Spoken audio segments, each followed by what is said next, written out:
Chapter 62. Preparing to break through, Immortal slaying sword array. What are you afraid of? There's more than one Guan in this world. Unlike you, I can't just make up characters. I need to recognize someone to be able to write a story. In my eyes, you are the most fitting for the male protagonist. The only flaw, as far as I know, is your low cultivation level. Shen Zhen spoke earnestly, causing Gu An's face to twitch. Is this a compliment? Why does it sound like a personal attack? If I were to reveal my cultivation level, even your father wouldn't be able to match it. Guan continued to persuade, but Shen Zhen stubbornly refused to change the name. In the end, Shen Zhen proposed to exchange her name for a secret book, to which he could only agree.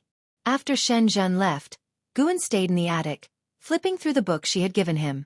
Mystic Sound Art. This was a spell of sound, capable of harming the internal organs or confusing the enemy's senses.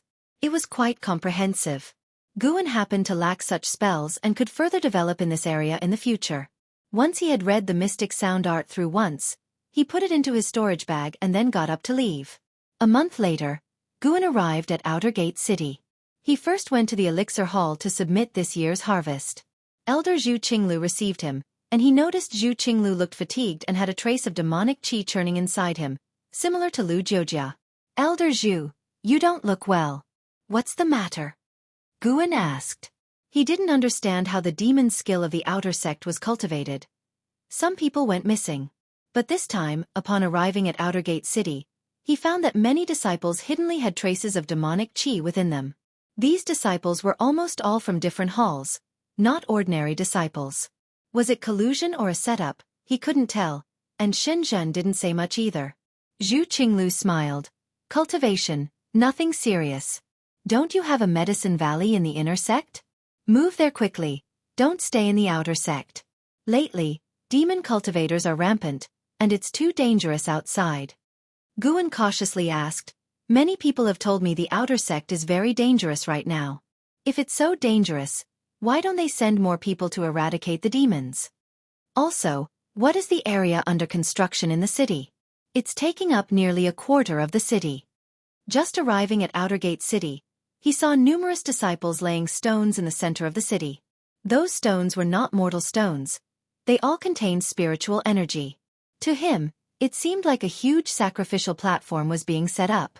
Zhu Qinglu nonchalantly said, naturally, those above have their considerations. We can't speculate.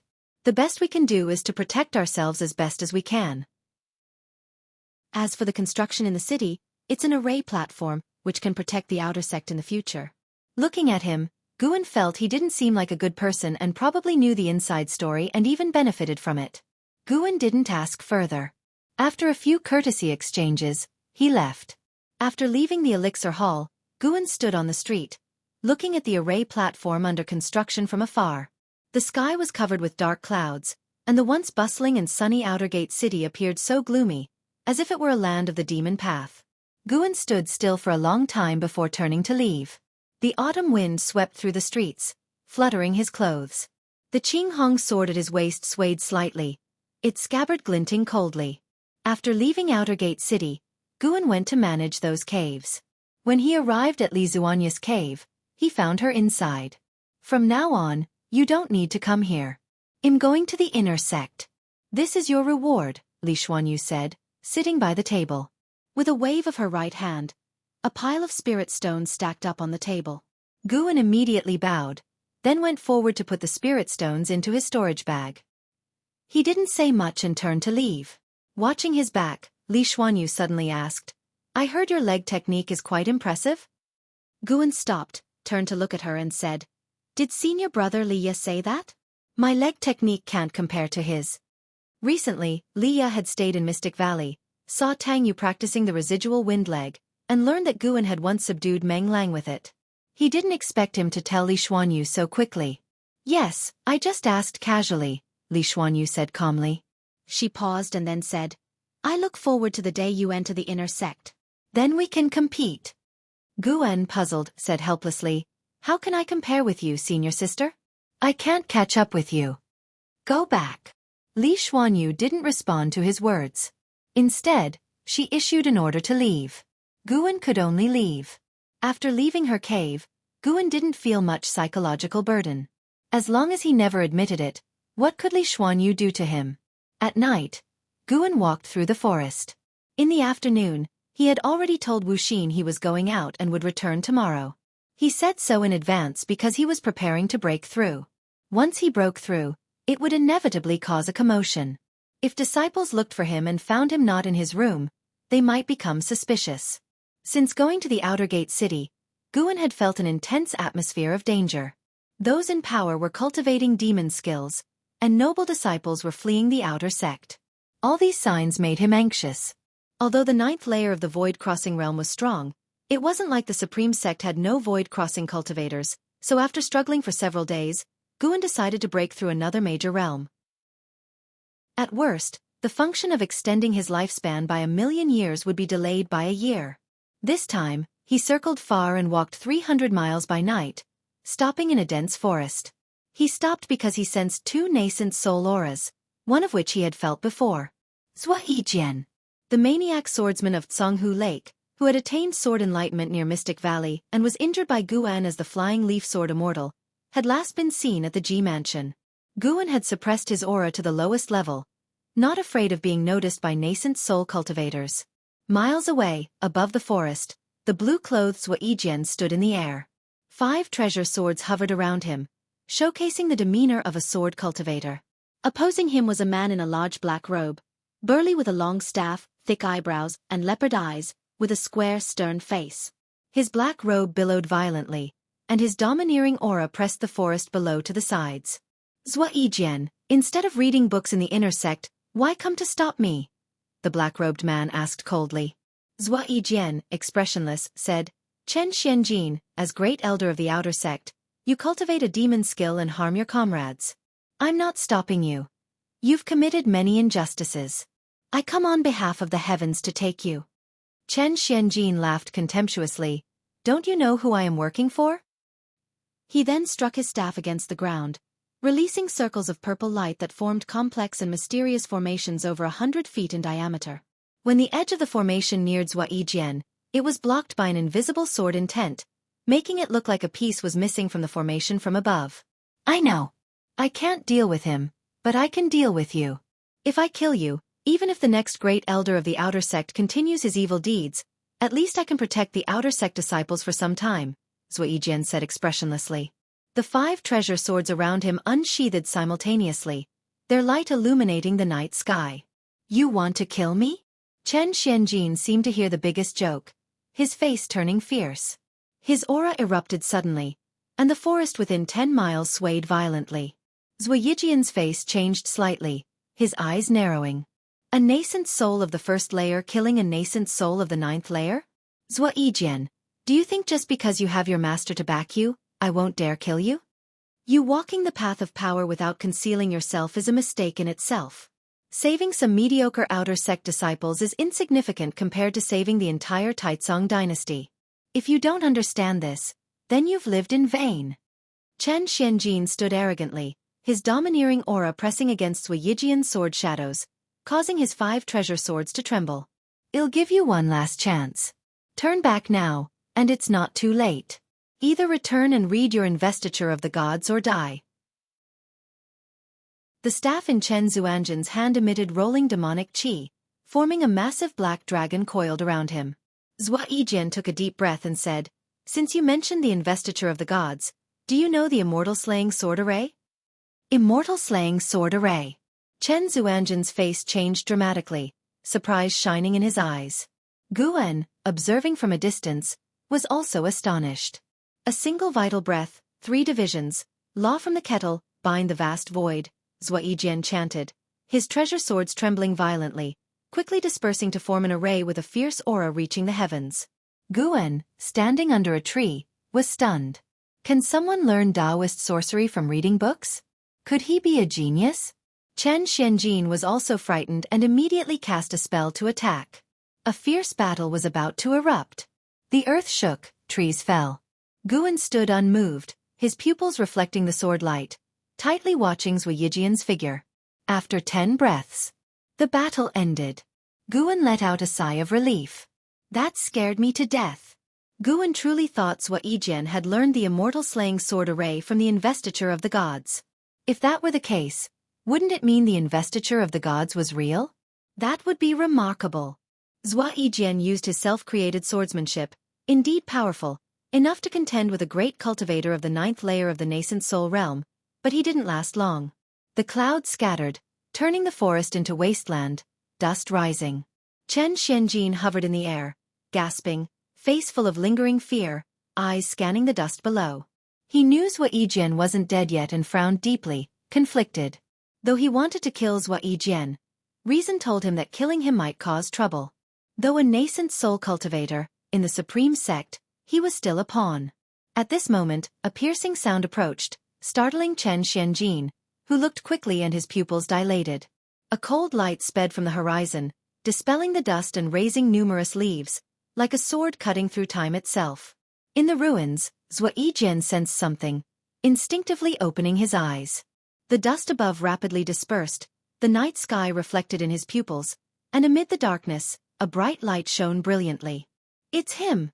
Zhuo Yijian's eyes widened, witnessing a leaf surrounded by sword qi pierce Chen Zuanjin's chest, blood scattering in the night sky. At this moment, Zhuo Yijian understood. The flying leaf sword immortal hadn't harmed him maliciously but was guiding him. Otherwise, how could he have survived? Now, the flying leaf sword immortal saved him, making him both delighted and ashamed. Who exactly was this senior? Chapter 63 Breakthrough to the Unification Realm. After being pierced through the chest by a leaf surrounded with sword qi, Chen Zuanjin's spiritual power collapsed within his body. His eyes widened, and he was scared out of his wits. He immediately emitted his nascent soul and fled toward the sky. In the shaking forest, Guan quietly watched Chen Xianjin escape. He intentionally did not kill Chen Xianjin. Killing him would only gain him 20 or 30 years of life. It was better to let him return to intimidate the people behind him. Even if he killed Chen Xianjin now, someone else would take his place. It would not solve the root problem. If he could not intimidate them and they threatened his mystic valley, Guan would have to take matters into his own hands. Under the black night, Guan's gaze was so cold. He turned and quickly disappeared into the forest. Among the ruins, Zhuo Yijian struggled for a long time before he managed to stand up. He was covered in blood and dirt, looking extremely battered. He called out loudly for the seniors, but no one responded. He had to sit cross-legged and cultivate his energy to heal on the spot. Meanwhile, Guan moved quickly, traveling thousands of miles before he finally stopped. He was still hiding in the forest. He lifted his robe, sat down in front of a tree, and then summoned his attribute panel. Seeing his over 100,000 years of lifespan, he took a deep breath.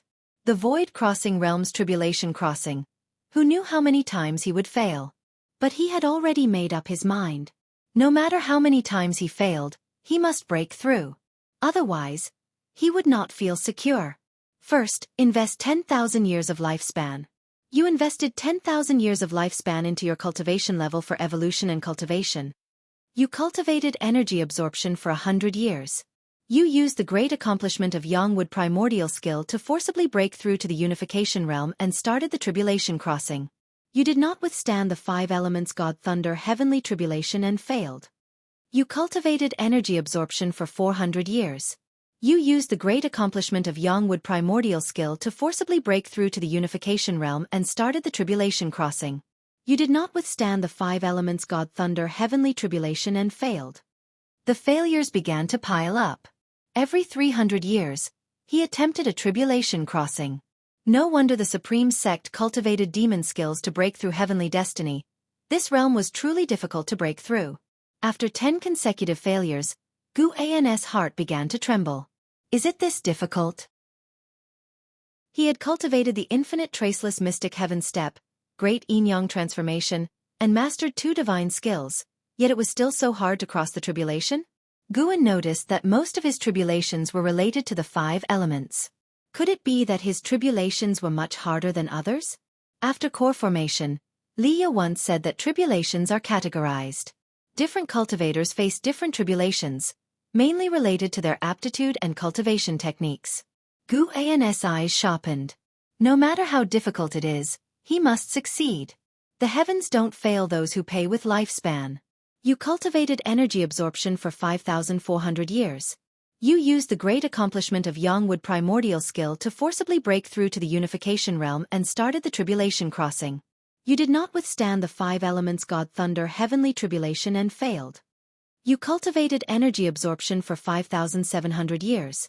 You used the great accomplishment of Yangwood primordial skill to forcibly break through to the unification realm and started the tribulation crossing. You did not withstand the 5 elements God Thunder heavenly tribulation and failed. The failure prompts kept coming. Guan hurriedly checked his attribute panel, looking at his lifespan. He felt a bit relieved. He still had confidence. However, even after 10,000 years had passed, he had not succeeded. His mentality almost broke. He hurriedly invested another 1,200 years. Failure. Failure. Failure. Failure. Guan's eyes turned red. He invested another 1,200 years. Failure. Failure. Success. You cultivated energy absorption for 900 years.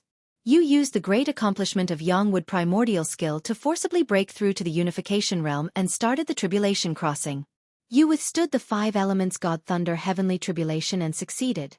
You broke through to the first layer of the unification realm. You cultivated energy absorption for 1,200 years. Your cultivation level has increased. It was a success. Guan let out a long breath. It took him 12,400 years to succeed. Although the lifespan consumed by the evolution of lifespan surpassed real-world cultivation, he still felt the pressure. The unification realm was already like this. What about the realms afterward? But then he thought, considering his initial aptitude, reaching the unification realm before 50 was incredible. It was not lifespan being consumed, just numbers. Guan adjusted his mindset, activated the lifespan barrier, and prepared to enjoy the improvement in his cultivation level. Spiritual energy began to seep out of the ground, appearing at a visible speed. In less than 3 breaths, the ground appeared in a sine wave, which would attribute spiritual energy. Spiritual energy surged into his body, stirring up a whirlwind around him. The momentum began to grow larger. Guan felt that this time's commotion would surpass previous ones. Although it seemed like only breaking through one realm, the spiritual energy required for this one realm was incomparable to previous realms. As spiritual energy entered his body, Guan's cultivation level began to rise, and at the same time, insights into the unification realm emerged in his mind, as if he had truly experienced years of cultivation.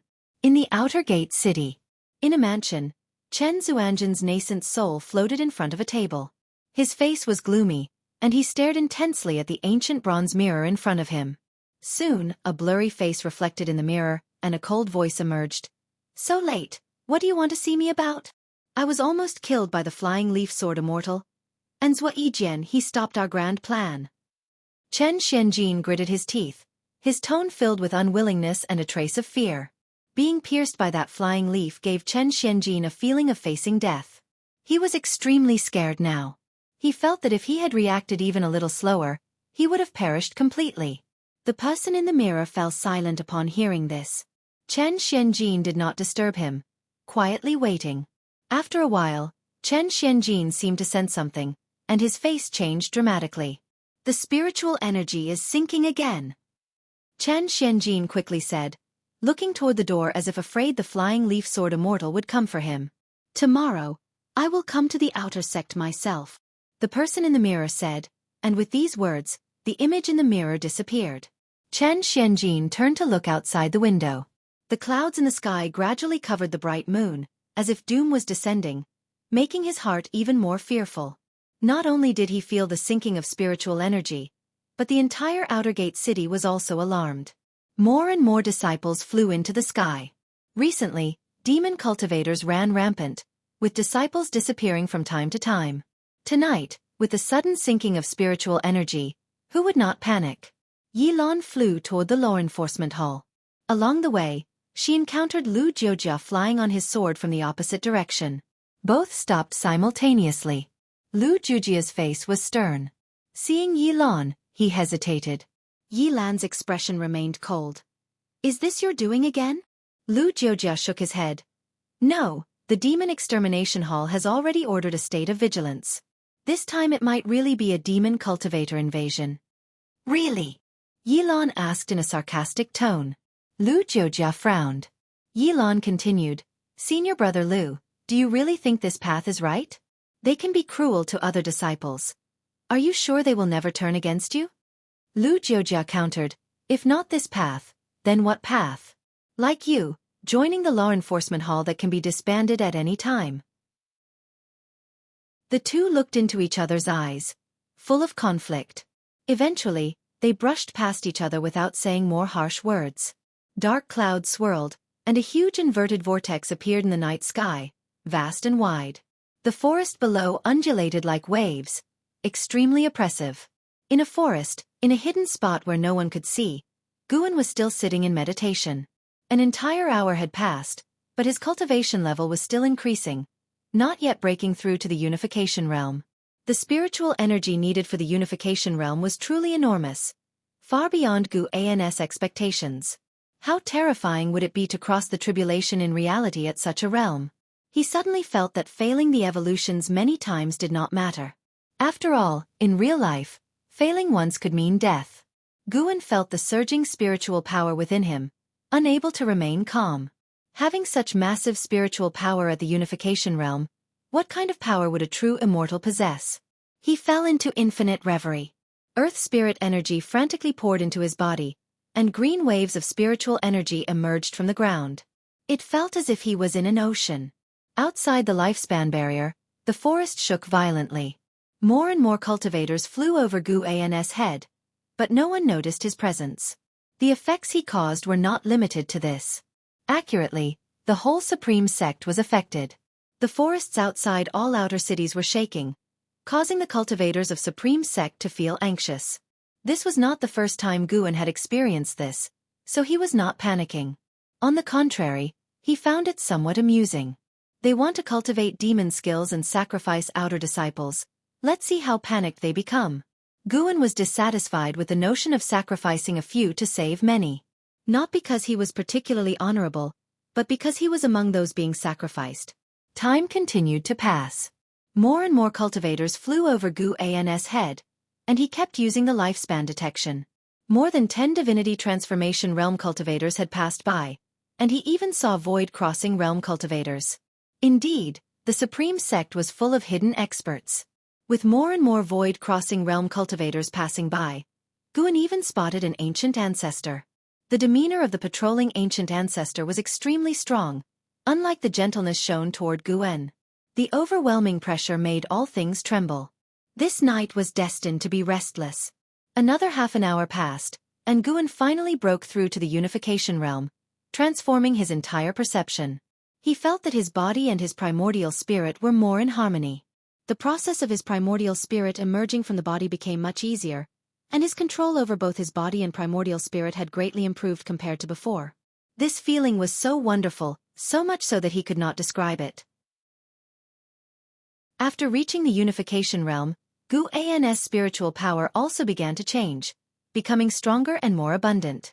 The range of his divine sense increased tremendously, but he did not intentionally search, fearing he might disturb the great cultivators passing overhead. The number of void-crossing realm great cultivators had already exceeded 10.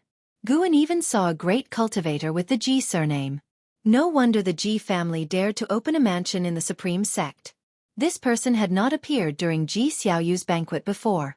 A little more than half an hour later, Guan's spiritual power growth began to slow down. This indicated that the breakthrough was near its end. Guan's mind gradually calmed down. This lifespan barrier already consumed more than 1,000 years, but he did not feel any regret. After all, the barrier helped him avoid detection by over 100 great cultivators. The great cultivators he identified were at least at the nascent soul realm. And this was just one direction of the supreme sect. How many great cultivators would there be when counting those overseeing the other 7 outer gate cities? What reassured Guan was that he did not see any unification realm great cultivators for the time being.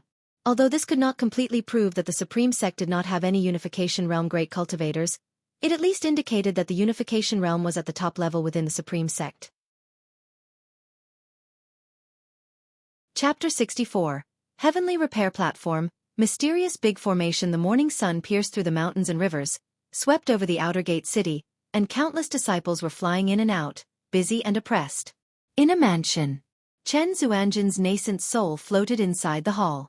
He lowered his head, full of tension. In front of him, a man sat on the high seat, dressed in a dragon-patterned black robe, his face young and handsome.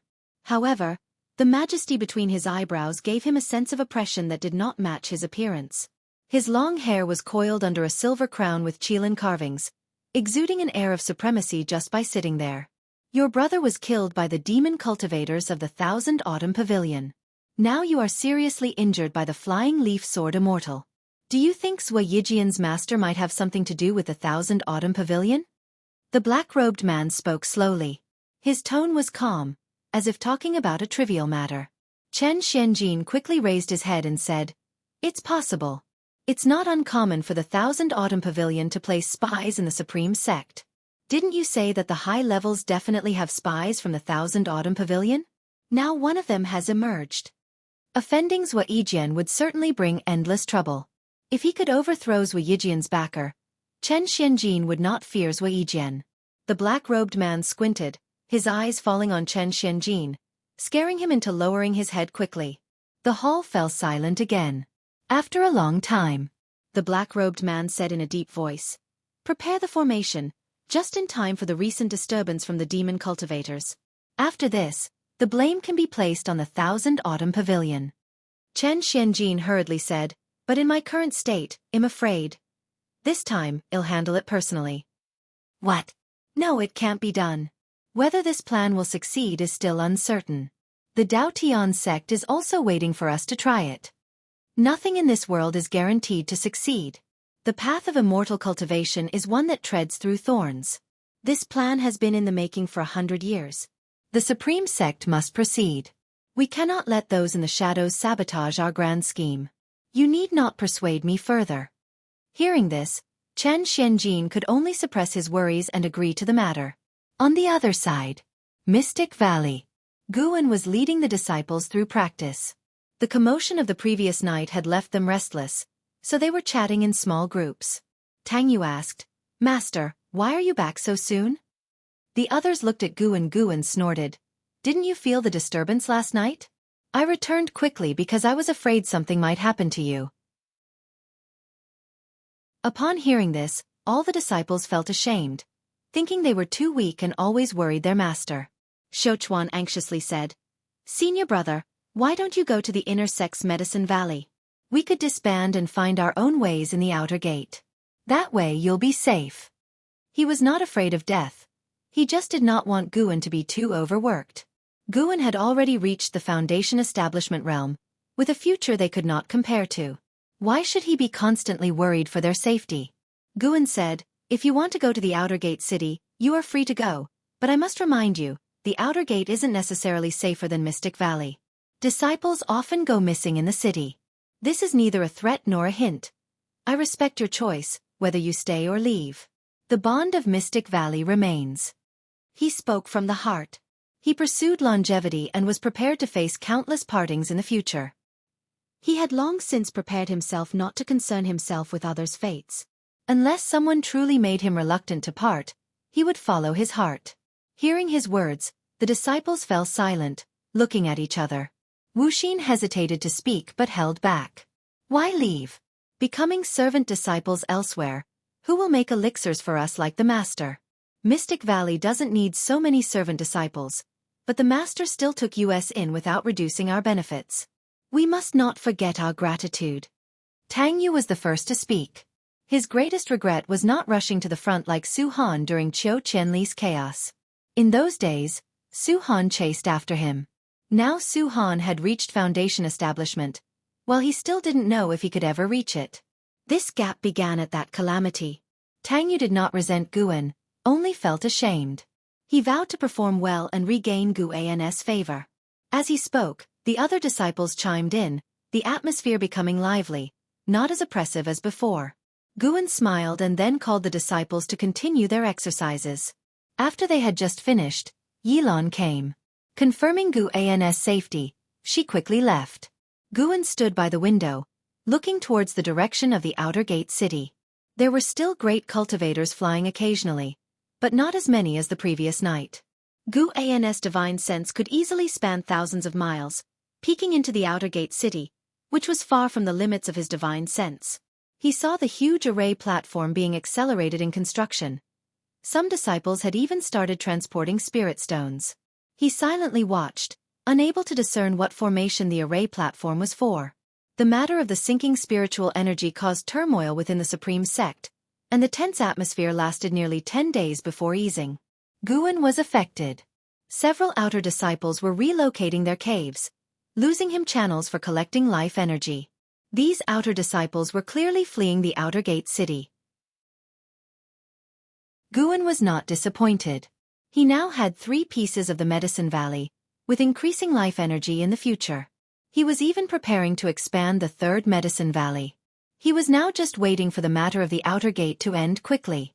As long as it did not threaten his mystic valley or the few people he cared about, he was disinclined to meddle in the Supreme Sect's schemes. As Shen Zhen had said, even the top sect of the Great Yu dynasty, the Daotian sect, was engaged in such activities. Why should he force interference? He did not have such a strong sense of justice to save all. The world had too much suffering. Could he save it all? Besides, such matters were difficult to manage. If he forcefully disrupted the Supreme Sect's plan, and later the Supreme Sect faced a great calamity with demons impossible to withstand, he would be blamed. Everyone in the Supreme Sect would hold him accountable. After all, apart from the sacrifices, others were beneficiaries.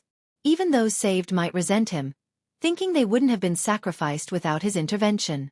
He couldn't keep saving groups of people endlessly, shouldering the mission of rescuing the world. Just thinking about it tired him. Time continued to pass. That day, Guan went to Xianxia Valley, first harvesting the matured medicinal herbs, then leading 3 monkey demons to sow the seeds. Luo Han walked over from behind and said, "A month ago, the Earth's spiritual energy sunk, many great cultivators from the Supreme Sect patrolled everywhere, and someone even passed over Xianxia Valley. What exactly happened in the Supreme Sect?" Guan casually responded, "It seems there was an invasion by demon cultivators. By the way, Li Ya was injured by demon cultivators earlier and is now recuperating in the inner sect." Luo Han frowned deeply at this news, then turned and left, walking into the mountains and forests. After that, Gu An's divine sense saw him casting on some talisman paper. Once his spiritual power poured into it, the talisman paper burned into ashes quickly. Guan, already at the unification realm, could sharply detect a trace of Luo Han's spiritual power fleeing towards the sky, moving at an incredible speed. It seemed Luo Han was informing Li Xiandao. Guan didn't think much about it, continuing his sowing. After sowing was done, he gave some instructions to the 3 monkey demons before leaving Xianxia Valley. He cared more about the construction and development of the Medicine Valley rather than those schemes. Directing his efforts here was the main task. Thick clouds covered the sky, and the outer gate city was crowded. Su Han and Zhen Qin stood before a stone stele. Su Han read, "Heavenly Repair Platform." Following Zhen Qin's gaze, they saw an imposing array platform dozens of miles long and wide ahead of them. Statues of ancient immortals stood at the edges in various postures. In the center of the Heavenly Repair Platform stood a 100-jong-high stone pillar, square and engraved with complex veins resembling human meridians, exuding mysterious signs. "Senior brother, what is the purpose of this Heavenly Repair Platform? Why did the sect summon all the outer disciples back, and why must we gather on the platform tomorrow?" Zhen Qin asked, her brows furrowed with dissatisfaction. Su Han looked at the Heavenly Repair Platform, speaking softly, "I don't know either. It might be related to the spiritual energy sinking a month ago." The streets behind them were bustling with people. Many disciples stopped to discuss the Heavenly Repair Platform, equally perplexed. Many disciples witnessing it for the first time were amazed by the size of the platform. How strong would the formation be if such a large array platform were activated? Unable to get an answer, Zhen Qin turned her head in another direction and briefly saw a familiar figure. But upon closer inspection, she saw no one, as if she had mistaken. "Strange," Zhen Qin muttered.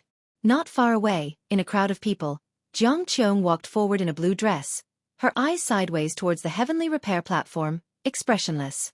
A hunchbacked old man walked beside her, leaning on a cane, only reaching her shoulder.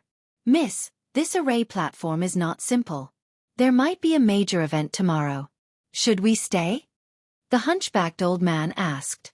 He was not the only one. Many disciples around were worried, with various speculations.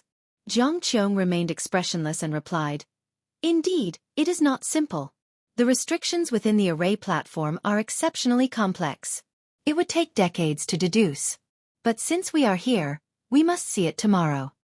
The hunchbacked old man looked at her, sighing, "Miss, you have changed a lot.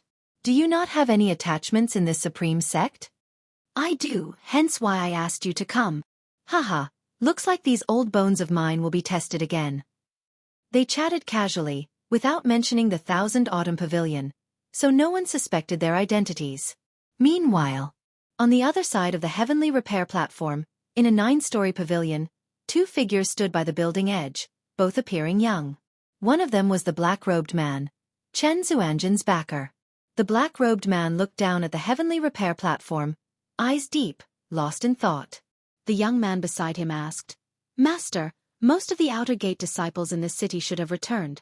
Should we also gather servant disciples from nearby medicine valleys, beast fields, and mines?" That voice was indeed Chen Xianjin. He had seized the body of a young disciple. The black-robed man said softly, "No need, having too many servant disciples would dilute the purity of cultivation." Chapter 65. Demon Suppressing Umbrella, Qinghong's Trembling. One night passed, and by dawn the next day, more and more outer disciples entered the outer gate city. Disciples of the Demon Extermination Hall and Law Enforcement Hall began to guard each city gate, checking the identity cards of every disciple entering the city. Many disciples were already sitting in meditation on the heavenly repair platform, waiting. Su Han and Zhen Qin stood at the edge, looking out with furrowed brows. "Senior brother, I feel something is off. Should we leave?" Zhen Qin whispered. She had been cultivating a technique taught by Jianghu, making her keenly perceptive. The Demon Extermination Hall disciples standing at the edge of the heavenly repair platform made her uncomfortable, triggering a primal urge to flee. Su Han also sensed something was wrong, so he nodded and led his junior sister away. The two moved against the flow. It wasn't just them. Some other disciples also sensed something amiss and wanted to leave the outer gate city, but most chose to trust the supreme sect. They made their way to the city gates, only to be stopped by the Demon Extermination Hall disciples. Today, entry was allowed, but exit was not. Su Han glanced at the large flags standing along the city walls, frowning again. These flags hadn't been there when they entered the city yesterday. "Junior sister, I'll distract them, and you prepare to escape," Su Han said using the sound transmission skill. Zhen Qin instinctively looked at him upon hearing this. At that moment, Su Han suddenly drew his sword and dashed towards the city gate. "How dare you!" The disciple guarding the gate shouted angrily. Without needing a command, the surrounding Demon Extermination Hall disciples immediately took action. Zhen Qin wanted to support Su Han but saw that he was surrounded. If she helped now, she would surely be captured along with him, which would only waste his efforts. She immediately made her way towards the gate, but nearly 100 Demon Extermination Hall disciples were in front of it, with more on the walls, making escape difficult. Zhen Qin rushed towards the area with the fewest people. At the same time, other disciples attempting to leave the city also began to act, creating chaos in front of the gate. The weakest of the Demon Extermination Hall disciples were at the 5th layer of Foundation Establishment realm. Su Han was quickly pinned to the ground, unable to move. He struggled to raise his head and saw Zhen Qin injured and on the ground, making his eyes redden with anger. The one who had hurt Zhen Qin was a female disciple dressed in the black robes of the Demon Extermination Hall. She walked in from outside the city, blocking the gate, and coldly scanned the crowd. "Today we're investigating Demon Path spies. Anyone who tries to leave proves they're affiliated with the Demon Path." Upon hearing this, the anxious disciples visibly relaxed. It turned out to be an investigation of Demon Path spies, which explained the grand setup. They were only worried that the Supreme Sect might be up to something else. If it was just about catching demon cultivators, they had nothing to fear and were confident in their innocence. Su Han, Zhen Qin, and the other disciples who had acted were sealed with talisman papers that blocked their spiritual power and then escorted to the heavenly repair platform by Demon Extermination Hall disciples.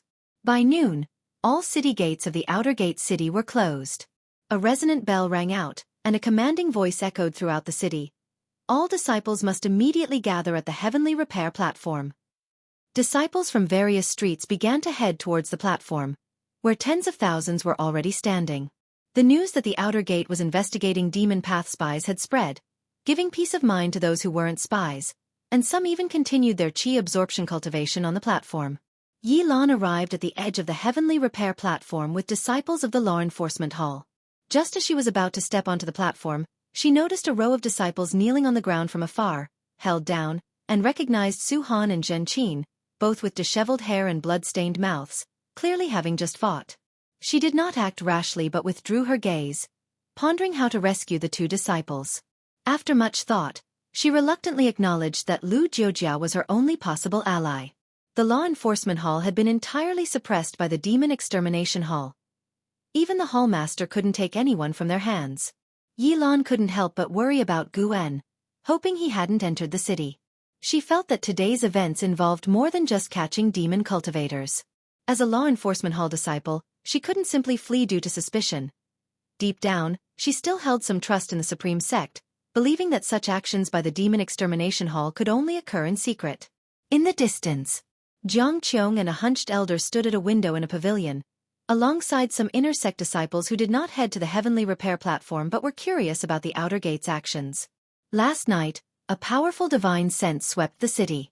Its cultivation level is likely beyond the divinity transformation realm. The hunched elder spoke with a heavy tone, frowning. Beyond divinity transformation? Jiang Qiong squinted her eyes. The hunched elder continued to ask, "Miss, can you tell me why you are here?"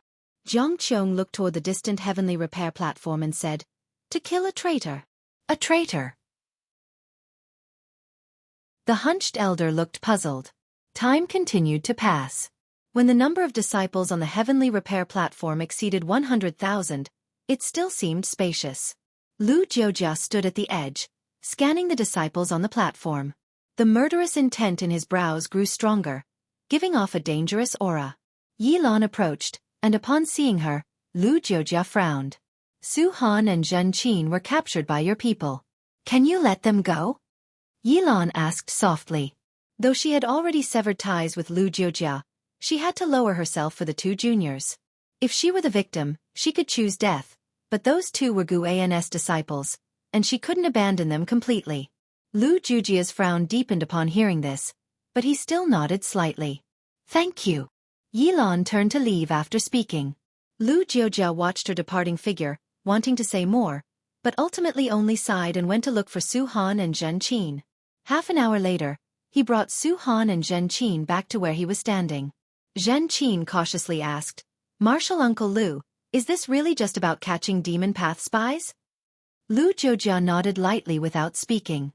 Zhen Qin sighed in relief and said no more, while Su Han observed Lu Jiujia, feeling something was wrong with him. Suddenly, a red umbrella rose from behind a large building on the east side of the heavenly repair platform, quickly flying to the center above the platform, drawing many gazes. The red umbrella opened, releasing white jade beads that dangled on thin threads, swinging and clattering against each other, producing a clear sound.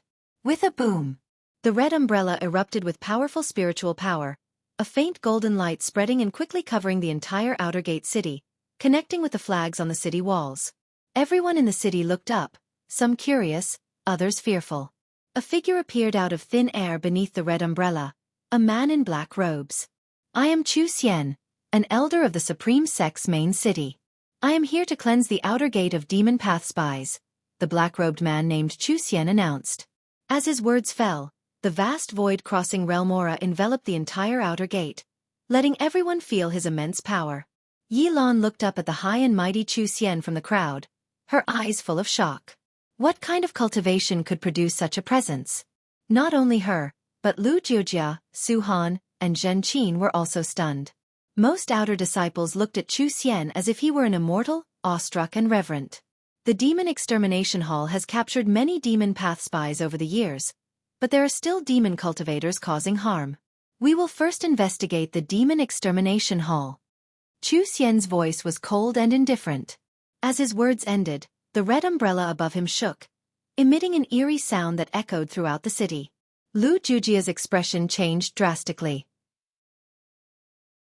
Clutching his chest with both hands, he fell to his knees with a thud. Not only him, but all the surrounding demon extermination hall disciples did the same. Some even screamed in agony. "Martial Uncle Lu, what's wrong?"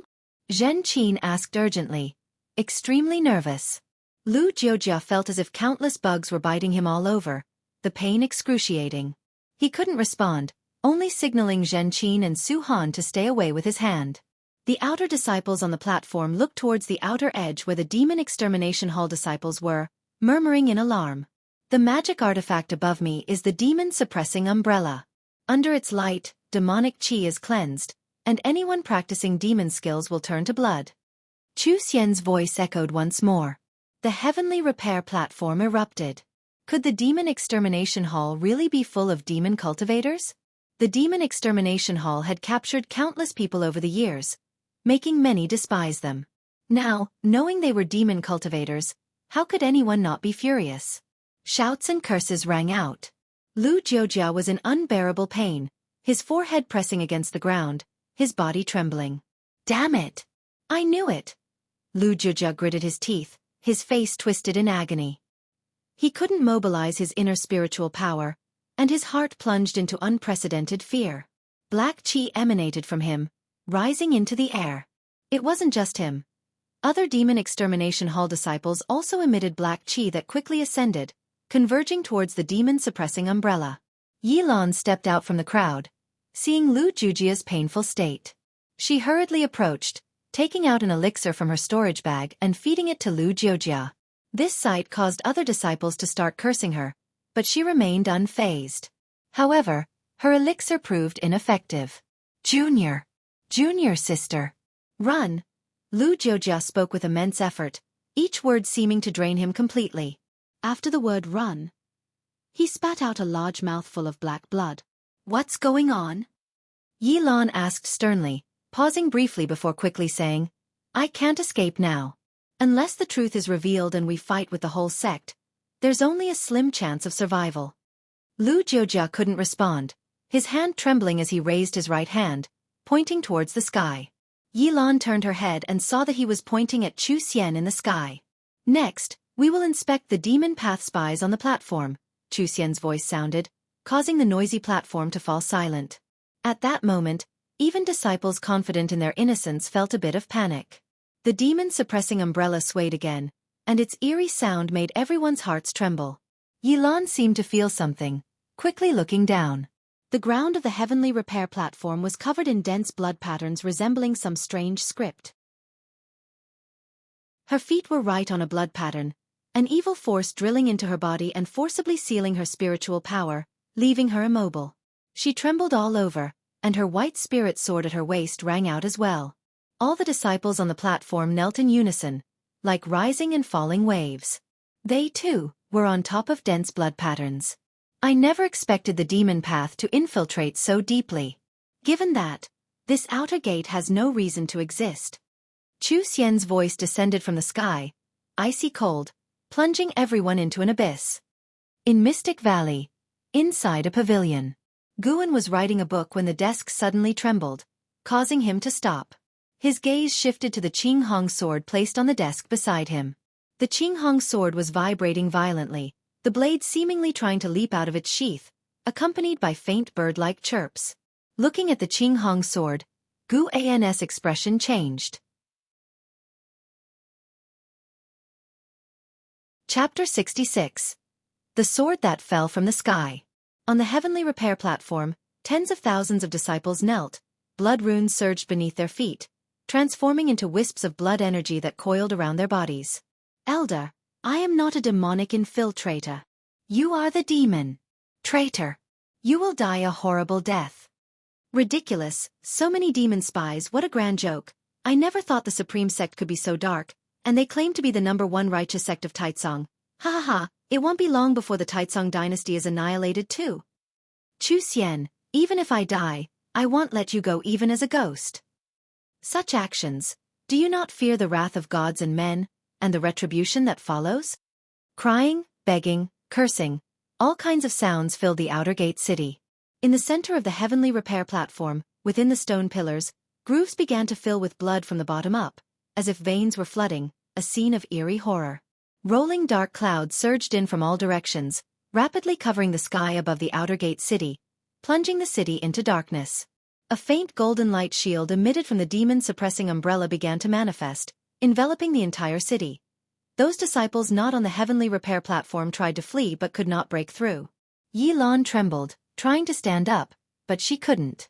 Feeling her spiritual power being drained away, her eyes were full of terror and despair. Su Han and Zhen Qin beside her were in the same state, unable to speak, only able to wait in hopelessness for death to come.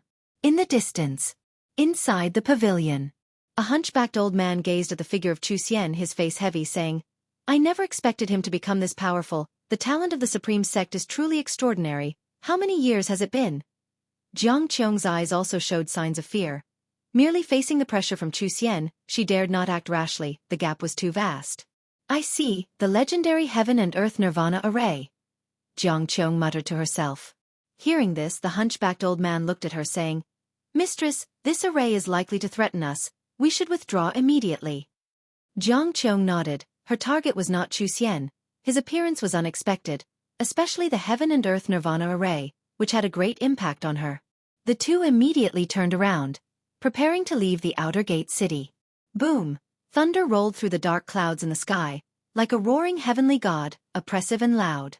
Chu Xian looked up, his expression calm. After just a glance, his gaze returned to the city. Looking at the tens of thousands of struggling disciples below, his eyes showed a trace of compassion. "For the eternal prosperity of the supreme sect, making a sacrifice is not in vain for your lifetime of cultivation," he muttered, seeming to comfort himself. The compassion in his eyes gradually disappeared, his gaze becoming indifferent. He raised his hand, grabbing the demon-suppressing umbrella, preparing to increase the force and refine the cultivation of all the disciples on the platform in one go. Yi Lan was already lying on the ground.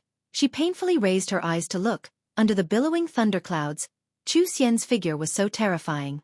But at that moment, she saw not Chu Xian, but another figure. She worried that Guan wouldn't escape this calamity. Regret filled her heart. She should have sought Guan yesterday, to let him leave the supreme sect early. Today's actions were against the heavens and humanity. Chu Xian would surely kill all the servant disciples belonging to this outer gate city. More and more blood-colored runes covered her body, like chains, pulling her tightly, as if they wanted to drag her into the ground. An unprecedented exhaustion surged toward her like a raging tide, her eyelids trembling as they shut. The white spirit's sword at her waist continued to tremble, seemingly anxious for its master. Just then, Yi Lan seemed to feel something, instinctively opening her eyes. Sunlight shone on her face. Not only her, the other tormented disciples also opened their eyes because the sky suddenly brightened. The bloodied Lu Jiujia could only look at the sky with his remaining vision. Under his gaze, the rolling thunderclouds above had been dispersed. From the cloud waves at the horizon, it was obvious they had been driven away by some powerful force. Jiang Qiong and the hunchbacked old man, who were quickly moving through the streets, saw it more clearly. They turned to look and then stopped. Above the demon-suppressing umbrella, outside the faint golden light shield, a sword hovered. The sword was enveloped in sword qi, obscuring its blade, but it was evident it was a long, slender sword. Chu Xian raised his head, moving the demon-suppressing umbrella, his brows furrowed. "Who?" His voice echoed, with a hint of tension. That single word brought hope to everyone in the city, those trapped on the heavenly repair platform showing looks full of hope. Boom! A formidable sword intent burst from the sword shadow in the sky, crushing the faint golden light shield over the entire city in an instant. Chu Xian's expression changed dramatically. He immediately channeled spiritual power into the demon-suppressing umbrella, which shook violently, releasing a powerful force to counter the sword qi. "Combine!" Chu Xian's eyes widened. Just as he uttered a syllable, the sword shadow plummeted with overwhelming dominance, scattering the vast power of the demon-suppressing umbrella, shattering it and piercing through his body. Like a falling star, the sword shadow descended, landing on the heavenly repair platform, its blade embedding in the stone, vibrating incessantly. The formidable sword intent burst forth, scattering all the blood-colored runes on the platform, shattering the massive stone pillar instantaneously. The sword intent swept past Yi Lan's body, causing her robes to flutter, giving her a sense of awakening from a nightmare. Su Han and Zhen Qin felt the same. They quickly stood up. More and more disciples broke free from their restraints, standing up and turning to look at the sword shadow in the center of the platform. To them, the sword was not fearful, for it had saved their lives. Someone looked up to see Chu Xian still floating in the air, holding the umbrella handle of the demon-suppressing umbrella, his body trembling, blood pouring from his 7 orifices uncontrollably. "Why?" Chu Xian stammered, but before he could finish, his body erupted in bursts of sword light, soon turning to ashes, not even his primordial spirit escaping. The sky followed with a dim yellow light, as if dusk had arrived. How is this possible? He was in the void-crossing realm. The hunchbacked old man's eyes widened, his tone filled with terror. Jiang Qiong's composure also faltered. Chu Xian already surpassed the divinity transformation realm. What level of cultivation was needed to slay Chu Xian with a single sword? Following her gaze, a pillar of energy fell from the sky, connecting to the heavenly repair platform, seemingly splitting the entire world in two. That was sword qi. In this world, such a sword cultivator had been born. At that moment, Jiang Qiong felt very insignificant, also very mediocre. The century of injury seemed to have eliminated her from the immortal cultivation world. Meanwhile, the third Medicine Valley. Under a large tree, Elder Tian gazed towards the direction of the outer gate city. Even from a great distance, he saw the pillar of sword qi above the heavenly repair platform. Unification, Elder Tian muttered, his voice heard only by himself. On the mountain top at the edge of the Medicine Valley, Yi Yan stood against the wind. A strong gust suddenly blew, pulling his robes backward. He held a long spear, his posture as steady as a pine, unmoved. He squinted, looking at the pillar of sword qi in the distance, filled with wonder. Dozens of miles away, Shen Zhan stood on a cliff. Behind her was the entrance to her cave. The wind blew her black robes and veil, revealing the lower half of her face intermittently. In her pupils reflected the pillar of sword qi, her eyes full of curiosity. Supreme Sect still hid such sword cultivators. She couldn't help but think of the flying leaf sword Immortal, plucking leaves and killing nascent souls. How high was his realm? No one knew, not even who he truly was. Yi Lan stood at the edge of the heavenly repair platform. In front of her were tens of thousands of disciples. She couldn't see the sword shadow surrounded by the sea of people, but her eyes turned unconsciously to the white spirit sword at her waist. The sword continued to tremble slightly. Her eyes revealed a complex expression.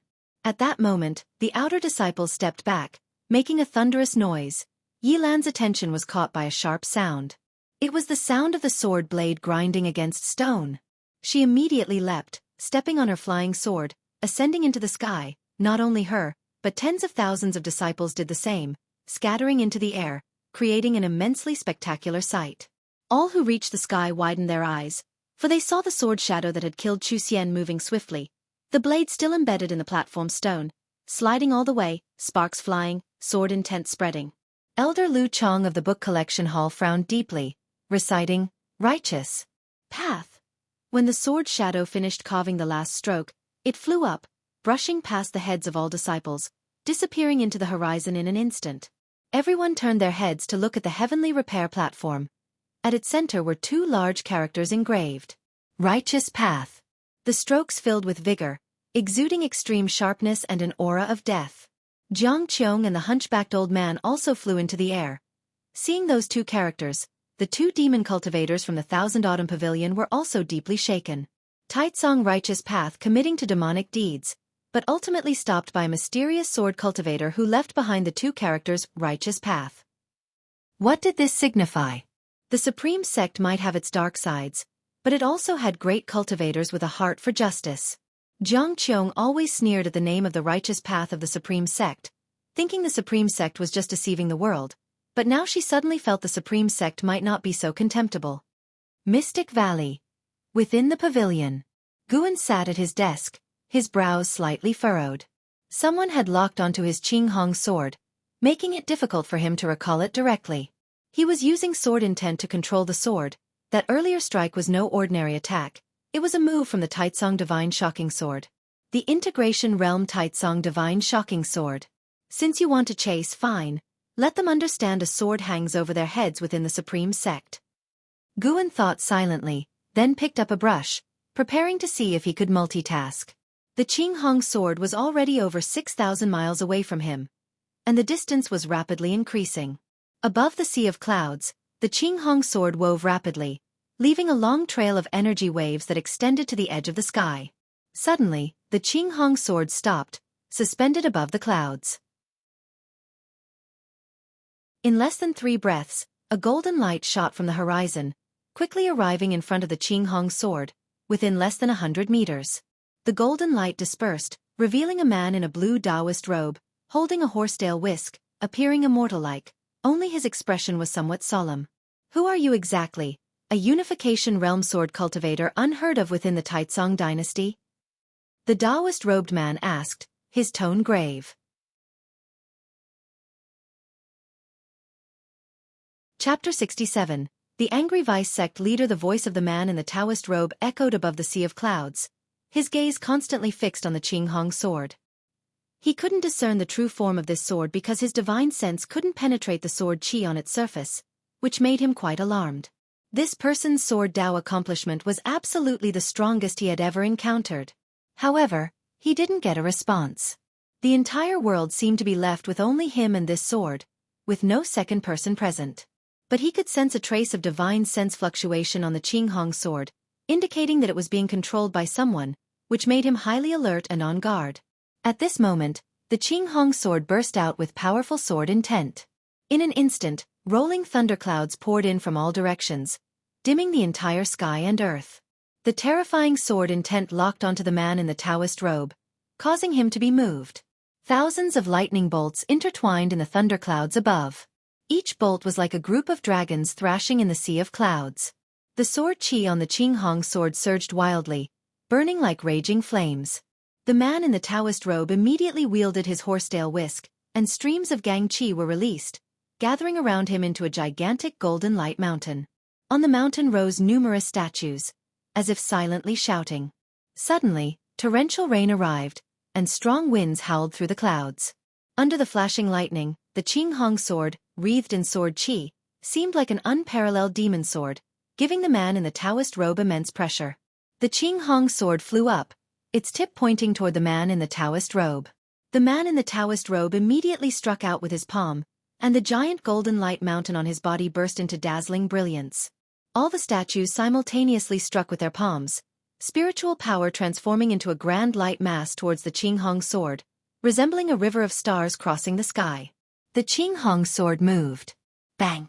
With a single sword strike, it targeted the man in the Taoist robe. The sword moved, the wind and thunder roared, and the heavens and earth trembled. A cold light radiated across the sky, and the Qinghong sword was like the fastest light, the fiercest thunder, shattering all obstructing objects with unstoppable force. The river of stars was directly driven away, and the giant golden light mountain on the man in the Taoist robe shattered instantly.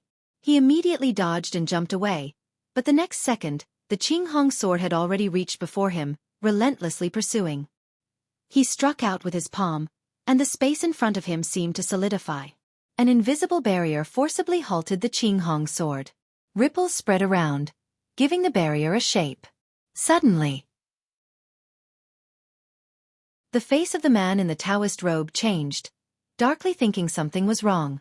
Crash!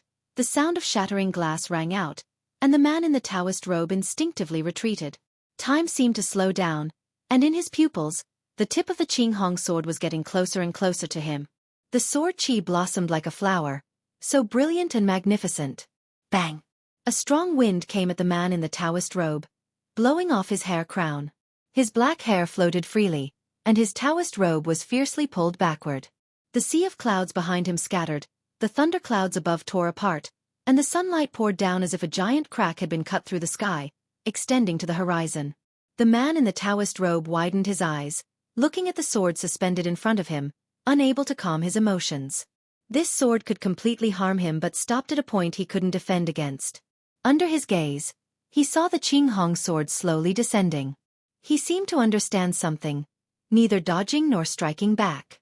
The Qinghong sword gently tapped his chest 3 times, then turned and left, its speed even faster than when he had chased. This time, the man in the Taoist robe didn't pursue because he knew it was pointless. He was simply not the opponent of the other party. His face gradually darkened. Though the sunlight shone on him, it felt so glaring to him. Inside the house, Guan wrote with one hand while raising the other to catch the Qinghong sword that flew in from the window. He had sent the Qinghong sword in several circles and only retrieved it when the disciples in the valley were not paying attention. After the earlier duel, Guan suddenly felt confident in his own sword Dao accomplishment. Killing Chu Xian in the Void Crossing realm granted him 93 years of lifespan, and the Taoist-robed man he encountered later was also at the Unification realm. Judging by his aura, he was probably at the initial Unification realm like Gu En, at most not above the second layer, but he was still not a match for Gu An's Taitsong Divine Shocking Sword. He had always thought his actual combat ability in the same realm was weak, but now he realized he might have underestimated himself. Even without much combat experience, his cultivation in spells and ultimate skills was solid and genuine, not mere fantasies. Not everyone could spend thousands of years cultivating spells, while the vast majority of cultivators dedicated most of their time to chi absorption cultivation. Of course, fighting with a higher realm against a lower realm was always more stable. Guan sheathed the Qinghong sword and placed it on the table. He turned his head to look at the outer gate city, where many great cultivators from the Supreme Sect had already gone. Tens of thousands of outer disciples survived, and Chu Xian's crimes could not be concealed. Yilan and the others were safe. He believed that the Supreme Sect wouldn't practice that demon skill again in the short term. The two big characters Guan carved at the heavenly repair platform became the focus of attention for cultivators, with great cultivators marveling at his sword intent, and outer disciples indignantly cursing Chu Xian, demanding a thorough investigation from the higher-ups. Because Chu Xian had used a formation to isolate the outer gate city in advance, the servant disciples of Mystic Valley didn't hear the commotion, but some disciples outside saw the turbulent sea of clouds and took notice. An hour later, more cultivators started flying over Mystic Valley, causing the disciples in the valley to talk incessantly. Guan didn't go downstairs, pretending to be unaware of the matter.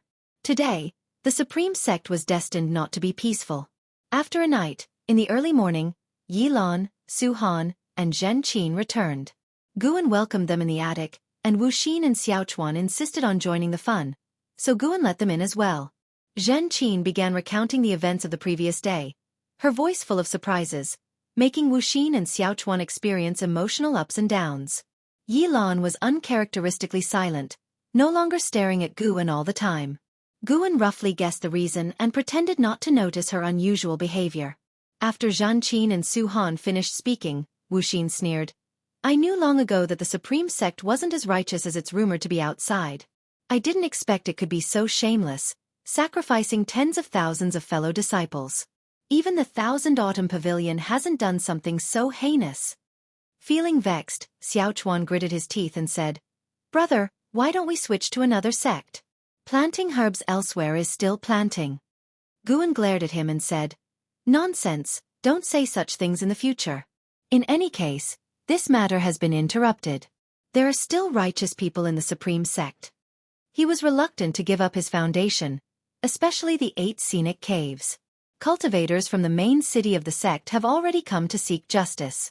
They said they would give an explanation to the outer disciples. Let's see how the sect handles this. The commotion yesterday was too big to be hidden, and word will surely spread to the immortal cultivation world, Yilan said, still not looking at Guan while speaking. Su Han, thinking of something, hurriedly said, "Master, Martial Uncle Lu is severely injured. Even if he survives, I'm afraid." Guan had noticed Lu Jujia's tragic condition the day before but was powerless to help. Lu Jujia's cultivation had been completely drained, and even if he survived, he would be a cripple, unlikely to cultivate immortality again. He wondered if Wuxian's Taoist expansion skill could help him. "Tell him that if he doesn't mind, he can come to Mystic Valley to find me, and we can plant flowers and herbs together, living a peaceful life," Guan sighed. Mentioning Lu Jujia's fate cast a heavy atmosphere over the room. "All right, everyone, go now. I need to talk to junior sister Yi." Guan waved his sleeve. The others quickly saluted and then turned to leave. Zhen Qin, being thoughtful, closed the door. As the door was about to shut, she gave Guan a playful glance, leaving him somewhat amused and exasperated. The room fell into silence. Guan could sense Yilan's unsettled aura. He smiled and said, "Junior sister, you must be frightened. How about staying in Mystic Valley for a few days to rest?" Yi Lan took a deep breath and turned to look at him, saying, "Indeed I was frightened but not scared. Senior brother, I suddenly understand your previous words. I truly was foolish. The path of immortal cultivation should primarily be about cultivating. If you and I were to hide in the mountains and encounter such evil people like yesterday, with no ability to fight back, it would be the most tragic thing for us." Hearing her speak this way, Guan instead worried she was under too much pressure. "Junior sister, don't overthink. It's good to work hard on cultivation, but dangers like yesterday's are rare to encounter," Guan spoke earnestly. Yi Lan nodded and said, "Although I don't know who the great cultivator who acted yesterday was, I will learn from him. When I become as strong as him, I will stand by your side, senior brother." She smiled and raised an eyebrow at Gu, and seeing her return to her usual self, Guan also smiled. Then Yi Lan talked about the situation in the Demon Extermination Hall. Almost all disciples there were crippled, but the main city of the sect intended to thoroughly investigate the hall. According to her information, this incident might affect the Hall of Elders in the main city. In the Supreme Sect, it was never a one-person's rule. Everyone had opponents, and Chu Xian's opponents were no exception. They would certainly seize this opportunity to act. Guan also looked forward to changes in the Supreme Sect. If the situation remained this vile, he might one day grow tired and, once strong enough, let the Supreme Sect hear a different voice. 2 days later, in the Third Medicine Valley, Guan was inspecting medicinal herbs when he suddenly sensed 2 auras. His brow furrowed slightly, but he didn't turn around. Soon, Gu Zong landed with someone. This person was none other than the man in the Taoist robe who had earlier battled the Qinghong sword. "Guan, come over," Gu Zong called out from afar. Guan immediately turned and walked over, casting a lifespan detection on the man in the Taoist robe. Divine sense could detect a person, but lifespan detection had to be done through the naked eye. Jianghu, Unification Realm First Layer 780/3300/3500. Indeed, it was the Unification Realm First Layer, and his surname was Ji. Previously, he had seen a great cultivator in the Void-Crossing Realm surnamed Ji, but he hadn't expected there to be a Ji-named cultivator in the Unification Realm hidden in the Supreme Sect. The foundation of the Ji family was truly terrifying. Guan walked up to Gu Zong and saluted. Gu Zong smiled and said, "Guan, this is the Vice Sect leader, and he's also from the Ji family." Upon hearing this, Guan immediately saluted Ji Hantian. Ji Hantian nodded, smiled, and said, "No need for formalities. After all, you also come from the Ji family. Come, let's talk upstairs." Guan immediately led the way. After entering the room upstairs, Guan closed the door, and Gu Zong set up a restriction. Ji Hantian suddenly slapped the table and angrily said, "Outrageous! Simply lawless. Panin, you must write this down and expose the Supreme Sect's sins to the whole world."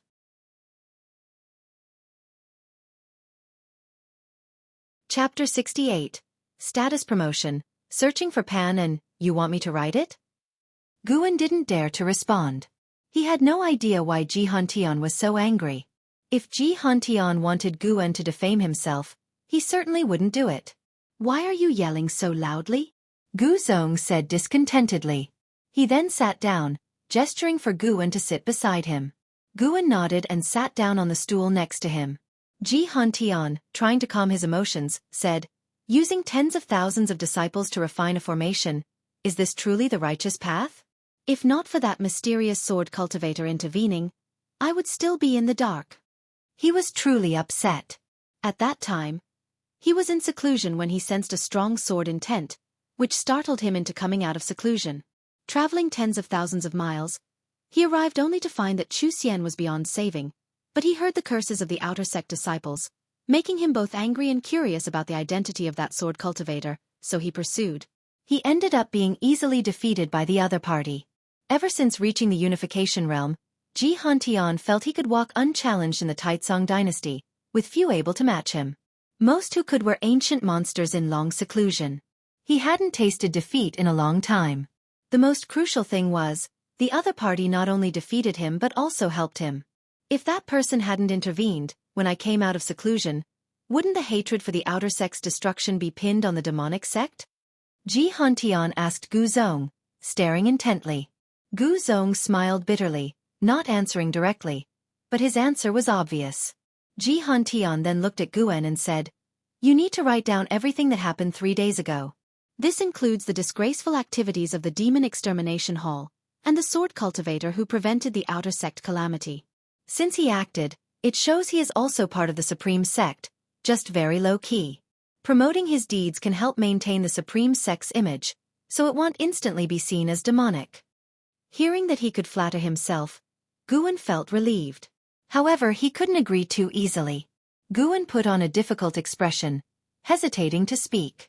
Jianghu frowned and asked, "What? You don't want to do it?" Gu Zong said annoyedly, "Such a big matter, if he dares to write it, he will surely offend a lot of people. You just give him a huge problem with one word." "How dare you?" Jianghu felt a bit embarrassed when he heard this.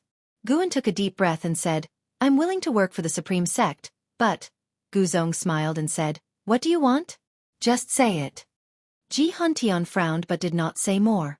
"I want to expand my medicine valley, making it the third medicine valley in the inner sect, controlling a 100-mile radius area for planting more medicinal herbs. I will still turn in herbs to the sect as usual and not take more," Guan said seriously. Jianghu couldn't help but ask, "Just that? You could ask for more and higher requirements." He thought Guan would make a big demand, but it turned out to be just this. Guan nodded and said, "I only want this. My talent is mediocre. Asking for treasures or cultivation techniques would only bring trouble. Growing medicinal herbs is my hobby, and it gives me more inspiration for writing, which also benefits the Supreme Sect." Jianghu couldn't help but look at Gu Zong. Gu Zong smiled and said, "Don't underestimate him. He's truly thinking this way. You may not know Pan An's reputation, but get to know him in these few days. As long as he speaks, the Hall of Elders will surely promote him to true disciple." "Oh, his books are really that amazing? Read The Investiture of the Gods. You'll absolutely like it." "All right then. I will make the decision. In that 100-mile area, you can grow whatever you want. Also, you will receive a set of the 6th grade Spirit Protection Array. Gu Zong, handle this matter," Jianghu said seriously. Gu Zong smiled and nodded. Guan immediately bowed to thank Jianghu. Gu Zong started to inquire about the sect leader's view on the matter. Jianghu sarcastically said he would surely feign ignorance. The sect leader and the vice-sect leader did not get along. During this, Jianghu also mentioned LV Batian, namely Elder Tian, expressing his strong dissatisfaction with Elder Tian. It seemed that Elder Tian had altered his appearance and figure, making him unrecognizable and easily overlooked. Only after listening to the end did Guan learn that Elder Tian indeed suffered from deviation. Elder Tian often stayed in seclusion and did not manage the Supreme Sect much, leading to many under his name causing chaos. After his deviation, they elected Elder Chu Tianqi as the sect leader. In Jianghu's words, Elder Tian was already seen as dead. This made Guan have more conjectures about the relationship between Gu Zong and Jianghu. Only after half an hour did Jianghu and Gu Zong leave. Guan stood on the grass, watching them go. Suddenly, Elder Tian came over curiously and asked, "Is something happening with the outer sect?" Guan nodded and briefly explained the situation, making Elder Tian frown. "Elder Tian, what do you think? Do you believe the Supreme Sect is righteous or evil?" Guan asked casually, squatting down to look at a medicinal herb ahead. Elder Tian responded, "The line between righteousness and evil isn't easy to define. It shouldn't be judged by the present, but by future generations." These words. No wonder the Supreme Sect is so crooked. Guan stopped inquiring, not bothering with Elder Tian. He began planning how to fully utilize the 100-mile area, with Gu Zong promising that except for Shenzhen, he would move the nearby inner sect disciples' cave residences away to avoid future conflicts. Inner sect disciples were different from outer sect disciples, having both high talent and complex connections. To say the least, any random inner sect disciple would have a significant background. Through this incident, Guan came to understand that the Taizong dynasty wasn't ruled by the emperor or the sects but by the aristocratic families. The Ji family alone could have a vice-sect leader in the Supreme Sect and place family members in every sect under the Taizong dynasty. let alone the Gu family or Zhou family. Guan believed Chu Jingfeng and sect leader Chu Tianqi also came from the same family, and the Chu family wasn't simple. However, it didn't matter to him. He wouldn't establish his own family and didn't want too many ties. Follow the path first, then act as desired. Gu Zong moved quickly. In less than 7 days, the procedures were completed, and the nearby inner sect disciples were relocated. He also brought a set of 6th-grade Big Spirit Protection Array. The Spirit Protection Array was specifically used to enhance and contain spiritual energy. Though the world is vast, spiritual energy flows. Each great sect searches for spirit lineages to establish, then seals the spiritual energy, resulting in rich spiritual energy within the sect. This makes the spiritual energy in the secular world scarce. With the array and plenty of medicinal herb resources, he could reach the core formation realm, nascent soul realm, and even divinity transformation realm, while claiming he had poor talent and relied on resources. This way, others wouldn't see him as a threat. Additionally, Guzong allowed him to have 20 servant disciples in the Third Medicine Valley. Generally, servant disciples weren't allowed in the inner sect, and previously bringing 4 was an exception, given his relationship with Guzong. Guan recruited 7 people from Mystic Valley, including Tang Yu. As for Xiaochuan and Wuxin, they still stayed in Mystic Valley, but Guan now permitted them to visit the Third Medicine Valley at any time. Life was about to get a lot better. Time flew by. A month had passed since the Outer Sect calamity. On this day, Guan came to the Outer Gate City. Without the Demon Extermination Hall, the city had restored its former prosperity, with disciples moving around less tensely. Walking along, Guan suddenly saw a person. Jiang Qiong. When dealing with Chu Xian, Gu An's divine sense noticed Jiang Qiong, but he pretended not to know. He thought she would have left after a month, but surprisingly, she was still here. Jiang Qiong walked up to him and smiled. Come with me. Guan looked at the hunchbacked old man behind her and used a lifespan detection. Hu Mo, Divinity Transformation Realm, 9 layers 970/1300/1570. Guan could sense the hidden demonic qi inside the old man. Jiang Qiong was truly bold, not only coming herself but also bringing a same realm companion, unafraid of being exposed. Seeing Guan hesitate, Jiang Qiong raised her hand and revealed a token. Outer Sect Great Elder. Equivalent to the ruler of the Outer Sect. Guan looked at her in astonishment, wondering how she managed it. Jiang Qiong smiled proudly and walked past him. He quickly followed her pace. Soon, Guan entered Jiang Qiong's residence, where there were many servant disciples, none with demonic qi. Jiang Qiong led Guan into a grand hall while Hu Mo stood at the entrance. Guan could sense him casting a spell to isolate the area, preventing any spying. Guan watched Jiang Qiong sit at the chief seat, even crossing her legs, lacking any demeanor of the Outer Sect Great Elder. How did you manage it? Guan couldn't help but ask. Jiang Qiong snorted. Your martial master's divine skills are vast. Being a great elder of the Outer Gate City is nothing. One day, I might become the sect leader. Guan laughed and asked, if you become the sect leader, will you favor the Thousand Autumn Pavilion or the Supreme Sect? If I become the Supreme Sect leader, I won't be a demon cultivator and will side with the Supreme Sect. Even if the Thousand Autumn Pavilion Master is offered, I won't take it. Jiang Qiong casually replied, filled with disdain for the Thousand Autumn Pavilion. Guan suddenly understood why there were so many Thousand Autumn Pavilion agents in the Supreme Sect, yet the Thousand Autumn Pavilion couldn't topple the Supreme Sect. To the Thousand Autumn Pavilion cultivators, the Thousand Autumn Pavilion was far inferior to the Supreme Sect. Wuxin preferred being a servant disciple in the Supreme Sect over returning to the Thousand Autumn Pavilion as the young master. From now on, any Thousand Autumn Pavilion cultivator who seeks you must not learn the whereabouts of the green vine tree. That tree belongs to you and me only, no longer to the Thousand Autumn Pavilion. Understood? Jiang Qiong said seriously. Guan nodded. Sorry, it's only mine. Jiang Qiong smiled. Grand Disciple, tell me, what do you need? Feel free to ask. Guan thought for a moment and said, can you promote Yilan from the Law Enforcement Hall? She is my junior sister. As for other requests, I don't need them for now.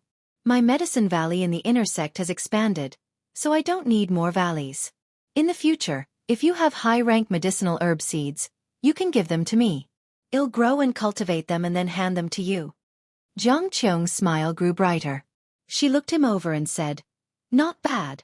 I didn't choose the wrong grand disciple. Don't worry. Martial Master won't be polite with you.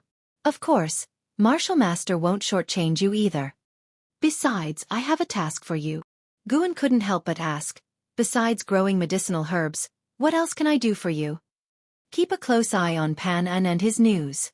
According to my information, Pan An doesn't have high cultivation, hiding in the outer sect, but the Hall of Elders keeps his identity a tight secret."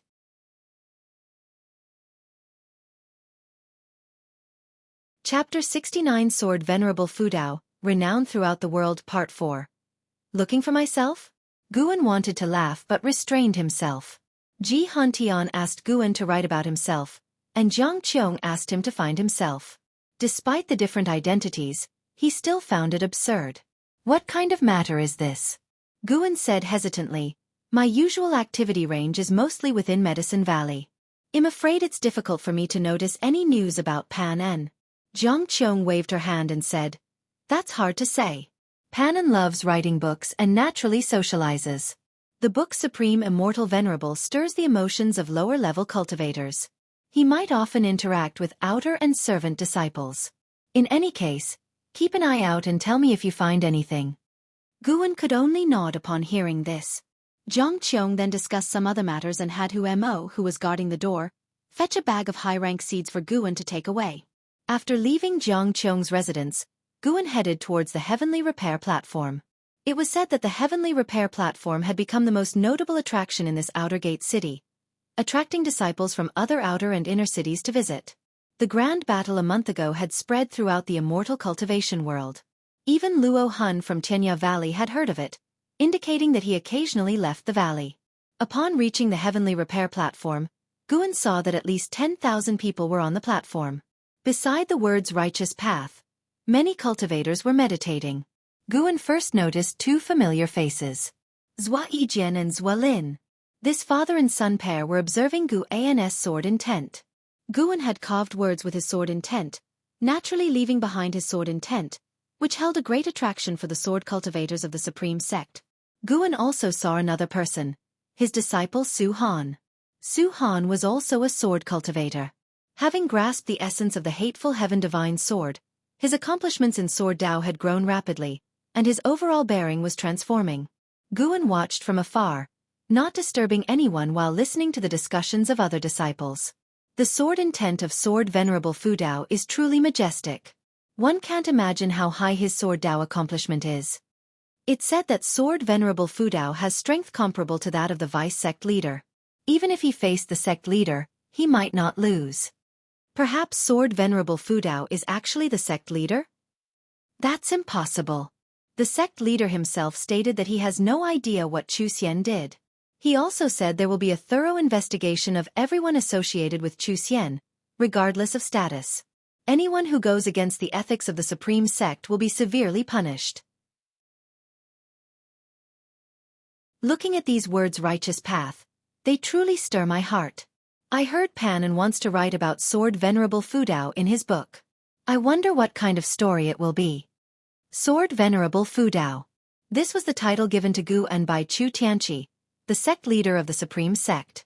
More precisely, it was conferred upon the mysterious sword cultivator who killed Chu Xian. Sword Venerable Fudao, upholding the righteous path. If any unjust matters or people reappeared in the Supreme Sect, the Sword Venerable could act in the sect leader's stead to uphold justice, cutting down unjust sect leaders and vanquishing evil within the sect. This sounded imposing, but Guan thought it was useless. Chu Tianqi's proclamation protected himself. Ever since he conferred the title Sword Venerable Fudao, the criticism against him within the sect had significantly reduced. Instead, people praised him for his actions, believing he had the magnanimity to face responsibility. Guan also overheard people questioning the sect leader. More accurately, questioning the Chu family. Chu Tianqi and Chu Xian were hard to separate in people's minds. This indicated the undercurrents within the Supreme Sect.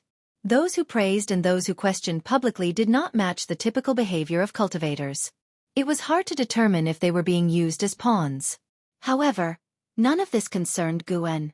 After spending some time at the Heavenly Repair platform, Guan headed to the transmission array platform of the inner sect. He needed to purchase a large number of medicinal herb seeds from the inner sect. Although Gu Zong's delegation had given him many seeds, they were far from enough to cover an area of 100 miles. The thought of having his medicinal herbs cover an area of 100 miles excited Guan.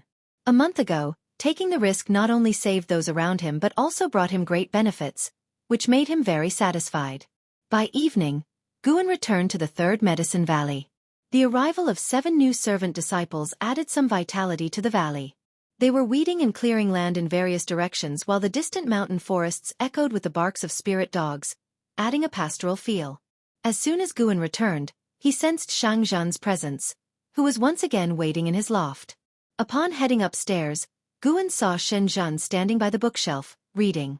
Hearing the footsteps, she returned the book to the shelf and turned to face him. Guan closed the door and asked, "Miss Shen, what brings you here today? I heard you're going to write a book about Sword Venerable Fudao? He'll be part of it, but it won't be solely about him. Mainly, it will recount the events from a month ago in the outer sect. Then you must be careful. The reputation of Sword Venerable Fudao has spread beyond the Taizong dynasty. Just yesterday, I received a letter saying that sword cultivators from the Great Yu dynasty are preparing to challenge him. Many believe that since you're writing about Sword Venerable Fudao, you must have a connection with him. They think finding you is easier than finding him." Xianxia laughed lightly as she spoke, her eyes gleaming with mirth. Guan sighed helplessly. How could I possibly meet Sword Venerable Fudao? To write about him, I need to gather material from the outer sect. Don't worry. I haven't disclosed your identity to anyone. Even my father wanted to know about you, but I refused. As Xianxia spoke, she took out a book from her storage bag and placed it on the table. Though I haven't told anyone, you should still be careful. The power of Sword Venerable Fudao makes many sects uneasy. They all want to gather information about him. Additionally, here is the book I wrote. Within a month, the book collection hall will start selling it nationwide. You can take a look first. With that, Xianxia walked out, brushing past him. They were already familiar with each other, so Guan did not see her off. Instead, he went to the desk and picked up the book Xianxia had written. Supreme Secret Records. It sounded very serious. Guan immediately started to read, but as he continued, his brows began to furrow. Really? He had thought Xianxia's writing wouldn't surpass Green Hero Travelogue, especially regarding matters between men and women. To his surprise, she wrote in even greater detail. This person acted demure in front of him but wrote so uninhibitedly in private? This content shouldn't be published, right? Guan hoped that the scrutiny of the book collection hall would do its job. Though he was displeased, he continued reading with great interest. This reading lasted the entire night. At dawn, Guan gathered the disciples to begin their exercises. As the number of disciples in the Third Medicine Valley increased, he believed tradition should be maintained, even getting Elder Tian involved. After the exercises, Guan began assigning tasks. He left 3 disciples to sow seeds while the others continued clearing the land. The dense forests around the Third Medicine Valley needed a significant amount of time and effort to transform into cultivable fields. Guan, even without using spells, did not feel tired and even told his disciples that it was also a form of cultivation. In truth, the disciples did not feel tired either and were very motivated. The larger the Third Medicine Valley grew, the more benefits they would receive, as Guan was generous in sharing the medicinal herbs, providing them with more elixirs. Life settled into a peaceful routine. Guan spent most of his time in the Third Medicine Valley, busy with clearing land and sowing seeds. 5 days later, Xianxia came looking for Guan again, very angry because her book had been rejected by the book collection hall. Guan almost laughed, but he held it in. Xianxia was very adamant.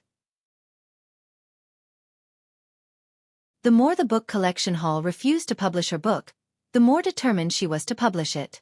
She decided to print it herself and secretly spread it in the inner sect. Guan advised her to revise it, delete some content, and maybe it would pass, but she didn't listen. Either way, without the help of the book collection hall, Guan believed her book couldn't become popular, easing much of his concern. Winter snow gradually fell, blanketing the earth in white. At noon, Guan arrived at Tianya Valley. To his surprise, there was an additional person inside the valley, and they had a formidable presence. Luo Han, sensing Gu An's presence, leaped out of the forest like a flying swan, landing in front of him. You came just in time. Let me introduce you to someone. They were sent by His Majesty. From now on, let them take any medicinal herbs they need to help them break through as soon as possible. Luo Han said, leading Guan to a distant area with lofts. Guan never coveted the herbs in Xianxia Valley. He only wanted to gather them. Afterward, it was up to Li Xiandao to distribute them, as they originally belonged to Li Xiandao. When they reached the loft, the door of a nearby house opened, and a white-robed man stepped out. Ilu Yun, Divinity Transformation Realm, 9 layers 466/1208/2850. Divinity Transformation Realm, 9 layers. His Majesty's forces were not weak either. Ilu Yun looked to be in his early 40s, with an elegant and refined demeanor. His white robe highlighted the charming and reserved temperament typical of a swordsman. From across the wall, Ilu Yun cupped his hands and said, I am Ilu Yun, a pleasure to meet you, Valley Master. Luo Han introduced, Senior Yi is the first sword servant by His Majesty's side. His sword Dao accomplishment is among the best in the Taizong dynasty. Only a few in the world can compare in sword Dao, countable on one's fingers. Guan raised his hand in greeting to Ilu Yun. Ilu Yun stared at Guan and asked, Valley Master, you are also a disciple of the Supreme Sect. Do you know anything about Sword Venerable Fudao? What exactly is his cultivation level? Sword Venerable Fudao was famed throughout the land, but everyone only knew he had slain Chu Xian of the Void Crossing Realm. Few were aware he had also fought Vice Sect leader Ji Hantian. Ji Hantian himself had not mentioned it, as if it had never occurred. I am merely an outer disciple of the Supreme Sect with limited knowledge. However, there is a remnant of his sword intent on the heavenly repair platform in the outer sect. Senior could take a look. Guessing that this sword cultivator sought a challenge with Sword Venerable Fudao, Guan suggested the platform to make him realize the gap between himself and the Sword Venerable. Indeed, upon learning of Sword Venerable Fudao's sword intent at the Supreme Sect, Ilu Yun's eyes brightened, and he immediately leaped out of the valley, flying through the air. Guan looked at Luo Han and asked, Can he go directly to the Supreme Sect? Luo Han nodded. He has the Emperor's Sword Servant Order, allowing him unrestricted access to all major sections. Upon hearing this, Guan asked no further questions and headed toward a certain garden area to harvest the nearly ripe medicinal herbs. An ancient hour later, he left Xianxia Valley. The new year arrived amid the winter cold. Right after the Lunar New Year, Guan returned to the outer gate. He first requested another batch of high-rank medicinal herb seeds from Jianghu, and then went to the heavenly repair platform to join in the excitement. Zhua Yijian and his son were still sitting in meditation, seeking sword enlightenment. Guan also saw Ilu Yun. He, too, was meditating near the righteous path words, frowning in deep thought. Guan's gaze shifted above the word path, and his brow furrowed slightly.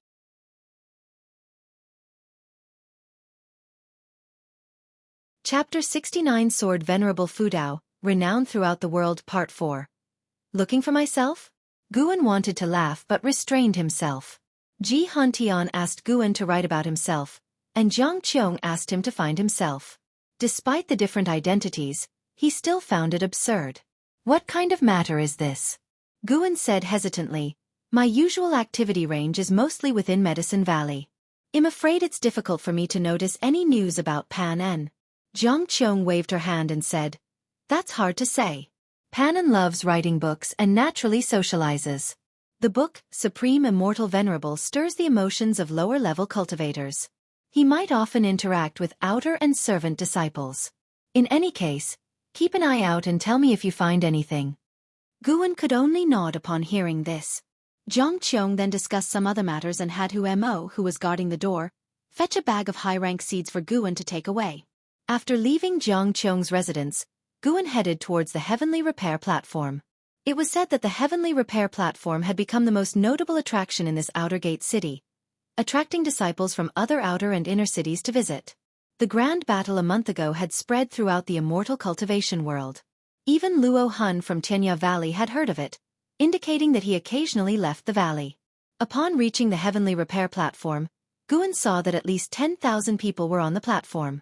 Beside the words righteous path, many cultivators were meditating.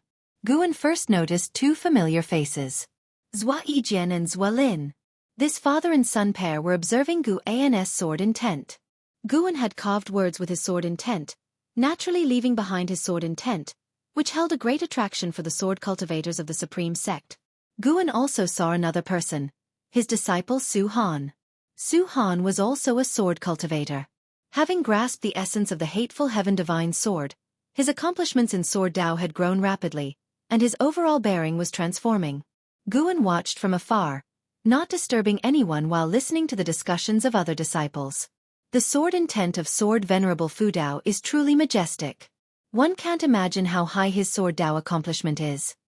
It's said that Sword Venerable Fudao has strength comparable to that of the vice sect leader.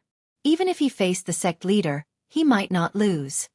Perhaps Sword Venerable Fudao is actually the sect leader? That's impossible.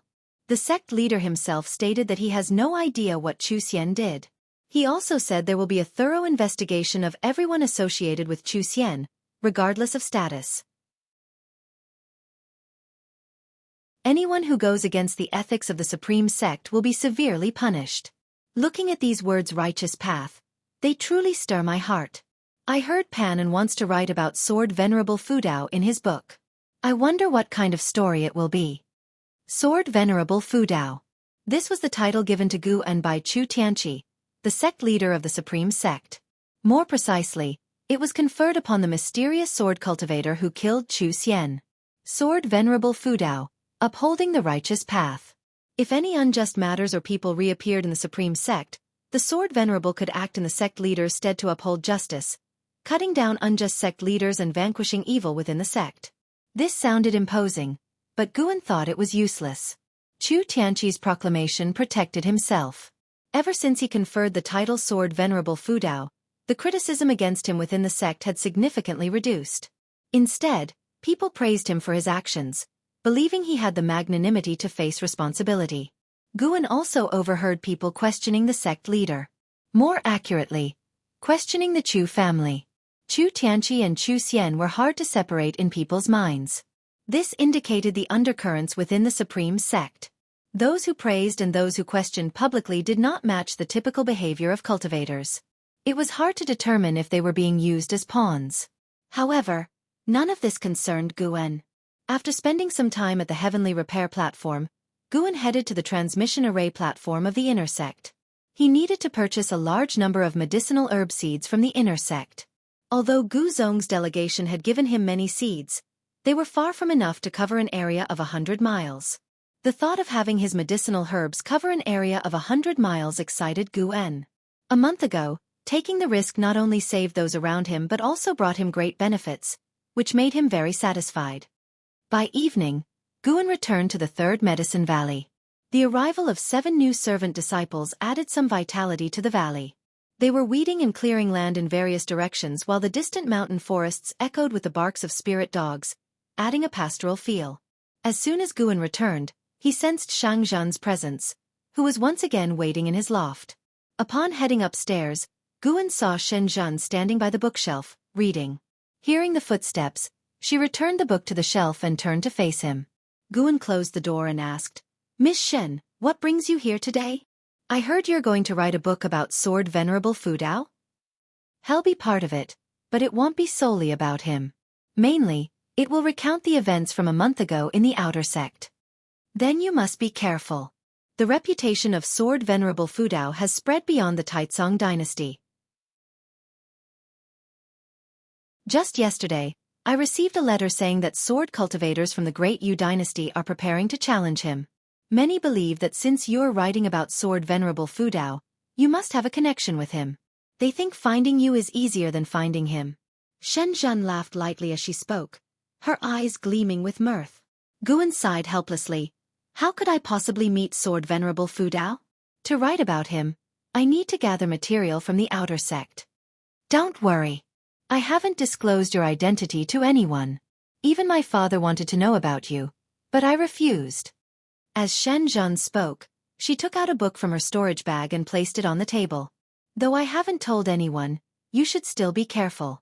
The power of sword Venerable Fudao makes many sects uneasy. They all want to gather information about him. Additionally, here is the book I wrote. Within a month, the book collection hall will start selling it nationwide. You can take a look first. With that, Shenzhen walked out, brushing past him. They were already familiar with each other, so Guan did not see her off. Instead, he went to the desk and picked up the book Shenzhen had written. Supreme Secret Records. It sounded very serious. Guan immediately started to read, but as he continued, his brows began to furrow. Really? He had thought Shenzhen's writing wouldn't surpass Green Hero Travelogue, especially regarding matters between men and women. To his surprise, she wrote in even greater detail. This person acted demure in front of him but wrote so uninhibitedly in private? This content shouldn't be published, right? Guan hoped that the scrutiny of the book collection hall would do its job. Though he was displeased, he continued reading with great interest. This reading lasted the entire night. At dawn, Guan gathered the disciples to begin their exercises. As the number of disciples in the Third Medicine Valley increased, he believed tradition should be maintained, even getting Elder Tian involved. After the exercises, Guan began assigning tasks. He left 3 disciples to sow seeds while the others continued clearing the land. The dense forests around the Third Medicine Valley needed a significant amount of time and effort to transform into cultivable fields. Guan, even without using spells, did not feel tired and even told his disciples that it was also a form of cultivation. In truth, the disciples did not feel tired either and were very motivated. The larger the Third Medicine Valley grew, the more benefits they would receive, as Guan was generous in sharing the medicinal herbs, providing them with more elixirs. Life settled into a peaceful routine. Guan spent most of his time in the Third Medicine Valley, busy with clearing land and sowing seeds. 5 days later, Shenzhen came looking for Guan again, very angry because her book had been rejected by the book collection hall. Guan almost laughed, but he held it in. Shenzhen was very adamant. The more the book collection hall refused to publish her book, the more determined she was to publish it. She decided to print it herself and secretly spread it in the inner sect. Guan advised her to revise it, delete some content, and maybe it would pass, but she didn't listen. Either way, without the help of the book collection hall, Guan believed her book couldn't become popular, easing much of his concern. Winter snow gradually fell, blanketing the earth in white. At noon, Guan arrived at Xianxia Valley. To his surprise, there was an additional person inside the valley, and they had a formidable presence. Luo Hun, sensing Guan's presence, leaped out of the forest like a flying swan, landing in front of him. You came just in time. Let me introduce you to someone. They were sent by His Majesty. From now on, let them take any medicinal herbs they need to help them break through as soon as possible. Luo Hun said, leading Guan to a distant area with lofts. Guan never coveted the herbs in Xianxia Valley. He only wanted to gather them. Afterward, it was up to Li Xiandao to distribute them, as they originally belonged to Li Xiandao. When they reached the loft, the door of a nearby house opened, and a white-robed man stepped out. Ilu Yun, Divinity Transformation Realm, 9 layers 466/1208/2850. Divinity Transformation Realm, 9 layers. His Majesty's forces were not weak either. Ilu Yun looked to be in his early 40s, with an elegant and refined demeanor. His white robe highlighted the charming and reserved temperament typical of a swordsman. From across the wall, Ilu Yun cupped his hands and said, I am Ilu Yun, a pleasure to meet you, Valley Master. Luo Hun introduced, Senior E is the first sword servant by His Majesty's side. His sword Dao accomplishment is among the best in the Taizong dynasty. Only a few in the world can compare in sword Dao, countable on one's fingers. Guan raised his hand in greeting to Ilu Yun. Ilu Yun stared at Guan and asked, Valley Master, you are also a disciple of the Supreme Sect. Do you know anything about Sword Venerable Fudao? What exactly is his cultivation level? Sword Venerable Fudao was famed throughout the land, but everyone only knew he had slain Chu Xian of the Void Crossing Realm. Few were aware he had also fought Vice Sect leader Ji Hantian. Ji Hantian himself had not mentioned it, as if it had never occurred. I am merely an outer disciple of the Supreme Sect with limited knowledge. However, there is a remnant of his sword intent on the heavenly repair platform in the outer sect. Senior could take a look. Guessing that this sword cultivator sought a challenge with sword Venerable Fudao, Guan suggested the platform to make him realize the gap between himself and the sword Venerable. Indeed, upon learning of sword Venerable Fudao's sword intent at the supreme sect, Yi Liyun's eyes brightened, and he immediately leaped out of the valley, flying through the air. Guan looked at Luo Han and asked, "Can he go directly to the supreme sect?" Luo Han nodded. He has the Emperor's Sword Servant Order, allowing him unrestricted access to all major sections. Upon hearing this, Guan asked no further questions and headed toward a certain garden area to harvest the nearly ripe medicinal herbs. An ancient hour later, he left Xianxia Valley. The new year arrived amid the winter cold.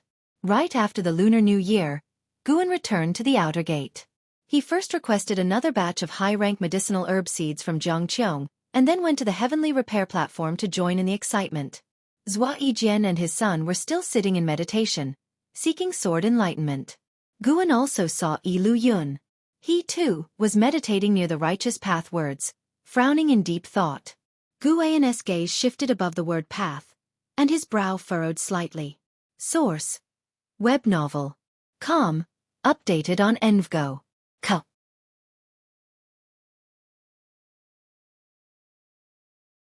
Chapter 70, Righteousness and Demons.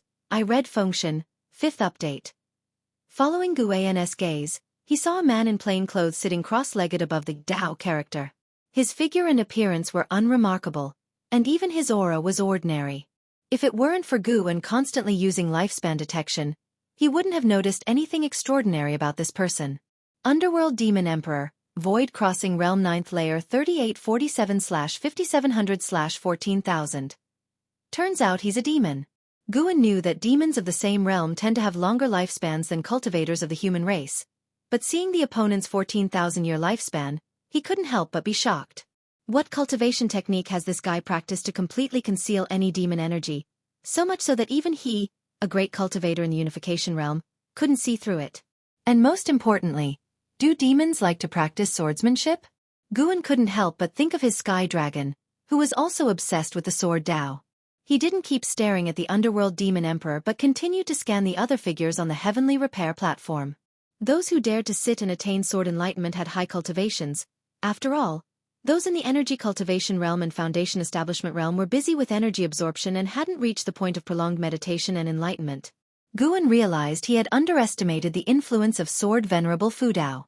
Although he hadn't heard of Chu Xian before, with Chu Xian's cultivation, he must be famous among the major forces in the immortal cultivation world, especially among great cultivators who were well aware of him. The fall of a void-crossing realm cultivator would undoubtedly shake the dynasty. It seemed he had to keep a low profile for the time being. With the spread of reputation, who knew how many troublesome entities might be attracted? After thoroughly looking at all the people on the heavenly repair platform, Guan left. He had developed the habit of using lifespan detection on anyone he met. Without checking the other's background, he felt uneasy. For the next few years, he planned to farm in peace until the immortal cultivation world forgot about sword Venerable Fudao.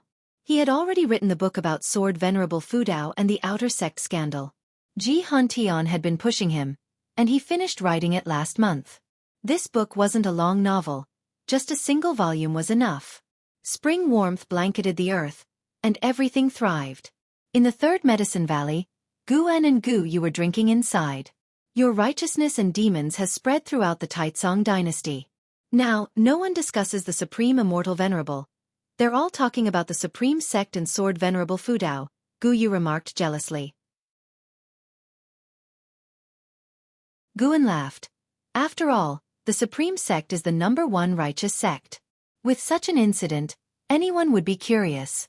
Don't worry, in a few years, the immortal cultivation world will lose interest. By then, people will still chase after your legendary battle against the demon emperor of the exotic realm. Hearing this, Gu Ye's expression brightened instantly, and he started praising how well Guan had written it while eagerly asking about the next part of the plot. Guan wouldn't reveal anything, making Gu Yu itch with curiosity. By the way, I've recently gotten hold of a book, and the protagonist is named Guan. It's quite interesting, Gu Yu suddenly said, taking a book out of his storage bag. The Supreme Secret Records. Seeing the title, Guan's heart skipped a beat. Darn it! It actually made its way out. My reputation is ruined. Gu Yu shook the supreme secret records in his hand, snickering. Brother Gu, have you read this book? Guan curiously asked. What's this book about?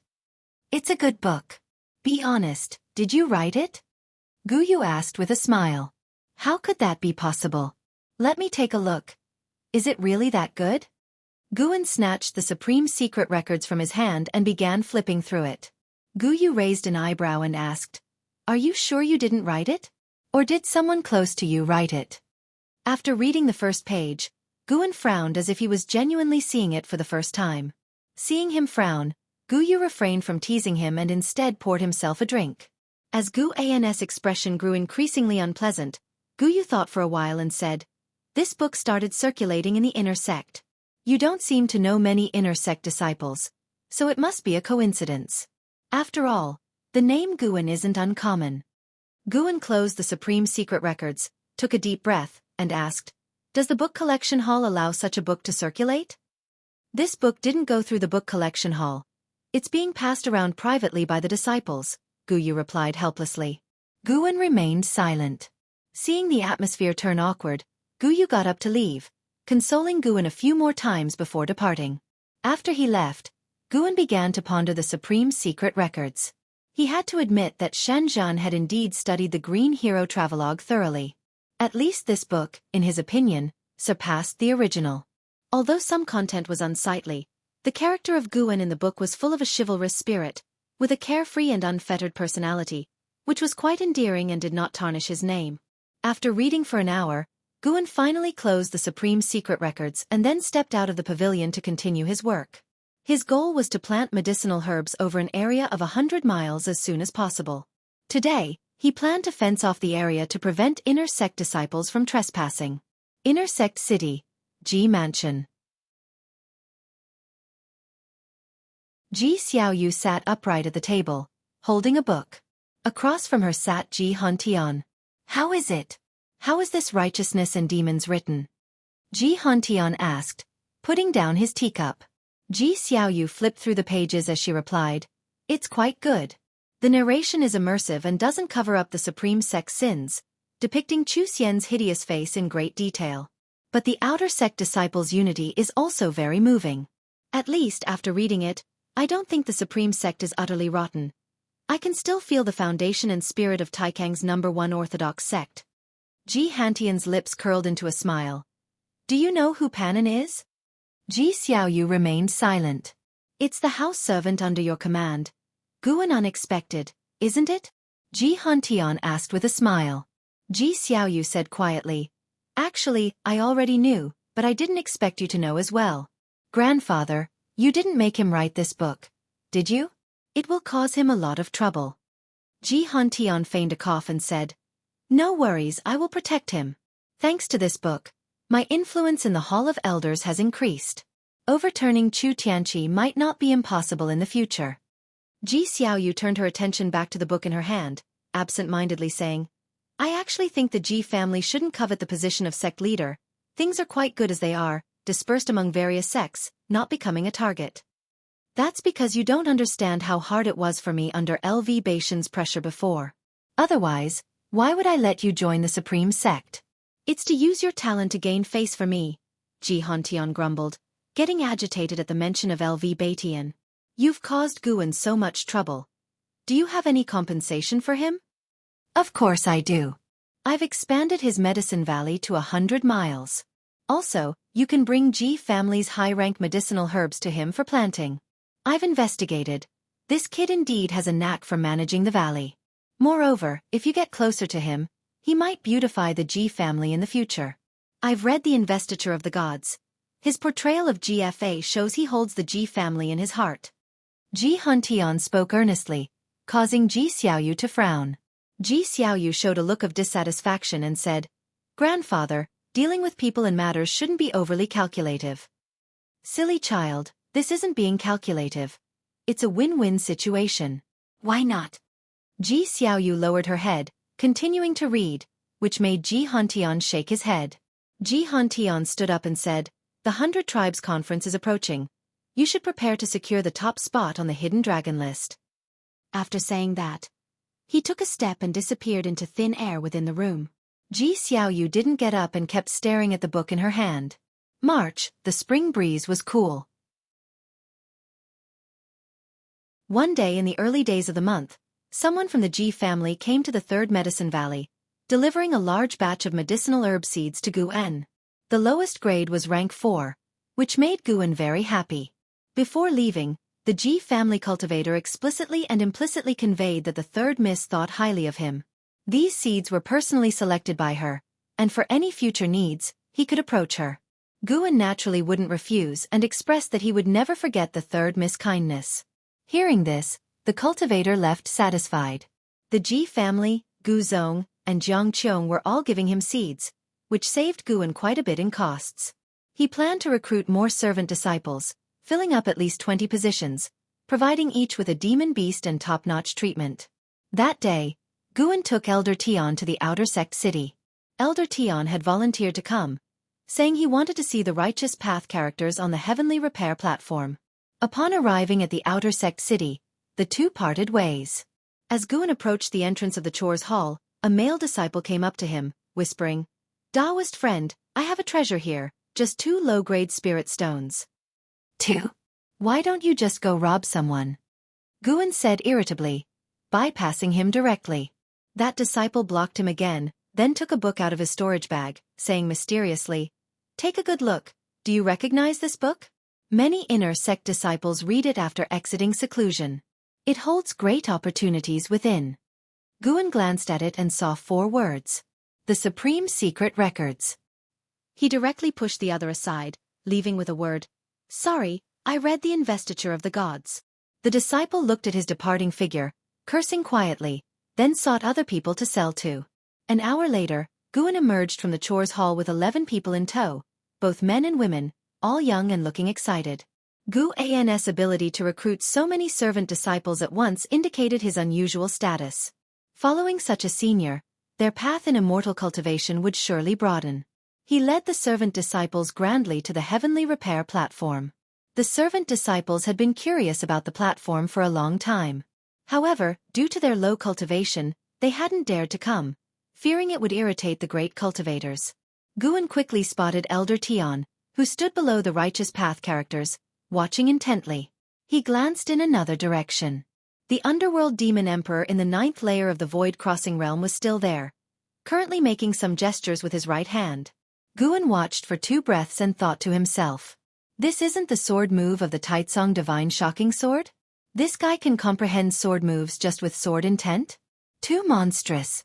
No, I need to deepen my connection with the Taitsong Divine Shocking Sword." Next time, I'll invest 1 or 2,000 years of lifespan to maintain my standing in the sword Dao. Gu-en withdrew his gaze and walked towards Elder Tian. "Ha ha ha, I've comprehended it. I've comprehended it."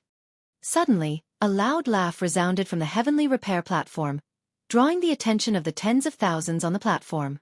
The speaker was an old man wearing a Taoist robe, although his white hair was a bit messy. He then leaped into the sky, reaching out with 2 fingers, pointing at the righteous path characters on the platform.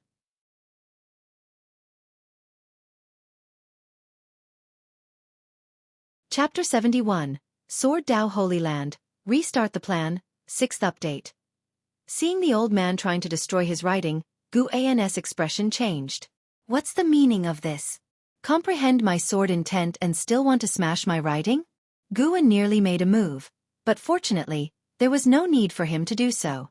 "Presumptuous!" A thunderous shout echoed. The speaker was none other than Li Zuando's first sword servant, Ilu Yun. The 9th layer of the divinity transformation realm. Ilu Yun still had an imposing aura. A single shout made the whole city jump in fear.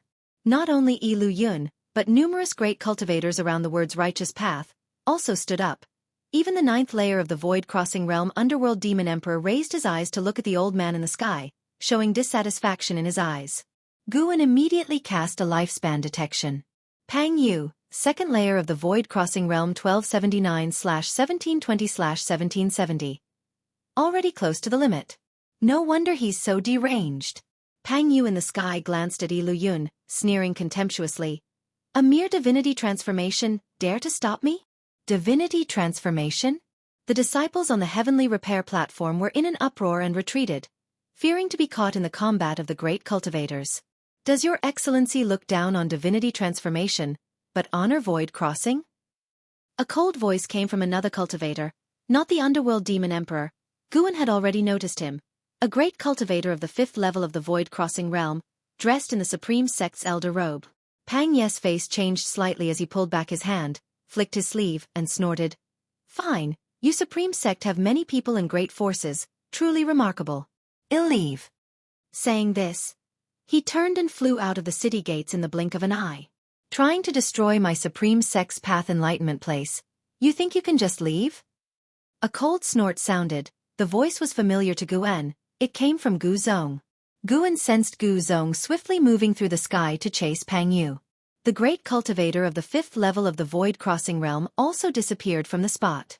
The tense atmosphere of the heavenly repair platform eased.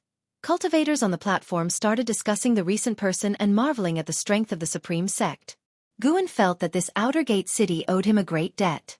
In the past, there were never so many great cultivators here. Now there were always 2 void crossing realm great cultivators watching over the city, giving an immense sense of security.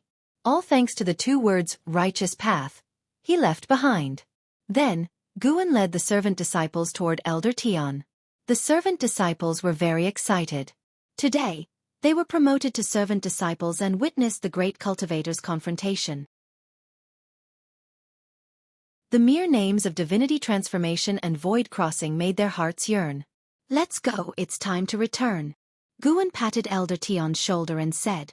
Elder Tian came back to his senses and stood up. As they exchanged glances, Guan felt that Elder Tian had some changes. He instinctively cast a lifespan detection. 8th layer of the energy cultivation realm? How did he suddenly jump 2 layers? How long has it been? Guan felt astonished in his heart but showed no emotions on his face. He had long premonition that Elder Tian would make a comeback. After all, Elder Tian didn't step down due to defeat, but due to his own mistake. Such a person was likely to return to the peak. An ancient hour later, Guan and others returned to the 3rd Medicine Valley. He asked Xiaochuan to help arrange these disciples. After Xiaochuan visited the 3rd Medicine Valley a few times, he didn't want to leave. He transferred all the demon creatures he raised there. Guan cared for him greatly and naturally did not refuse. Among the peers, only Xiaochuan stayed with him. Although Wu Xin was his junior disciple, he came late and was not as important as Xiaochuan in his heart. Xiaochuan had been following Guan since childhood, always obeying. Such a junior disciple he naturally cherished dearly. Guan knew that in 200 years after the old friends passed away, it would be hard for him to build such relationships with others, so he treasured it very much. After returning to the valley, Elder Tian went alone to meditate under a big tree, contemplating something unknown. The setting sun cast a glow on the mountain top, as Yi Yan waved his spear before the sunset, creating a unique scene that sparked discussions among the new servant disciples. Seasons alternated, and more than 2 years passed quickly. That summer, at the age of 46, Guan stood at the mountain top, overlooking the mountains and rivers. As far as the eye could see, medicinal fields were everywhere, and one could vaguely see the estate amidst the woods. After spending more than 2 years, Guan finally managed to plant medicinal herbs across hundreds of miles. As he looked out, his heart was filled with a sense of accomplishment. A figure approached him. It was Xiaochuan. Senior brother, Yi Yan has left for months. When will we recruit a new servant disciple to fill the vacancy? Our medicine valley is too big, with one less person, others need to walk a little more. Xiaochuan asked. Guan took out the valley master token and handed it to Xiaochuan. You go recruit, let's see your judgment. Upon hearing this, Xiaochuan was thrilled, thanked Guan, and then hurried down the mountain. Guan looked towards the outer gate city, sensing a strong sword intent. Someone else succeeded in comprehending sword intent at the heavenly repair platform. In these 2 years, 4 people enhanced their sword intent at the heavenly repair platform, increasing the fame of the platform and sword Venerable Fudao. The heavenly repair platform even became a holy land for sword cultivators under the Taizong dynasty. Sword cultivators from various sects would visit, and the supreme sect also showed the demeanor of being the #1 orthodox sect, allowing disciples of other sects to comprehend sword intent. This attitude, along with the spread of righteousness and demons, not only did not harm the supreme sect's reputation, but it also rose further. Guan admired the Hall of Elders every time he thought of this. These people truly had skills, both in power struggles and crisis management. It's no wonder they could become elders.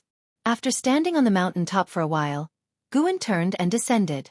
2 years had passed, most medicinal herbs were still in the growth stage, but his lifespan's growth rate was not slow. He planned to restart his daily routine. Every midnight, invest 5 years of lifespan into cultivation, slowly enhancing cultivation level. The first layer of the unification realm felt somewhat insecure, with more great cultivators at the heavenly repair platform. Who knows when an old monster of the unification realm might appear? As he walked down the mountain, there were more than 20 miles to his pavilion. He strolled daily to appreciate his foundation and never felt tired. Just like now, he enjoyed the scenery along the way, feeling joyful. Half an hour later, Guan walked along the riverside. A figure descended from the sky, landing behind him. Long time no see. Leah patted Guan's shoulder, trying to scare him. Guan pretended to shiver, as Leah practiced some energy-concealing method, landing silently. Why are you here? How have you been these years? Guan looked at Leah and asked joyfully. Leah proudly said, naturally good. After being severely injured by a demon cultivator last time, I started to cultivate diligently. Now I'm not the same as before. Really, I don't believe it. Wanna compete? Forget it, the gap between our realms is too big, it's unfair. You know it. Hee hee. Guan smiled, thinking to himself, brother, it would be unfair to you. They chatted while walking. Leah talked about his experience in the inner sect. Upon entering, he immediately sought the Hall of Elders, but before he got any results, chaos broke out in the outer sect. He was then worried about Guan's safety. He took a day to visit the Mystic Valley to see Guan, but Guan was not there. After confirming Guan's safety, he returned to the inner sect to focus on cultivation. He didn't want to lose again, nor always fight across realms. Why visit me today? Guan curiously asked. Leah laughed. My father asked Li Xuanyu and me to attend the 100 Clans Grand Meeting. The meeting is not simple, it's a combat contest of talents among the great clans of the 9 dynasties, with strength rankings recorded and spread in the immortal cultivation world, and the winners gain unimaginable opportunities. It's a contest of both clan honor and personal fame. By the way, your Ji family's Ji Xiaoyu will also attend. Hearing this, Guan's mind filled with various scenes, feeling quite interested. But he had no qualifications to participate. Even if he did, he wouldn't go. Just hearing about it was enough. Can you defeat our third miss? Guan teasingly asked. Couldn't before, now I'm not sure. Leah said confidently, making Guan glance at him. This guy's chi blood didn't seem normal. Why did he feel like demon beast chi blood? They continued chatting on their way back to the valley and drank late into the night, with other disciples gathered to hear Leah talk about the 100 Clans Grand Meeting. Even Elder Tian joined in the fun. By the way, former sect leader LV Baitian once won the top of the Hidden Dragon list, Dragon and Phoenix list, and Immortal Fate list. He was invincible at every stage. It said he was the strongest sect leader in Supreme Sect's 3,000 years, but unfortunately, he deviated and perished. Leah sighed. Guan raised his eyebrows. Elder Tian was that formidable? He didn't look at Elder Tian to avoid revealing he knew Elder Tian's true identity. Tang Yu couldn't help asking, Martial Uncle Leah, can Zhou Tongyu win this Hidden Dragon List top position? The Hidden Dragon List ranked talents under 100 years old among various clans. Zhou Tongyu was already the number 1 of the younger generation. The book Supreme Immortal Venerable boosted his reputation. Many felt the Zhou Tongyu in the book was him. He had also visited Supreme Sect, sweeping the younger generation before leaving proudly. Leah glared at him, saying, What are you talking about? That top position is naturally your martial uncle's. What Zhou Tongyu, watch. This time your martial uncle will make him taste defeat. Upon hearing this, all the disciples admired Leah. Such confidence was inspiring. Elder Tian chuckled, Actually, Zhou Tongyu isn't your biggest opponent. Supreme Sect hides someone stronger, with greater talent, but remains in seclusion. Leah asked, Who? LV Xian, who formed his core at 30. What? Li Ya's expression changed. Others were also shocked. Most present were over 30. They couldn't imagine forming a core at 30. Gu An's expression became peculiar. In these 2 years, Xianxia Valley had a newcomer, LV Xian. He hadn't linked LV Xian to LV Batian before. Now it seemed, were they blood-related? Li Xiandao was truly capable, even digging out Supreme Sect's hidden genius, quite outrageous.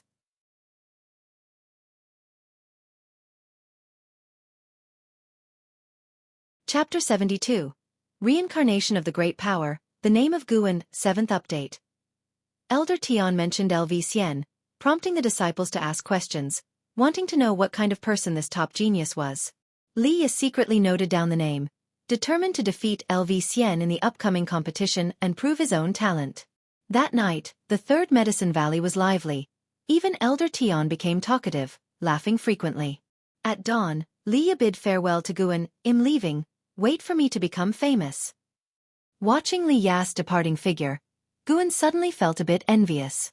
Li Ya was always so energetic and ambitious, while Guan always thought a lot before doing anything, considering all factors. But thinking of Li Ya's miserable appearance when injured, his mouth couldn't help but turn up in a smile. Envy is fine, but don't imitate. After Li Ya left, the disciples of the Third Medicine Valley continued their work. With the territory expanding, daily patrols were needed. Guan returned to Mystic Valley, checked each area, then flew towards Xianxia Valley. Along the way, he found a place to secretly convert 5 years of lifespan into cultivation, then continued on his journey. Arriving at Xianxia Valley, Guan walked in from the valley entrance. As he climbed the hillside, he saw Lu Yun and LV Xian sparring in a magical duel. LV Xian wore a red robe, his long hair flowing. At first glance, one might mistake him for a woman. He held a gourd-shaped fan, and effortlessly countered Lu Yun's sword strikes. The two of them moved back and forth in the air, evenly matched. Lu Yun suppressed his cultivation. Otherwise, LV Xian wouldn't stand a chance against him. Guan couldn't resist performing a lifespan detection on LV Xian again. LV Xian, Core Formation Realm, First Layer 75/480/4900. He reached the Core Formation Realm at 30, but his cultivation hadn't advanced in the 45 years since? If not for the impressive lifespan of 4,900 years, Guan would find it hard to believe he was the Supreme Sect's top genius. Except for Ji Xiaoyu, who possessed a primordial Taoist talisman, LV Xian's 4,900-year lifespan was the most impressive talent Guan had seen among the human race. LV Xian didn't seem injured. Perhaps he cultivated some miraculous skill like Wuxia? Sun Da, Sun Air, and Sun San rushed to Guan, very happy because Guan always brought them tasty treats. Although they were demons, captured by Luo Hun, Guan never belittled them, so they had a good relationship. These are 5th-tier spirit fruits. You can only eat one each, don't fight over them. Guan took out 3 large, crimson fruits the size of watermelons and placed them on the ground for the 3 monkey demons to pick. He then walked towards an area of the valley. Today was another harvesting day. With his Medicine Valley expanding, he now had the opportunity to pick herbs daily, which he thoroughly enjoyed. After he finished harvesting, Lu Yun and LV Xian also stopped sparring and landed. Lu Yun began evaluating LV Xian's performance, and LV Xian remained humble. "Senior E, when are you going to undergo tribulation?" "I'm waiting for you to challenge Sword Venerable Fudao," LV Xian asked expectantly. He spoke seriously, as if he truly believed Lu Yun could defeat the Sword Venerable. Lu Yun hesitated and said, "At most half a year. When the time comes, I will go to the Tribulation Crossing Valley of the Supreme Sect to undergo tribulation. As for challenging the Sword Venerable Fudao, let's talk about it later." Ever since he visited the Heavenly Repair Platform, he had given up the idea of competing with Sword Venerable Fudao. The gap was too great. Facing such sword intent, he couldn't muster any fighting spirit. LV Xian raised his eyebrows, his delicate face showing anticipation. He continued to persuade, "Give it a try, what if you win? Once you reach the Void Crossing Realm, your sword intent will naturally transform. You might have the strength to fight, and being the first to challenge Sword Venerable Fudao, even if you lose you'll become famous." Passing by, Guan wanted to retort. LV really had a problem. Ever since he came to Xianxia Valley, he had been persuading Luo Hun to challenge the Supreme Sect's top gun, and urging the 3 monkey demons to challenge the nearby 3rd-tier Great Demon. It wasn't occasionally. Whenever he encountered someone, he would persuade them. If this guy truly loved fighting, Leah would have heard of him long ago. I'll think about it. Lu Yun frowned. LV saw Guan and immediately approached, warmly putting his arm around Guan's shoulder, smiling. Valley Master, I feel you're not ordinary either. Do you want to strive for the position of National Master? I can teach you spells. Just say what you want to learn. Guan replied, I've said many times, I don't want to strive for anything, I just want to grow flowers and plants. How is that possible? As long as you're human, you have something you want to strive for. Then what do you want to strive for? Naturally, to be the #1 in the world. Then why not spend the time you use to persuade others on cultivating? I don't need to cultivate. Sooner or later, I'll be invincible. You're impressive then. What a bragger. Daring to claim invincibility in front of me? Guan suddenly had an idea and smiled. I heard you want to participate in the 100 races competition. If you can win the championship, I'll learn your spells. Really? Really? I didn't originally plan to participate, but since you said that, wait and see. I'll leave tomorrow. LV finished speaking and walked towards his house. Guan watched his back, finding him hard to figure out. Iluyan walked over and transmitted his voice. Don't provoke him. Ever since he formed his core, he easily falls into dreams during cultivation. Sometimes he dreams of being an emperor, sometimes a sword emperor rampaging the mortal world, and even sometimes a demon emperor. According to him, he can reach the peak of the mortal world in every lifetime. What's wrong with him? Could he be a reincarnated great power? Guan immediately stopped underestimating LV. Better safe than sorry. This person might indeed have a remarkable background. The next morning, before Guan left, LV had already departed, making Guan more eager for the 100 races competition. The Hidden Dragon List was a competition for geniuses under 100 years old. Who would be the top among Zhou Tongyu, Ji Xiaoyu, Li Ya, and LV? Before LV returned, Guan decided to elevate his cultivation level to the 9th layer of the unification realm, secretly competing with these geniuses' growth speed. By the time Guan returned to Mystic Valley, it was already noon. He sensed a familiar aura waiting in his loft. Along the way, he greeted Wuxia and then went upstairs. Entering the house, Guan saw Yilan sitting at his desk, holding a book. Oh no! Guan closed the door and walked to the desk to take the book from her hand. He said seriously, how can a lady read this kind of book? Ever since the outer sex disaster, Yilan rarely visited him, spending most of her time training outside. Now, she had been promoted to a deacon in the law enforcement hall, holding a certain position and power. Yilan looked at Guan and smiled. I heard from Zhenqin that you usually love reading this green hero travelogue, so I wanted to see what kind of book you like. I don't know about that Supreme Secret Records. But don't listen to Zhenqin's nonsense. It's a slander. The green hero travelogue was left by my master. I haven't read it nor destroyed it, just kept it as a memento. Really? When has your senior brother ever lied to you? Humph.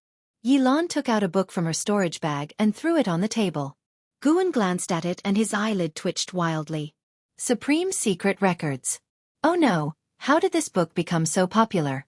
Yilan looked at Guan and said softly, Senior brother, I used to think it was a coincidence when I saw the protagonist named Guan.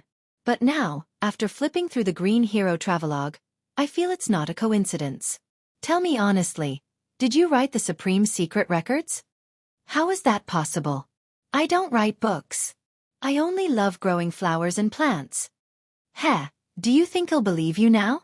Senior brother, it's not that I'm telling you off, but if you want to read, couldn't you read something like Investiture of the Gods or Supreme Immortal Venerable?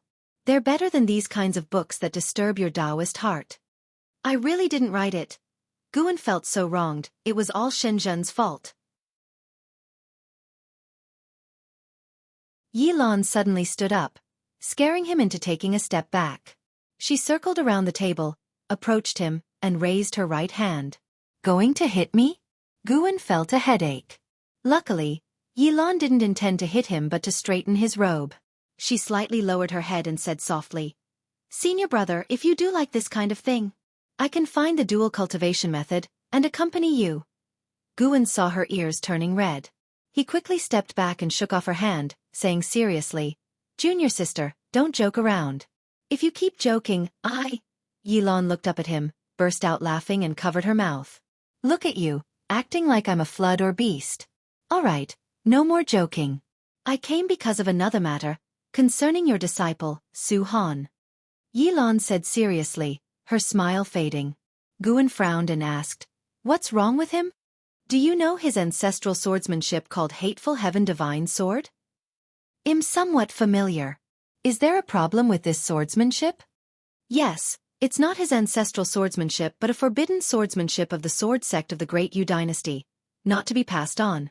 Su Han frequently used the Hateful Heaven Divine Sword to kill enemies during his training outside.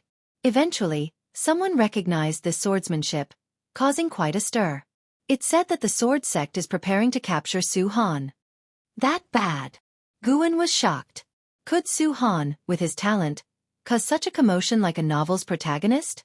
Yilan nodded and said, "I've hidden Su Han in the law enforcement hall, but if the sword sect comes, the law enforcement hall won't be able to protect him. After all, they are also a great sect, and the supreme sect won't offend the sword sect for an outer disciple." Guan thought for a moment and said, "I'll try to come up with something." Yilan comforted him saying, "If you're afraid of trouble, just ignore him. You can't protect him forever. I'm telling you because I don't know his significance to you and fear you might regret it later." Guan nodded and praised Yilan for being considerate. Yilan didn't stay long. After she left, Guan transported himself to the Third Medicine Valley and went to visit Shenzhen. Since Shenzhen ruined his reputation, she had to help. Shenzhen had invited him to her cave before, so he knew how to find her. A stick of incense time later, Guan entered Shenzhen's cave. "What a rare guest. It's not often you come to me voluntarily," Shenzhen smiled. In her cave, she wasn't wearing a veil, revealing a stunningly beautiful face, sweet and charming. She was holding a brush dipped in ink, and when Guan looked up, he saw the walls covered with paper sheets. This woman, was she drawing? Guan quickly looked away and said, "My disciple has encountered a problem involving the sword sect of the Great Yu dynasty. Can you help?" "Sword sect? No problem. They must give face to our Daotian sect," Shenzhen said boldly. Guan then recounted the situation in detail. Shenzhen frowned and hesitated, saying, "It seems there's a bit of an issue."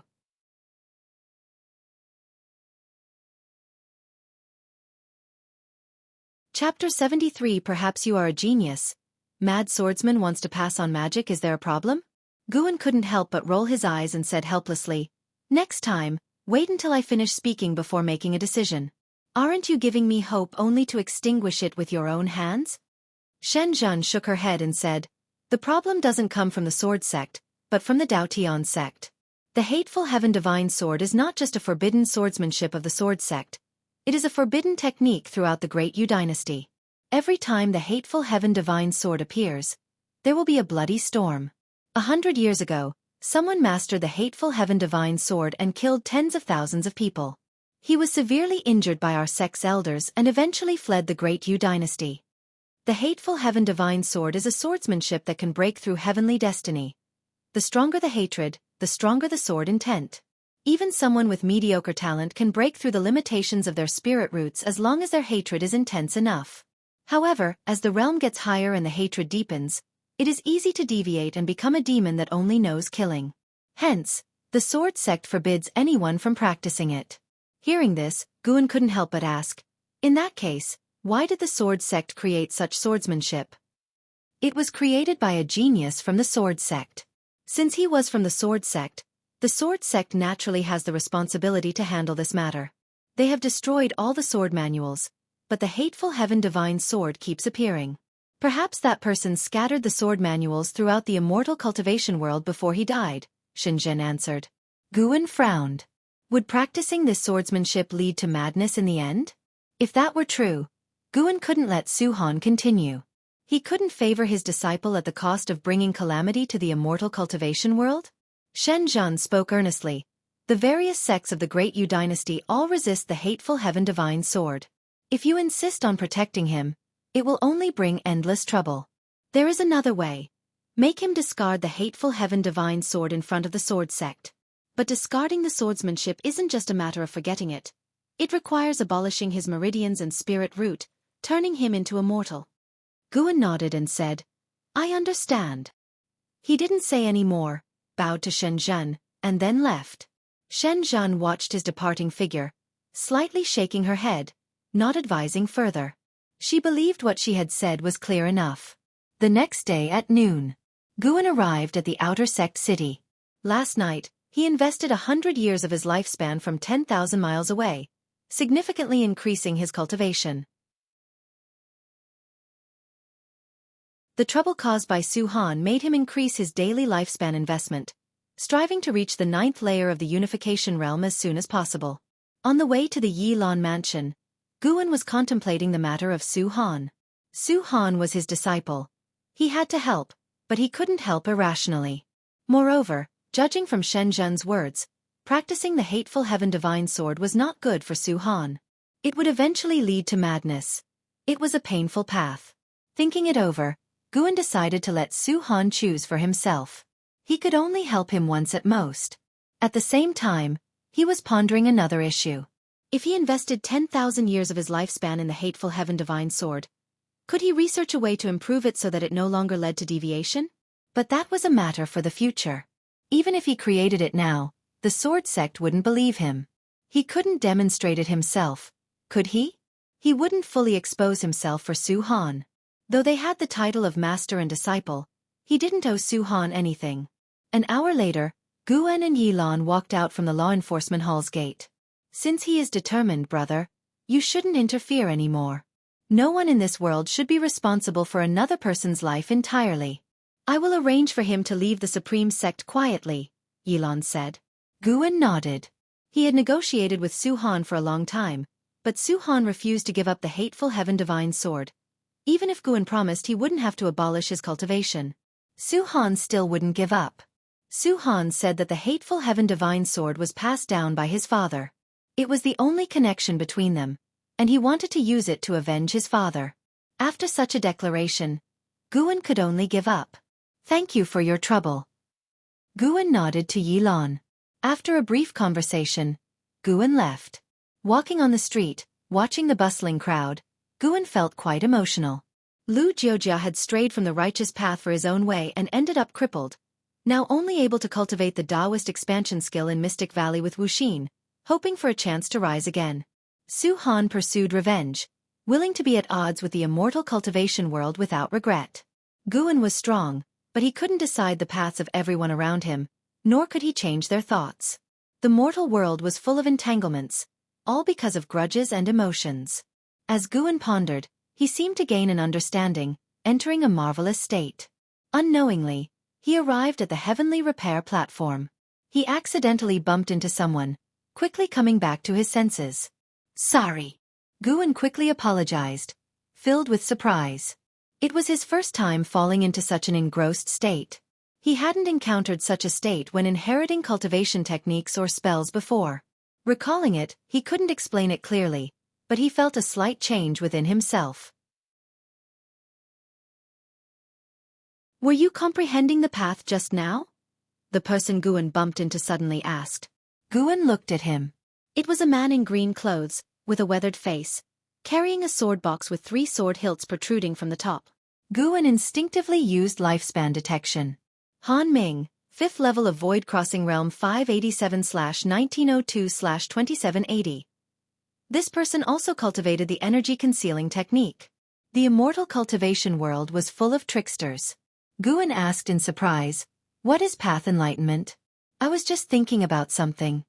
He thought to himself, it's better not to think about things while walking in the future, it might cause trouble.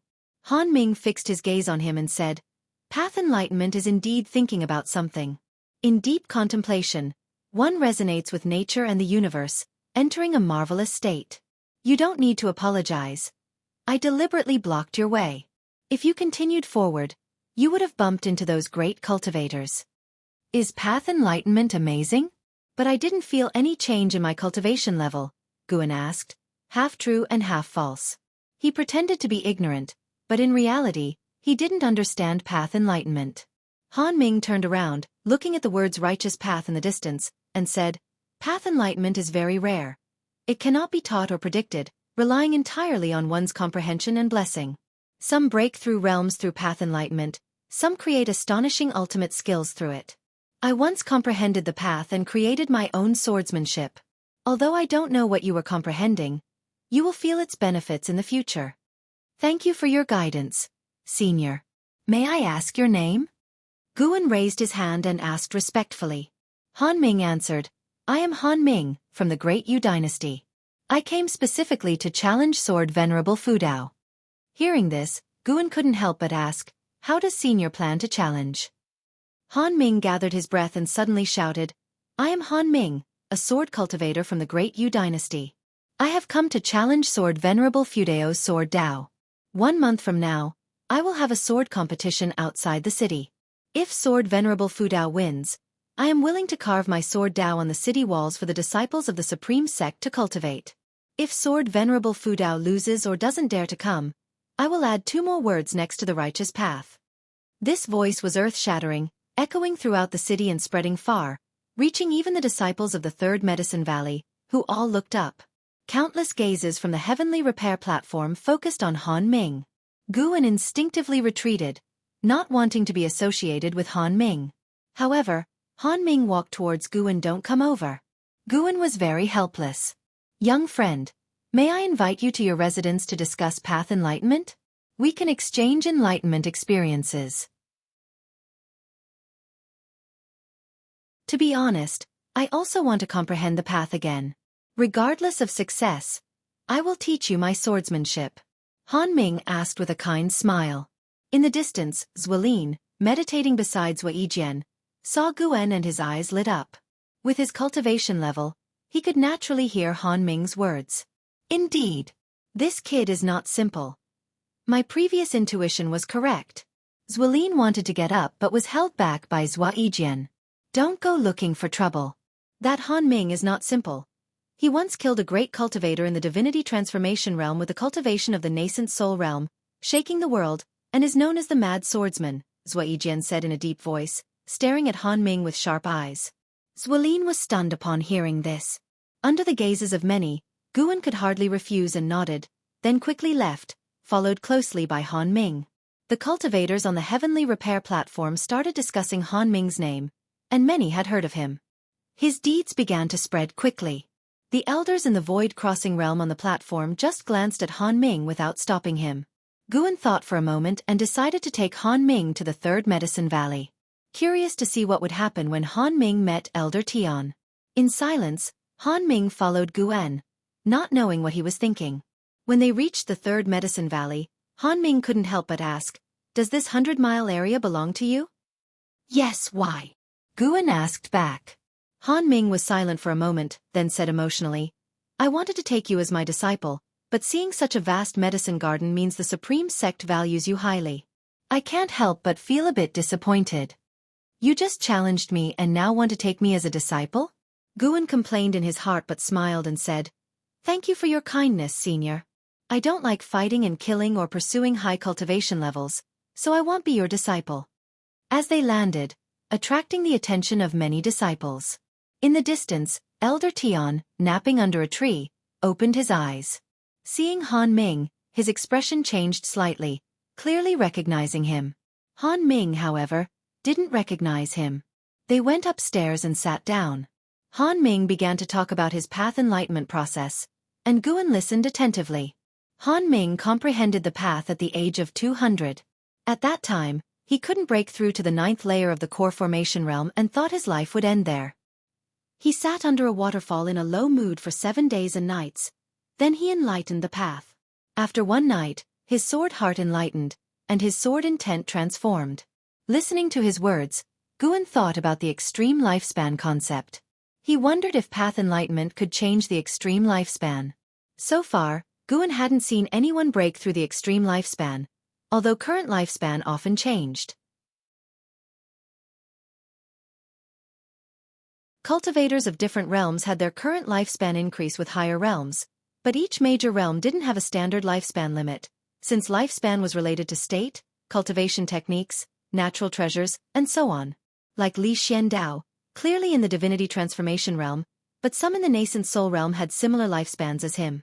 Or Ji Xiaoyu, who had over 800 years of lifespan in the 9th layer of foundation establishment, comparable to Li Xiandao in the 8th layer of the divinity transformation realm. If a person was seriously injured, their lifespan would change accordingly, like Elder Tian and Lu Jiujia. People weren't just data. Their values weren't fixed. He could only observe more. After Han Ming finished, he asked Guan to talk about his path enlightenment experience. This time, Guan didn't hide anything and honestly shared his worries, only leaving out the hateful heaven divine sword. When he finished, Han Ming pondered and said, "Worrying about your disciples' safety, realizing you can't control others' destinies, that's your path enlightenment. You might be a genius. In a month, I will compete in a sword contest with Sword Venerable Fudao, and I might die. How about I teach you all my sword Dao within this month? What do you think?"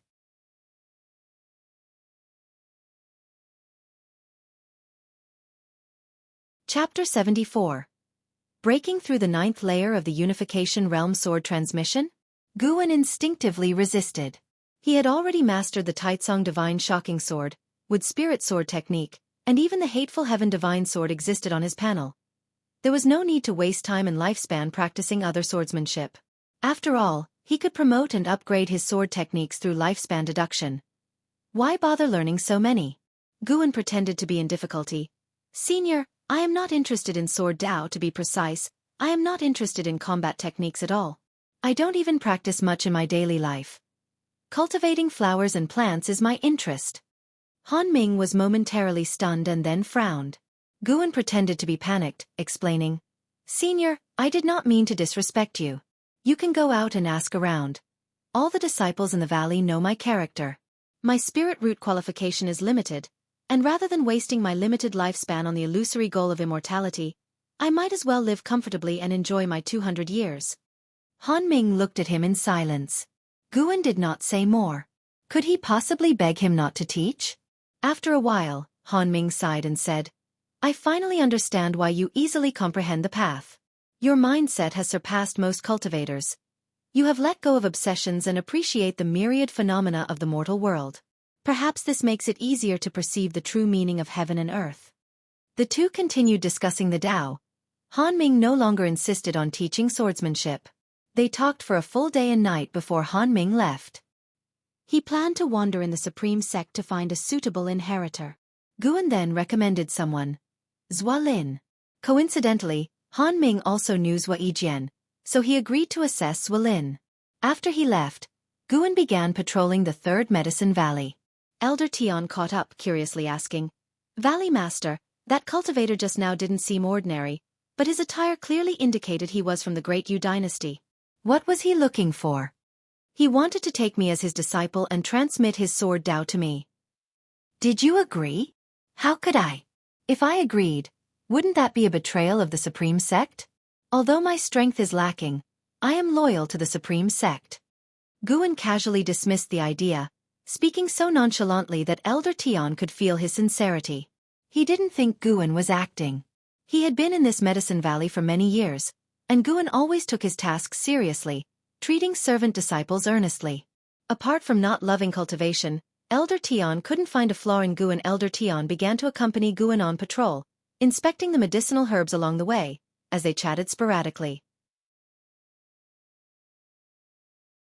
During this time, Guan inquired about Elder Tian's views on the master-disciple relationship. Elder Tian had lived for over 700 years. Guan was interested in his life insights. Though he might not necessarily follow them, listening was always beneficial.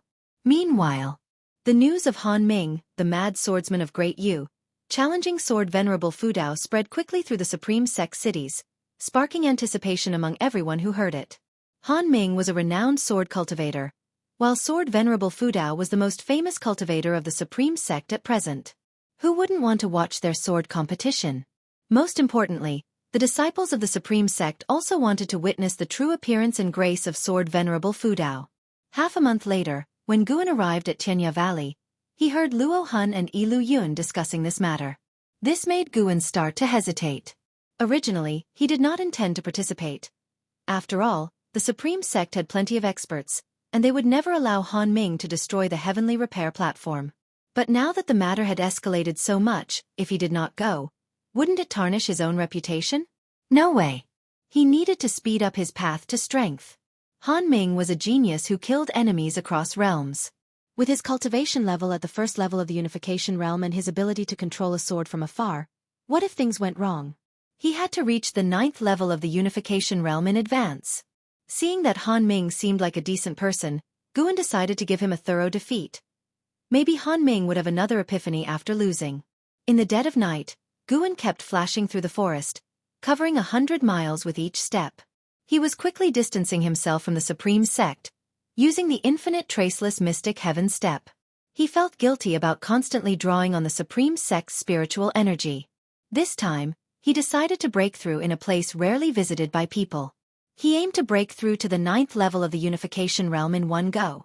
Alas, the world was unpredictable. There were always interruptions to his plans and his pace of becoming stronger. After traveling nearly 20,000 miles, Guan finally stopped. Here, deep in the mountains, the forest was filled with dense demon energy and ghost energy. Guan sat down to meditate under a tree, immediately activating the lifespan barrier. He couldn't walk any further. Who knew where he might end up?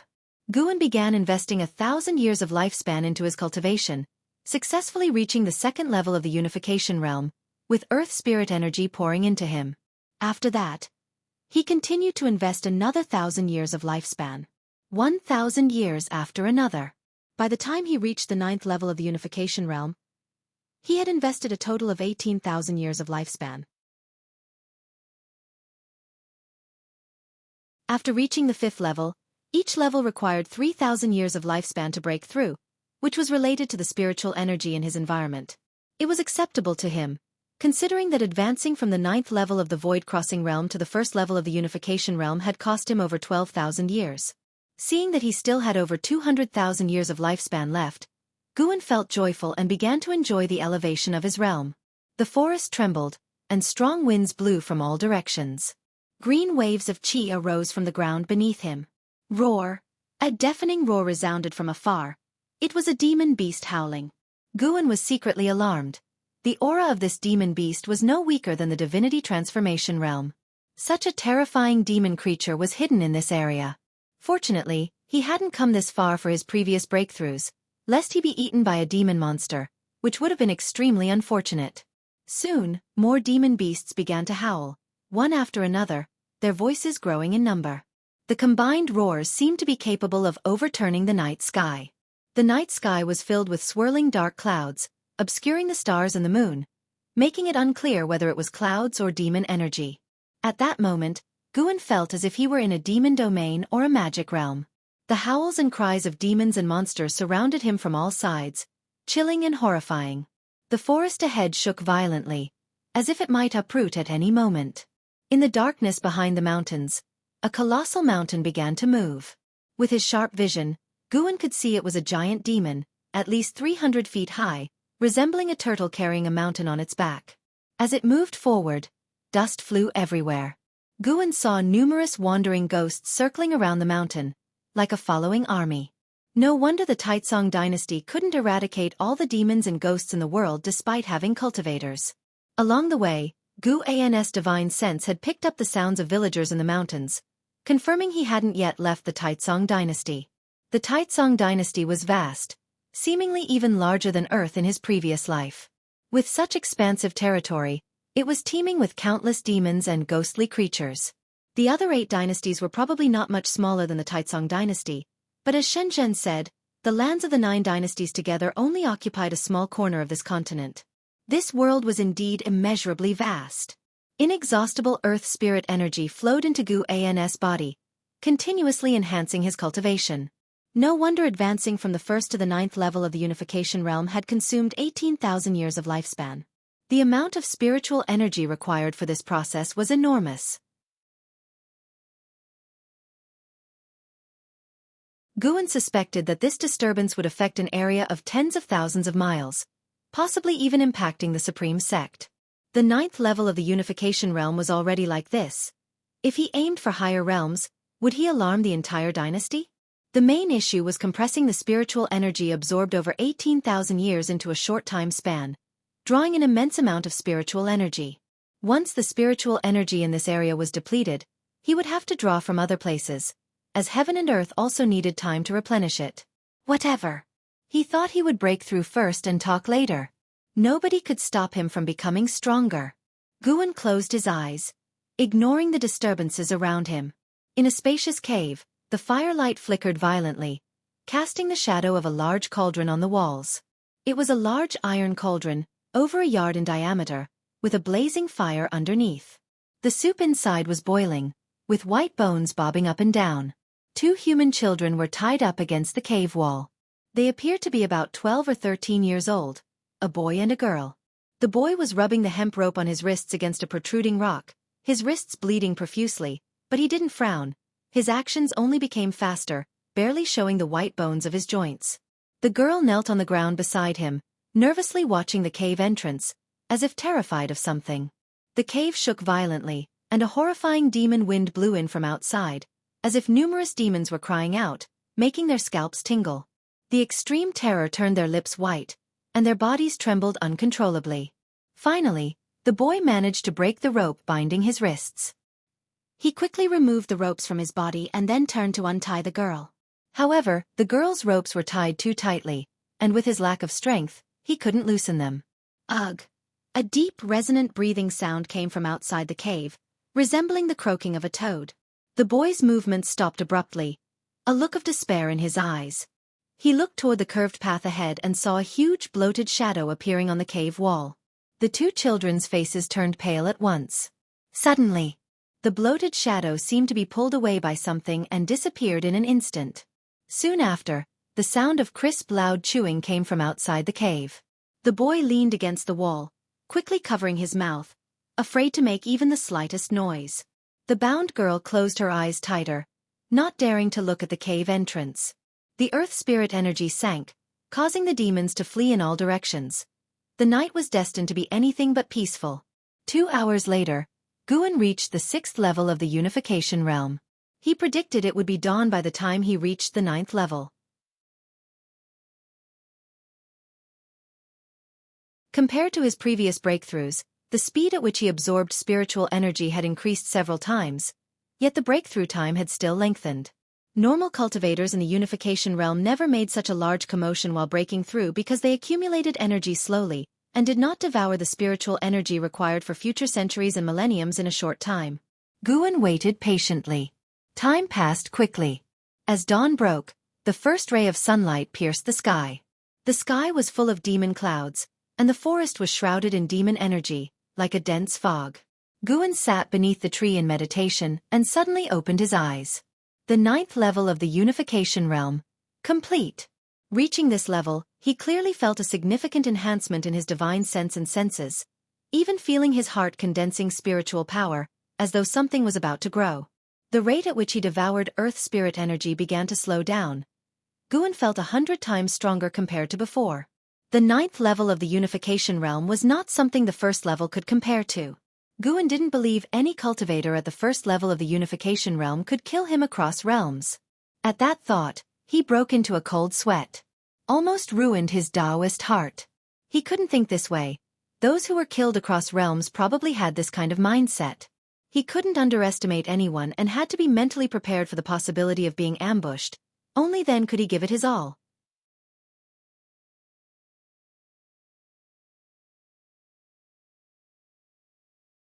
Chapter 75. Exaggerated Limit Lifespan. Guan takes a disciple. Once his cultivation level was completely stabilized, Guan closed the lifespan barrier. This time, the lifespan barrier consumed over 8,000 years. At this rate, activating the lifespan barrier would sooner or later become a huge expenditure. He still needed to work hard to earn more lifespan. Although he appeared wealthy now, if he wanted to make a comprehensive improvement, the lifespan would not be enough. Guan stood up, stretched lazily, and then touched his chest. The unification realm seemed like a transition. Unlike the previous stages that had phases, But this transition was a great test of his cultivation accumulation. Guan could feel that the next realm was related to the heart, and the thing condensing on his heart was a sign. It was just that he couldn't determine what it specifically would be for now. He began to move forward. It was still the infinite traceless mystic heaven step, and he moved continuously, covering hundreds of miles with each step. Meanwhile, he spread out his divine sense, carefully feeling the differences in the 9 layers of the unification realm. Suddenly, Guan stopped walking.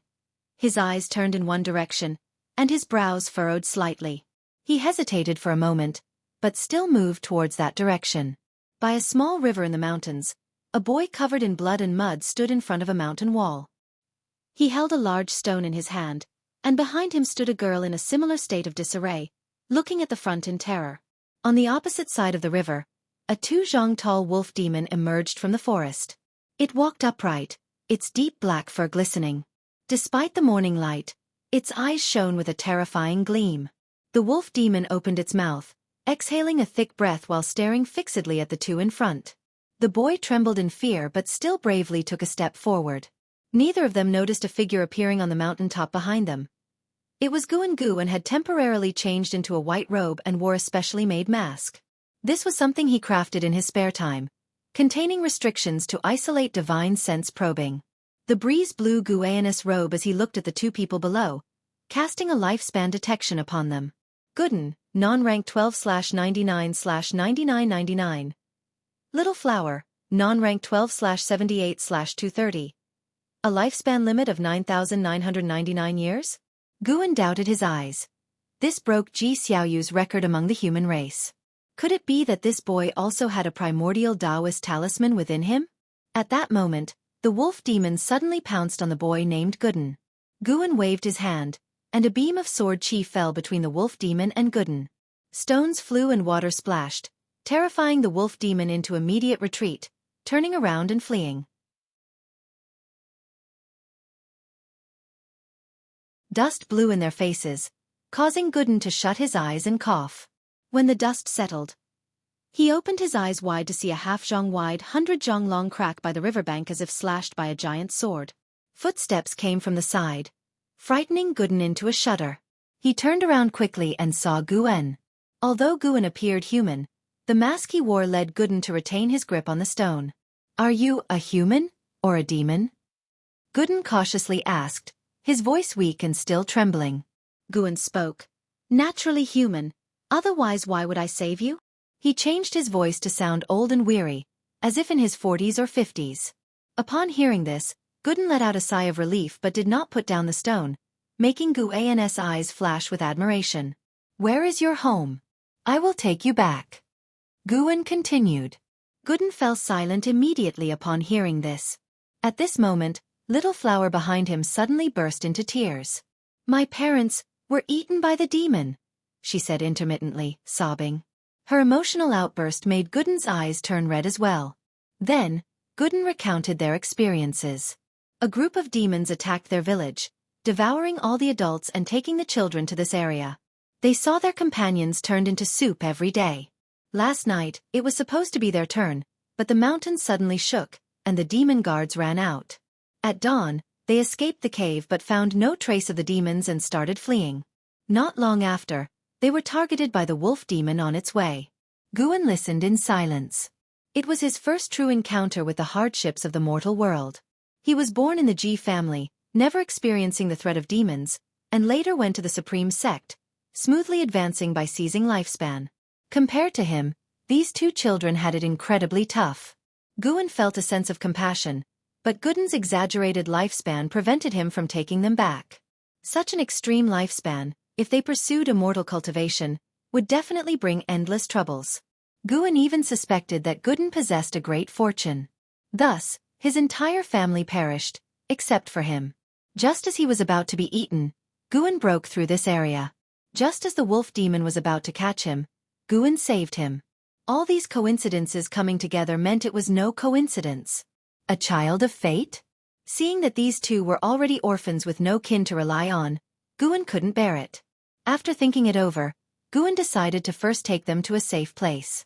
He appeared behind Gooden in a single step, picked him up, then went to Little Flower and lifted her as well, moving quickly. Frightened by his movement technique, they stopped crying and stiffened. After 10 breaths of time. In a forest, Guan stopped and gently placed them on the ground. He took out a bottle of elixir from his storage bag and poured half into each of their mouths.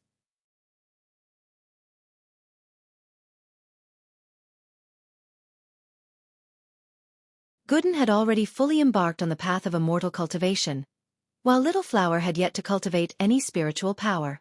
Typically, with a 5 spirit root qualification, it took a month to cultivate spiritual power, so Guan wasn't disappointed with Little Flower. At dawn, Guan prepared to leave. Guan, I am going out. I will return by evening. Take good care of your junior sister. Guan instructed. Guan opened his eyes and quickly stood up, nervously asking, Master, will you really come back? Don't leave us. I promise not to shout anymore. Little Flower also opened her eyes upon hearing this, stood up and rushed over, holding Guan's waist to prevent him from leaving. Guan found it amusing but maintained a stern tone. I am going to slay demons.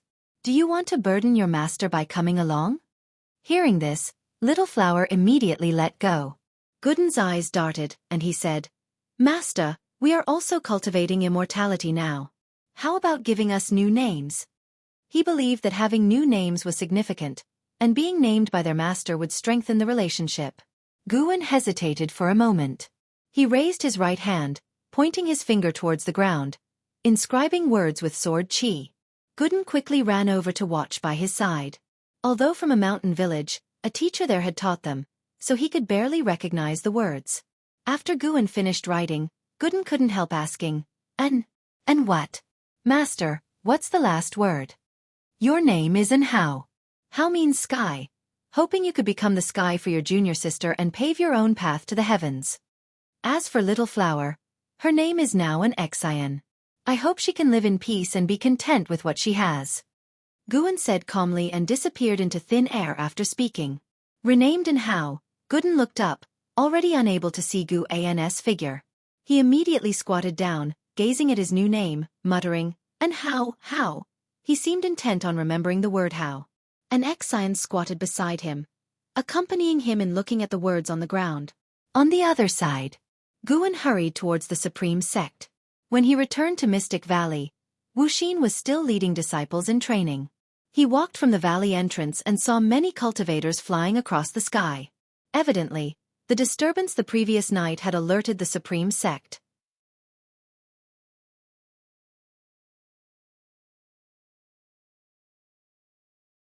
Chapter 76. The World Watches.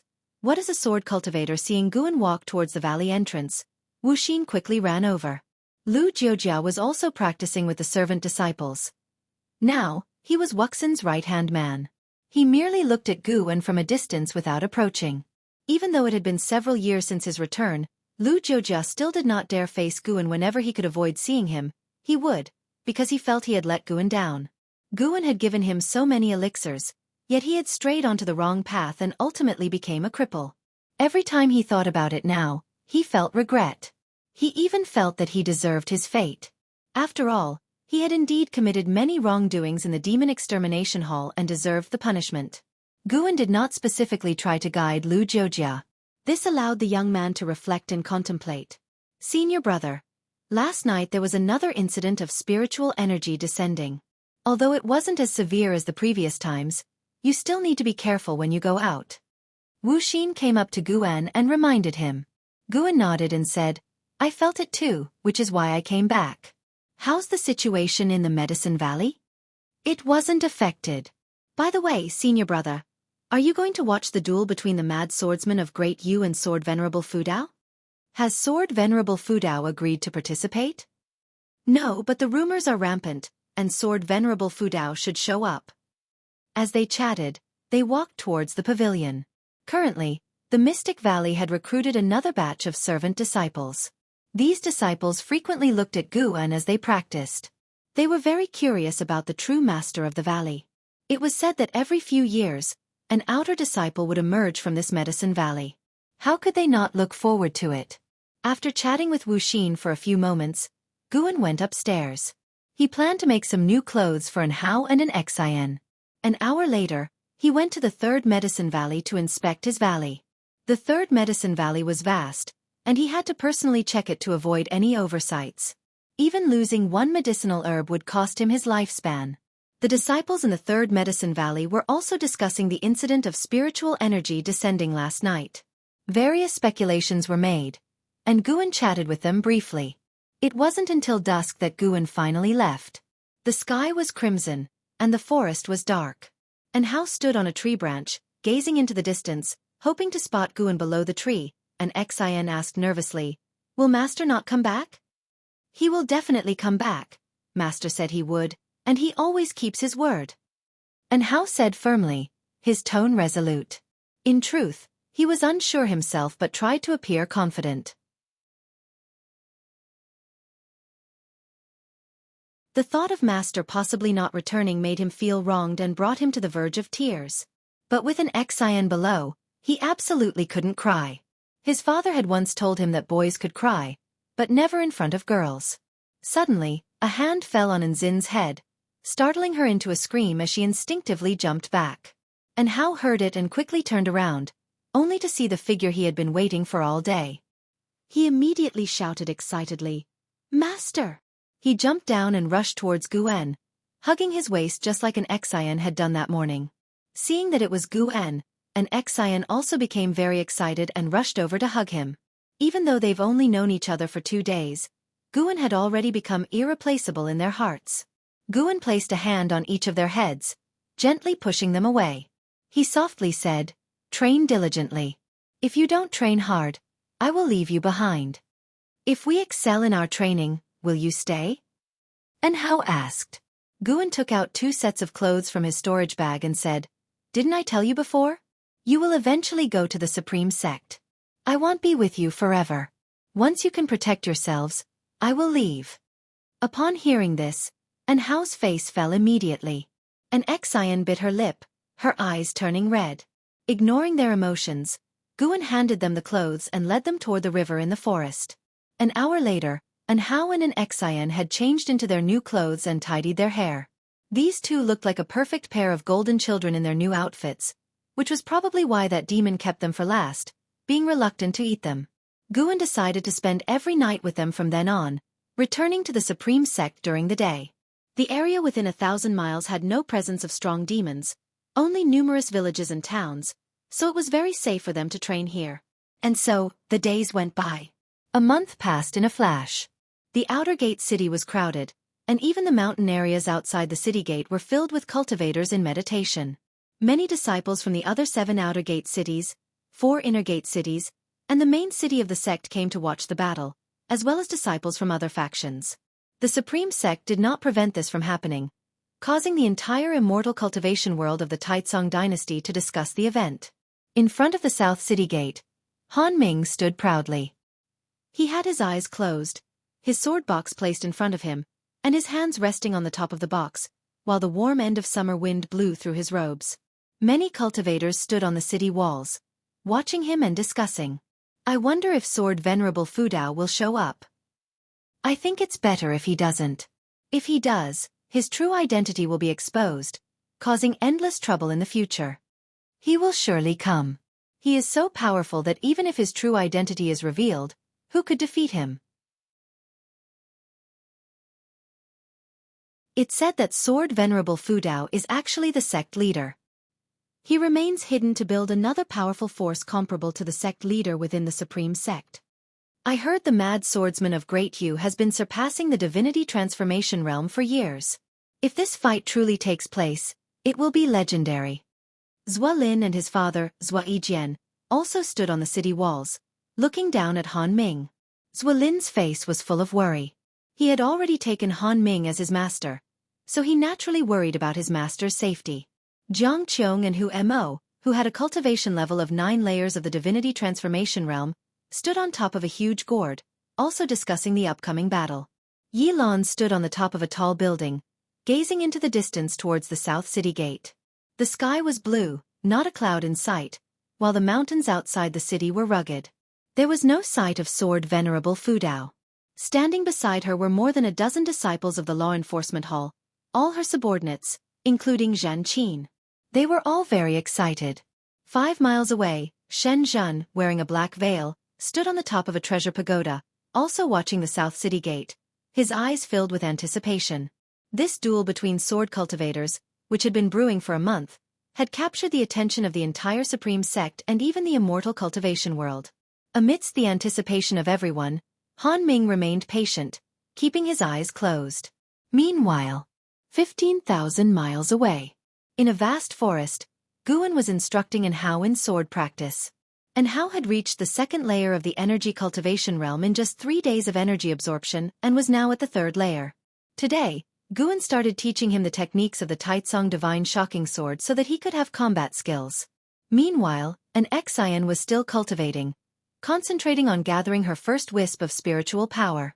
The difference in their talent was like a chasm. Guan only needed to demonstrate the moves once for Hao to remember them, making teaching him very easy. So this is what it's like to mentor a genius? No wonder the great cultivators favored geniuses. He was starting to favor Hao too. While practicing the sword, Hao asked curiously, "Master, what is the name of this sword technique?" He wielded a wooden sword, but even so, his sword strokes already produced a sharp wind. "Taitsong Divine Shocking Sword. You are the only one who has learned my sword technique. Do not disgrace it in the future," Guan said. Given Hao's talent, he would certainly be revered if he joined the Supreme Sect. Adding that he was the inheritor of sword Venerable Fudao's technique would make him even more extraordinary. In the future, the Supreme Sect would have to think twice about oppressing Hao, considering whether it was worth going against sword Venerable Fudao.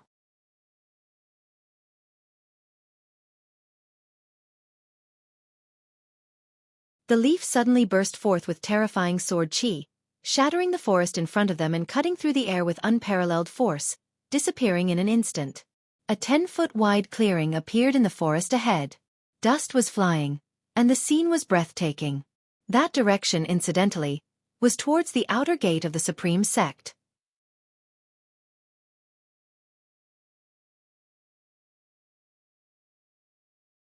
Chapter 77. 2 Leaves decide the outcome. Outside the Supreme Sect, in front of the South City Gate. "Sword Venerable Fudao, if you do not show up within 30 minutes' time, then I will carve 2 more words on the heavenly repair platform." Han Ming's voice resounded, loud as rolling thunder, reverberating between heaven and earth for a long time. His words stirred the cultivators into a flurry of discussion. Although the disciples of the Supreme Sect frowned, they did not dare to curse him, as he had observed the formalities first. Having eagerly awaited for a month, the fact that sword Venerable Fudao hadn't appeared left even the disciples of the Supreme Sect somewhat disappointed. Zhua Lin on the city wall breathed a sigh of relief. Though he felt Han Ming was no match for sword Venerable Fudao, having spent a month together, he sincerely didn't wish for anything untoward to happen to Han Ming. Zhua Yijian, on the other hand, looked into the distance, instinctively feeling that sword Venerable Fudao would surely come. The commotion in the city grew louder. On the gourd magic artifact, Jianghu whispered, "Could it be that sword Venerable Fudao is really the sect leader?" "It's possible," Huemo mused. Although Han Ming is not much stronger than Chu Xian, sword Venerable Fudao would need to reveal his true form to defeat him, so he wouldn't dare show up. If sword Venerable Fudao truly is the sect leader, it's going to be interesting, and it will be seen as a self-directed play. His expression was mocking, his tone laced with disdain. The gourd under their feet glowed faintly, a restraining force isolating them from the surrounding space. Jiang Qiong was about to speak more, but suddenly, a powerful sword intent erupted from the South City Gate. Immediately following, an unimaginable force surged from the southern horizon. She jerked her head up, and Huemo beside her did the same. In front of the South City Gate, Han Ming lifted his sword box and stepped out 100 zhong. He planted the sword box into the ground, its base sinking into the soil. The sword box opened, and 2 treasure swords sprung out to the sides. His right hand pressed on the top of the sword box, his body bursting with vast sword intent, alarming all onlookers. Before most could track his movements, a streak of sword chi shot from the distant horizon, sweeping through forests and mountains, unstoppable. In the blink of an eye, this streak of sword chi collided with Han Ming's vast sword intent. Han Ming's sword chi formed a blue light curtain, nearly 200 zhong high, immensely grand. However, when struck by the mysterious sword chi, his blue sword chi tore apart, seemingly shattered in an instant. He widened his eyes, looking up, his pupils reflecting a leaf. Boom! The leaf swept over his head, sending his black hair fluttering, causing him to stagger back a couple of steps. Every cultivator on the city wall paled, Zuijian instinctively raising his arm to protect his son, barely discerning what lay within the sword qi. Another loud rumble, and the city wall shuddered, but did not break. When the violent sword qi dispersed like a gale, a leaf was embedded in the wall, surrounded by spiderweb cracks. Han Ming steadied himself, advancing again, drawing 2 treasure swords from the sword box, looking up into the distance. The flying leaf passed, the gale roaring from the horizon as if to uproot everything in its path. Han Ming stood firm, his robes flapping backward, accentuating his robust physique. He fixed his gaze on the horizon, poised for battle. Cultivators from all directions, as well as those within the supreme sect, held their breath in anticipation. Sword Venerable Fudao had arrived. Wow! Master, you're amazing. What swordsmanship is that? I want to learn. And Hao, after a brief moment of daze, jumped up in excitement. Guan picked up the leaf from Nzin's hand, startling her into looking up at him. This is the swordsmanship I taught you earlier. Once you've mastered it, you too can be like me. However, true mastery of the sword path is about returning to simplicity, achieving overwhelming power without grand displays. Guan said softly, then tossed Nzin's leaf away. And Hao and Nzin's eyes followed the leaf as it floated 10 steps away, then suddenly accelerated like a streak of lightning. This time, the leaf didn't create the deafening display from earlier, appearing rather unremarkable, only its speed was fast. And Hao chuckled, I like it when it's dramatic, it looks more impressive. Guan placed his hands on their shoulders, and they vanished into thin air. 15,000 miles away, in front of the South City Gate of the Supreme Sect's outer sect. Han Ming, holding 2 swords, stood in readiness. Silence reigns over the world. Everyone awaited the next move of Sword Venerable Fudao. Suddenly, Han Ming's pupils contracted sharply, immediately releasing his swords and casting a spell. The remaining sword in the sword box unsheathed, and 3 swords circled around him. With a gesture of his right hand forward, the 3 treasure swords rose and charged forth. The 3 swords interwove and swirled, releasing terrible sword qi that transformed into 3 dragons of sword qi racing forward, uprooting trees along the way, raising dust, and shaking the earth and mountains. The cultivators in the sky were flung away by the spectacle. A glimmering light streaked from the horizon. It was a leaf shrouded in sword qi. It had come. Han Ming sharply focused on the leaf, which, though less oppressive than the previous one, felt even more dangerous to him. The leaf suddenly accelerated. Turning into a glimmering light, it pierced through Han Ming's sword qi, sending his 3 swords flying. Before they could settle, the leaf was already before Han Ming. So fast. Damn it! Han Ming was horrified, instinctively pushing out his palm. His robes erupted with a golden light, forming a golden bell shadow. Boom! The leaf shattered the golden bell shadow, piercing Han Ming's right shoulder. The powerful force left him unable to resist, dragging his body along, splitting the ground beneath him. Han Ming crashed into the city wall, shattering the wall behind him but not bringing it down. The reason it didn't collapse wasn't due to the wall's sturdiness but because Guan had controlled it deliberately. Han Ming was pinned against the wall, spitting blood, his head hung low as if dead. Master! Zuolin atop the shaking wall, called out anxiously. Countless cultivators gasped. The mad swordsman of Great Yu had been defeated by Sword Venerable Fudao with just 2 leaves? How great was the gap? Flying Leaf Sword Immortal. Sword Venerable Fudao is the Flying Leaf Sword Immortal. A Supreme Sect disciple excitedly shouted. No need for him to spell it out. All spectators realized this. On the gourd magic artifact, Huemo opened his mouth but couldn't say anything. Yilan gazed at the remnants of sword qi in the sky, eyes full of envy. How advanced must one's cultivation be to wield such near-godlike power? Shen Zhan flew over the city wall, landed on the ground, and swiftly pulled out paper and pen to sketch Han Ming pinned against the wall. Under the blue sky, amidst the mountains, a small town sat by a large lake. If anyone asks, do not mention me. Just say you are children from this town. Gu An's voice transmitted. And Hao and an Xin landed, instinctively turning around, but Guan was already out of sight. At this moment, they stood in an alleyway, with moss-covered mud walls on both sides.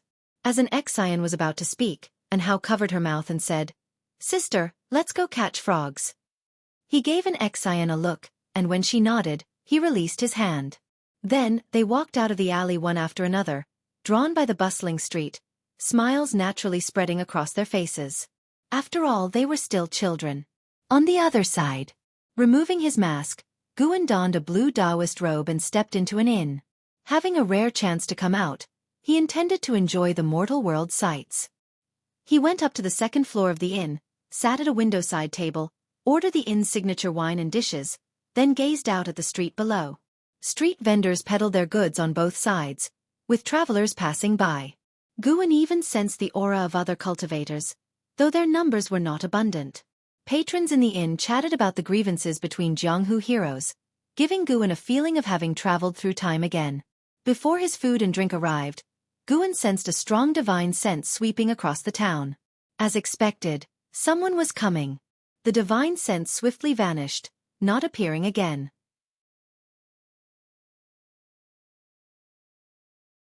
Guan was in no hurry, ready to relax for the day.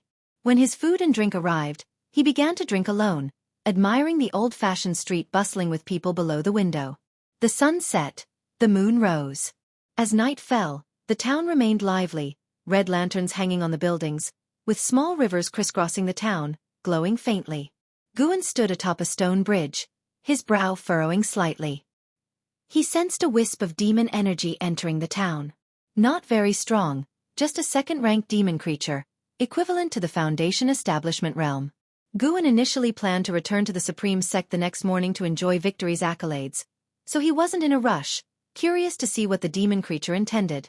Though no cultivators openly resided in this town, the second-rank demon creature was still cautious, suggesting a particular reason. Guan slowly walked toward the direction of the demon energy. As he passed by a courtyard, a voice called out to him, "Junior brother Gu." The voice was old, tinged with surprise and hesitation.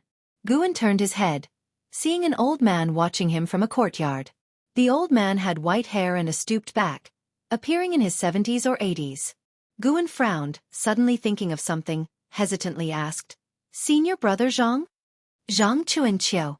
It had been so long, Guan had nearly forgotten Zhang Chunqius' aura, and Zhang Chunqius' appearance had changed significantly. The old man quickly walked out, excitedly saying, "It's really you. I felt like the person on the bridge looked like you from upstairs, but I didn't dare to believe it. Junior brother Gu, what brings you here? Are you on a mission as an outer disciple?" Guan nodded, "Something like that. Senior brother, what are you doing here?" "What a coincidence." Zhang Chuanqiu smiled. "This town is the wealthiest near the Supreme Sect. I'm here to spend my retirement." That made sense. Guan chose this place because of its safety and vibrant population. Zhang Chuanqiu took Guan by the wrist, smiling. "Come in and chat. You're not in a hurry, are you?" "Not at all," Guan replied, sensing no one else in the courtyard. He was curious about Lotus' whereabouts. He had once eavesdropped on Zhang Chuanqiu muttering to himself, learning Zhang Chuanqiu had come down the mountain for a girl named Lotus.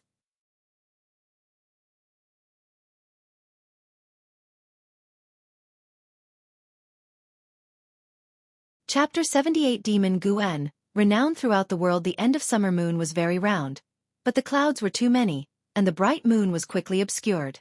Guan and Zhang Chuanqiu sat inside the house, chatting leisurely. Zhang Chuanqiu spoke of his experiences over the years while Guan listened attentively. Zhang Chunqius' story was like one written by a scholar. He left the Supreme Sect for a woman he loved. Only, that woman was a demon. Years ago, Zhang Chuanqiu went to the Supreme Sect seeking immortality. On the way, he was attacked by demons, and was luckily saved by a female demon named Lotus. Eventually, he safely entered the Supreme Sect. He always remembered Lotus' kindness. Every year, he would go out to visit her. Their feelings for each other grew rapidly. Many years later, having no hope of reaching the Foundation establishment realm, he chose to descend the mountain and spend the rest of his life with Lotus. After they met again, they came to this town, bought a mansion, got married, and had a son. After being with a demon for a long time, Zhang Chunqius' spiritual power was drained, along with his chi blood. Lotus couldn't bear to drag him down, so one morning, she left without saying goodbye. Hearing the story up to this point, Guan wanted to say something but held back. You might think I was deceived by her, but that's not the case.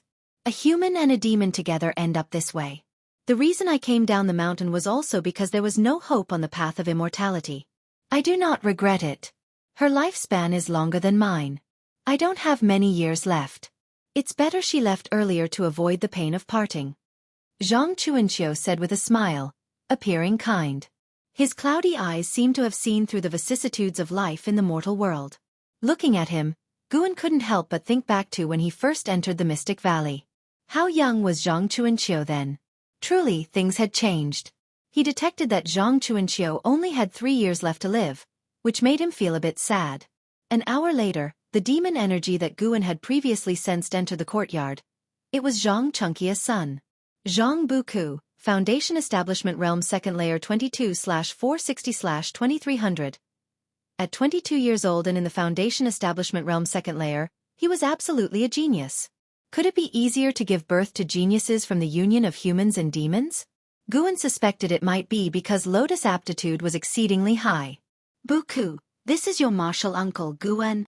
Zhang Chuanqiu called out to Zhang Buku, who had climbed over the wall. Zhang Buku looked like a boy of 16 or 17, with rather dense hair on his cheeks. Greetings, martial uncle Gu. Zhang Buku walked over, greeting shyly. Guan smiled and nodded, then took out a bottle of elixirs from his storage bag, saying, "This is a top-grade spirit energy elixir, just a little gift for our first meeting."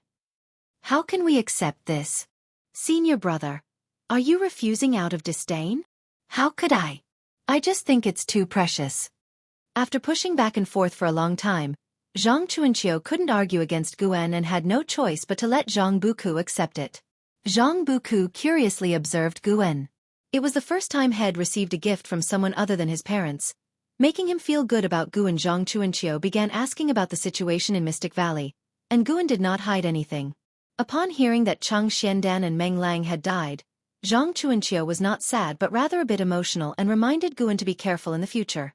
Then, Guan mentioned that Li Ya had already reached core formation. Zhang Chuanqiu exclaimed in wonder, saying he'd always seen that Li Ya would soar to great heights. The two chatted for a long time. Until Zhang Chuanqiu could no longer hold on, Guan finally said his goodbyes. Before leaving, supported by Zhang Buku, Zhang Chuanqiu turned around and said, "Junior brother Gu, you've already reached Foundation Establishment, which means your aptitude isn't terrible. Keep cultivating diligently. See how the world changes after hundreds of years for me." Guan stood at the door, looking back at him and nodding slightly. From beginning to end, Zhang Chuanqiu did not ask him for anything, just reminisced. As Guan walked out of the courtyard, he couldn't help but look back. He could hear Zhang Chuanqiu whispering to his son, asking where he had been causing trouble today, while Zhang Buku said he encountered a young boy and they fought. The boy he met was in Hao. Earlier when they fought, Guan felt it. Although there was a gap in cultivation level, Zhang Buku did not have the intention to kill. After several exchanges, he left. This could be considered fate. Zhang Buku had the potential for a lifespan of 2,300 years, likely becoming a famous great demon among the demon clan. As for Hao, there was no need to mention that he had the potential to be the best in the world. Many years later, when they meet again, will they recall their childhood battle in this small town? Guan smiled, then disappeared into the night. At dawn, in the wilderness, at the edge of a cliff, Hao and Xian sat in meditation on either side of Guan, facing the rising sun and practicing together. The sunshine poured down on them, making a harmonious picture. 3 blood marks on Hao's left cheek were left by Zhang Buku. He had been searching for Zhang Buku all night but couldn't find him. Even after leaving the town and arriving at this desolate place thousands of miles away, he was still indignant.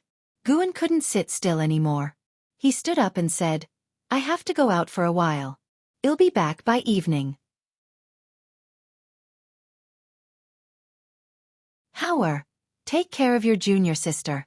With that, he disappeared from the cliff. Hao and Xian opened their eyes, looked back, and saw that their master was gone. Do you think our master is really who he says he is? Why does he only accompany us at night? An Xian asked curiously, touching his chin, and Hao thought. Remember the storyteller who came to our village 2 years ago and mentioned the tales of the martial world? I think our master is one of the top demon lords in the world. However, his reputation as a demon lord should be misunderstood. Otherwise, why would he save us? It's because of this that he doesn't want us to be implicated by his reputation. And Xin's eyes widened and she asked, if master really is a demon lord, then what is he going to do now? I don't know. But no matter what, he is our master. Anyway, he treats us very well, and we must remember his kindness. Guan, who was referred to as the Great Demon Lord by his disciples, returned to Mystic Valley and directly used the teleportation array to travel to the Third Medicine Valley. Sure enough, after the big battle ended, someone came looking for him. Guan walked into his loft and saw Xianxia drawing at the desk. I say, holy daughter Xin, have you made my place your home? Coming and going as you please. Aren't you afraid of offending me? Guan said helplessly. Without lifting her eyes, Xianxia said, come quickly and see. Guan immediately walked over, looked at her drawing, and frowned. Is this Han Ming? Yes, how is it? Did I draw well? Aren't you afraid he'll hold a grudge against you? Would he dare? My father isn't someone to be trifled with. Xianxia huffed, making Guan fall silent. Having backers is indeed impressive. Guan took a closer look. He had to admit that Xianxia's painting skills were extraordinary. The scene of Han Ming being nailed to the city wall was depicted very clearly, including the cracks on the wall. How is it? What do you think? Xianxia asked proudly. Guan grabbed her brush and added a few strokes to the paper. Xianxia squinted at it. Then her eyes widened. Guan had added some wind and shadow effects, making the scene more dynamic. This was a drawing technique from Earth's comics. Such a technique did not necessarily mean it was better than Xianxia's, but the key was that Xianxia had never seen this style before. Although it was just a piece of paper, it made her feel the movements, as if painting the process of Han Ming smashing against the wall. She turned to Guan and couldn't help but say, you know how to draw? A little. What about poetry and song? I know a bit of everything. There was admiration in Xianxia's eyes, which made Guan lift his chin slightly. Showing off, are we? Well, after all, you did write Investiture of the Gods. Xianxia sighed. Guan then asked, why did you draw this picture? Could it be that Xianxia had a grudge against Han Ming? To tell the truth, I'm very interested in Sword Venerable Fudao. I always felt he would be a handsome and aloof swordsman. So many people came to watch the battle, yet he didn't show himself. He really has charisma. Xianxia's eyes revealed a look of admiration. Guan's lips twitched. What if he isn't a handsome young man but an old man? That's not impossible. Besides writing books, he'll be investigating Sword Venerable Fudao. I must find him. Why? To become Taoist friends, of course. Panin, don't think I keep coming here because I like you. Even though I don't love cultivating, my Taoist friend must be the top great cultivator in the world. Just in case I offend someone while writing or drawing, he should be able to handle it. Xianxia rolled her eyes at Guan, then tidied up her drawing and walked towards the door. Guan shook his head with a smile, not following her. After Xianxia left the Medicine Valley, he went downstairs to check on the medicinal herbs. The servant disciples were still discussing Sword Venerable Fudao, each with a look of fanaticism on their faces. Listening to their praises, Guan felt very happy. Despite his recent display of power, Guan couldn't afford to be complacent. He still had to accumulate his lifespan steadily and diligently. The 9 layers of the unification realm were not enough to satisfy him. In the blink of an eye, a year passed, and another summer arrived. By now, Guan did not visit an Hao and an Xian daily, but only twice a month. An Hao's cultivation had reached the 9th layer of the energy cultivation realm and could protect an Xian well. Last month, an Hao passed the test Guan arranged, personally killing the wolf demon that had previously chased them. Guan had let the wolf demon go to leave it for an Hao to kill. All right, he admitted, upon first seeing an Hao's aptitude. He had already thought of a plan to nurture him extensively. The reason they hadn't gone to the Supreme Sect was that Nzin's cultivation level wasn't sufficient yet. Besides, the two were still young and could learn more from Guan. One day at noon, Guan went alone to the outer sect, first heading to the Heavenly Repair Platform. There were more and more sword cultivators on the Heavenly Repair Platform, and many were not from the Supreme Sect.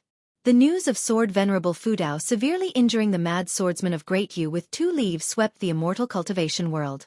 Now, Sword Venerable Fudao had become the most revered figure among the Supreme Sect disciples. Even though a year had passed, every time Guan came to the Outer Gate City, he could hear the disciples talking about it. After the fame of that battle spread, more and more sword cultivators came to visit.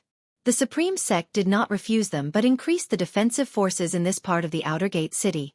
This also resulted in Jianghu's authority rising significantly since she was the great elder of the city.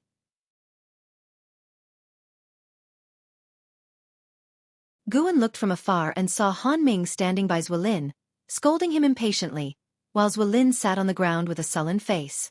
Guan laughed. He wanted to see this scene, which was why he recommended Han Ming to take Zuolin as a disciple. Zuolin was a genius in every aspect, except for his exceedingly poor understanding of Sword Dao. Yet he loved Sword Dao the most. Guan chuckled to himself, then shifted his gaze to the others on the platform, looking for any unfamiliar great cultivators. As he scanned, he really found one.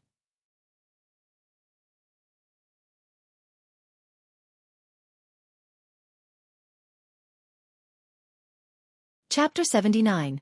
Ghost Mother of Ephemera, LV Xian returns. Ghost Mother of Ephemera, second level of Unification Realm 3750/8090/54000, second level of Unification Realm. This exaggerated lifespan. First the Underworld Demon Emperor, now the Ghost Mother of Ephemera. Why do they all seem like characters from the Underworld? Guan lamented silently. Even ghosts have lifespans, which means that even if they die, they can't exist forever. After thinking about it carefully, it made sense. If ghosts could exist forever, wouldn't this world be ruled by ghosts? Only tales of 1,000-year-old evil ghosts are heard, never of million-year-old ghost emperors. Of course, it could also be that Guan's level wasn't high enough to encounter such beings, but at least this mortal world was still dominated by the human race.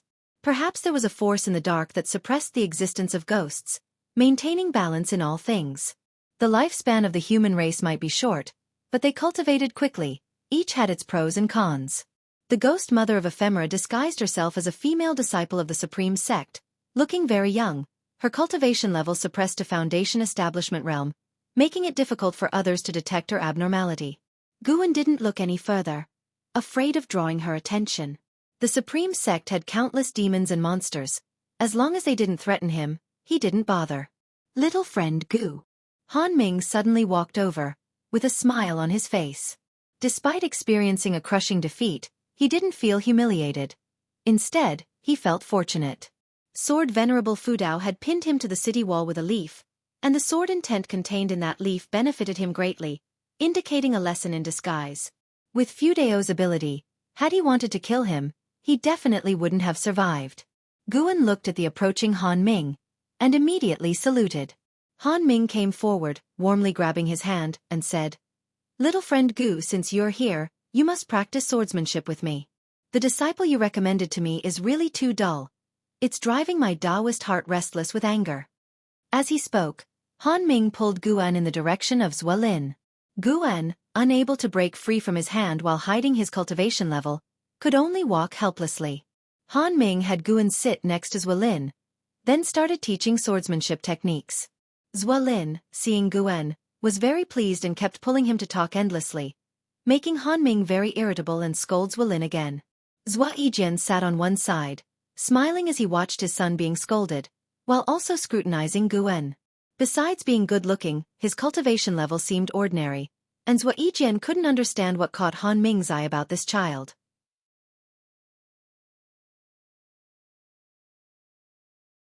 Zhua Yijian closed his eyes, while feeling the sword intent within the words righteous path, and thinking back to the scene of Han Ming being defeated, he seemed to catch something in the dark, yet it felt like an illusion.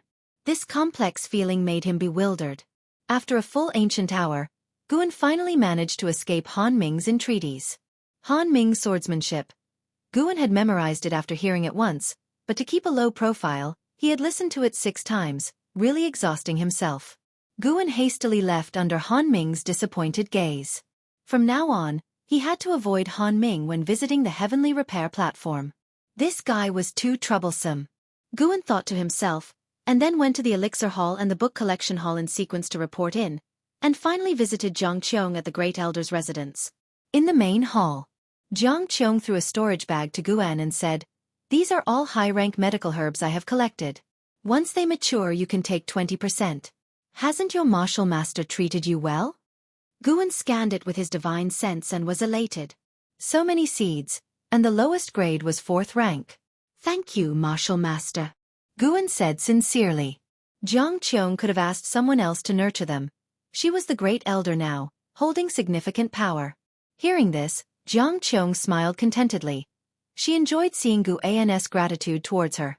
Try not to sell the green vine fruit. It greatly enhances qi blood and root bones, making it a treasure beyond the measure of spirit stones, Zhang Qiong said earnestly. Clearly, she had found out about Guan's record of selling green vine fruit.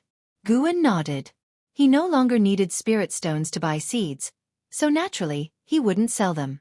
"Next, I plan to strive further upward.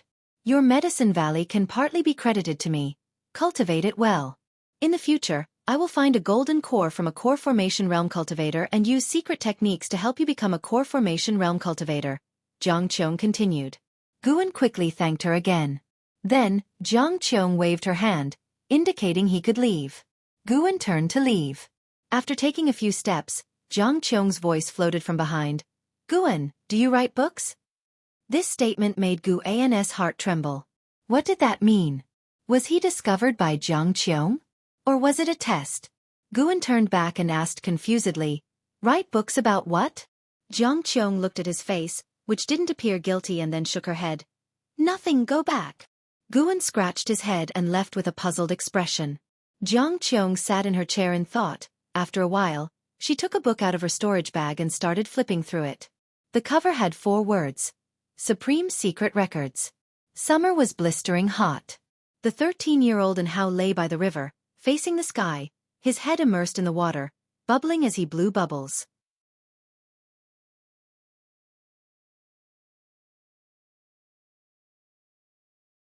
If he could join the Supreme Sect earlier, he might establish a better foundation, since Guan could only teach him cultivation techniques and ultimate skills. However, Guan thought of an Xian. Her qualification was too mediocre. Never mind, let them go. Qualification wasn't something he could change for now, so why worry for her? Guan decided to wait another 6 months before sending the 2 children to the Supreme Sect. In 10 years, and Hao might become renowned. He wondered how long it would take for him to catch up with Li Ya and Ji Xiaoyu. Guan even began to look forward to the duel between Li Ya and An Hao. Li Ya, being naturally competitive, would certainly clash with An Hao one day. There were internal combats within the Supreme Sect. Although the 2 were over 30 years apart, they could be considered the same generation. The summer heat was intense, and Hao soon became drenched in sweat, yet he continued practicing legs tirelessly. Despite his young age, once his clothes were soaked with sweat, his body showed strong muscle lines, full of strength. Guan just stood there, quietly watching. Xianxia Valley. Guan was planting seeds, with Sun San following close behind, carrying a basket. To prevent being seen through, Guan didn't just harvest. Occasionally, he did other tasks. "I'm back." A voice came from the valley entrance. Guan didn't have to look to know it was LV Xian.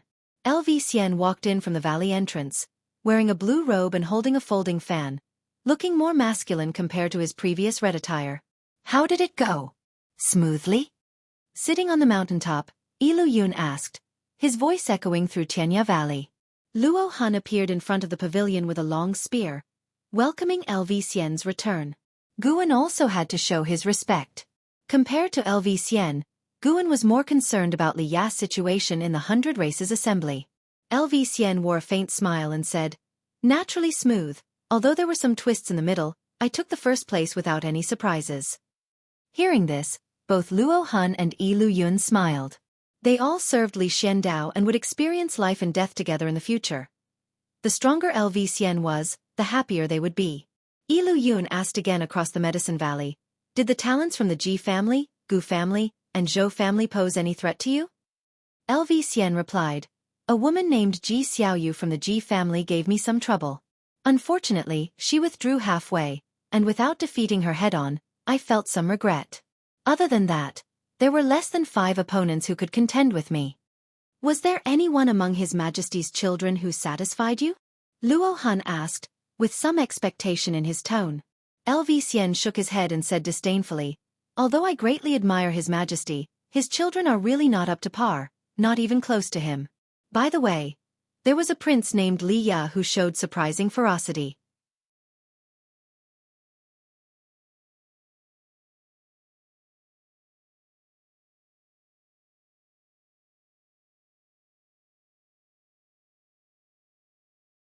Chapter 80. Mystic Tortoise Surging Wave Palm, shockingly revealed Heavenly Spirit Root. Guan felt annoyed when he heard about Li Ya's injury. This guy was too harsh with his moves, and now he was belittling Li Ya. Previously, Guan thought that even if LV Xian defeated Li Ya, he would show some mercy for Li Zuando's sake, but he hadn't expected such arrogance, with a tone that showed no regard for Li Xiandao. Lu Yun appeared out of nowhere in front of LV Xian and frowned as he asked, why did you injure His Highness? Couldn't you just knock him out? Clearly, Li Xiandao frequently mentioned Li Ya in front of him. What's the matter? He can't be injured? He's not the crown prince, and compared to the crown prince, he's far inferior. LV Xian frowned and retorted, his tone filled with dissatisfaction. Even if he's not the crown prince, he's still a prince that His Majesty cares about. Yun's tone was somewhat heavy. Luo Han remained silent, but from his expression, it was clear he was also displeased. LV Xian snorted. Is it forbidden? Then you beat me up and break my hands and feet. At this moment, he saw Guan approaching, immediately became excited, and walked up to him. Valley Master, I've already won the championship of the 100 Clans tournament. How about training with me? LV Xian said, taking a golden token from his storage bag with the words Hidden Dragon List Champion inscribed on it. Guan nodded. Then let's learn. Upon hearing this, LV Xian immediately pulled him aside. Lu Yun looked at Luo Han and asked, do we need to inform His Majesty about this? Luo Han thought for a moment and said, no need. His Majesty surely has people watching over His Highness Li Ya.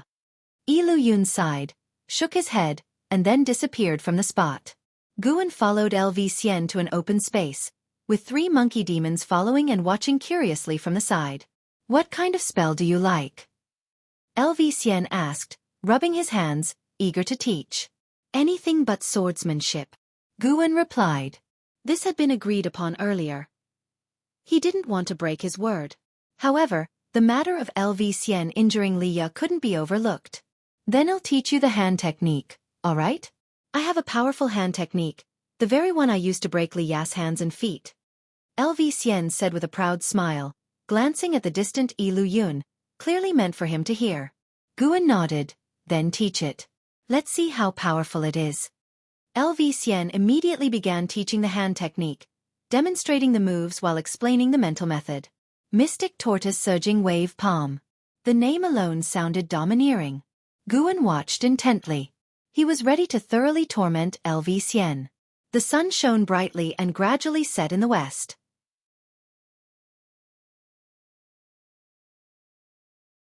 By the time evening fell, LV Xian, looking frustrated, asked, are you really that forgetful, or are you deliberately messing with me? His loud voice startled Luo Han and Lu Yun, who hurriedly flew over, fearing he might get violent. Guan sighed. I already said my aptitude and comprehension are very poor, but you didn't believe me and insisted on teaching me. Now you're getting impatient. No. No one could be this dumb, right? LV Xian couldn't understand. Yet Guan didn't seem to be faking it. Lu Yun said, the Valley Master's cultivation was all piled up with elixirs, understandable. I've told you before, don't always try to persuade others. Everyone's situation is different. Luo Han reminded, what His Majesty values is his cultivation ability. He emphasized the phrase values. LV Xian took a deep breath and said, I don't believe it. I must teach him. Guan hastily said, next time. I need to go back. You can't leave. Hearing this, Guan turned to leave, and Ilu Yun and Luo Hun quickly stopped LV Xian. Damn it, Valley Master, you must come back. Once you master the mystic tortoise surging wave palm, you'll have the power to protect yourself, and you might even compete for heavenly destiny, reaching higher levels. LV Xian watched Gu An's retreating figure and shouted loudly. Guan didn't understand him. Cruel to opponents. Yet he enjoyed teaching people to cultivate? Was he having split dreams? Guan thought as he flew away on his sword, quickly disappearing into the twilight. In the days that followed, every time Guan visited, LV Xian would try to teach him spells. No matter how he taught, Guan couldn't learn, but LV Xian never gave up. If he couldn't teach one spell, he'd move on to another. Time flew by. The end of the year arrived. Heavy snow covered miles of mountains and forests. Guan, dressed in white and wearing a mask, walked out of the forest, with an Hao and an Xian following behind him. The usually lively and Hao was now silent as well. Guan stopped and looked at the snowy mountains ahead, then said, "A few hundred miles ahead, you'll reach the outer sect of the Supreme Sect. Once there, unleash your spiritual power, and they will bring you into the city to test your spirit roots." And Xin's eyes were red as she couldn't help but ask, "Master, when will we see you again?" "I saved you because I happened to pass by. This is a fate that shouldn't have been. We will not meet again, and you must not mention me to anyone," Guan said, turning his back to them. He had taught an Hao and an Xian to cultivate without any ulterior motive. It was just a whim. He didn't need them to repay him and hoped their relationship would end here. And Hao suddenly knelt down, and an Xian followed, kowtowing to Guan. This time, Guan didn't stop them and accepted their 3 kowtows. And Hao's forehead was directly broken, blood and flesh mingling, but he felt no pain, staring firmly at his master's back.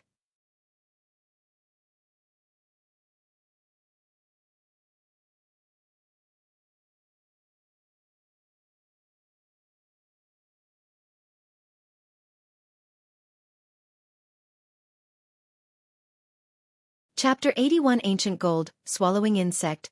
Demon Path besieges Supreme Sect. Guan looked at Li Ya, who climbed in through the window, and said helplessly, "What treasure could be better than my windowsill?" Li Ya, dressed in green, walked to the table, took a bag from his waist, placed it on the table, and said with a smug smile, "This treasure, you will definitely like." Guan probed with his divine sense, frowned and asked, "Why are they just bugs?" "These are ancient gold-swallowing insects. Their jaws can bite through any gold, iron, or ore in the world. If fed with golden attribute spirit energy, they can grow even stronger. There are 16 in total here. One of them is a queen. They are quite good for guarding the house and can also help you dig the ground," Leah said with a smile. Upon hearing this, Guan became interested and asked curiously, "How do you make them recognize their master?" "There is a special recognition ritual. You have to drip your blood essence onto the queen insect to establish a soul connection," Leah said, following by handing Guan a thin secret book from his storage bag. Guan took it but did not open it immediately. Instead, he asked, "How did the 100 Clan assembly go?" Leah pulled over a chair from the side, sat opposite Guan, and sighed. "It wasn't smooth, but it was enlightening. The world is truly full of experts and talents. My talent was nothing at the assembly of the 9 dynasties and 100 clans. I barely made it into the top 100, and Zhou Tongyu only made it into the top 10. Seeing how optimistic he seemed, Guan felt slightly less worried.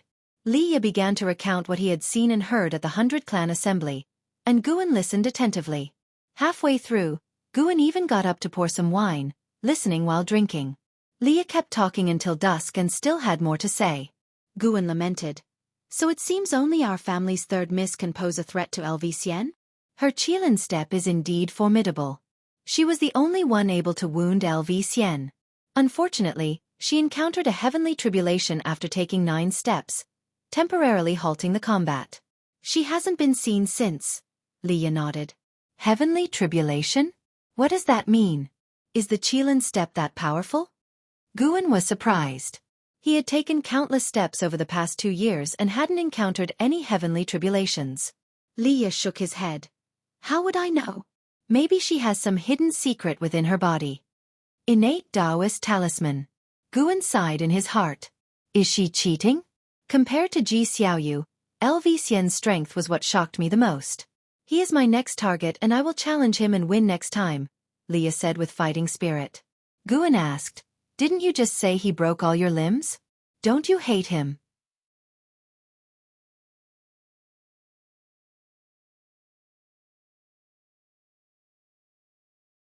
Elder Tian nodded.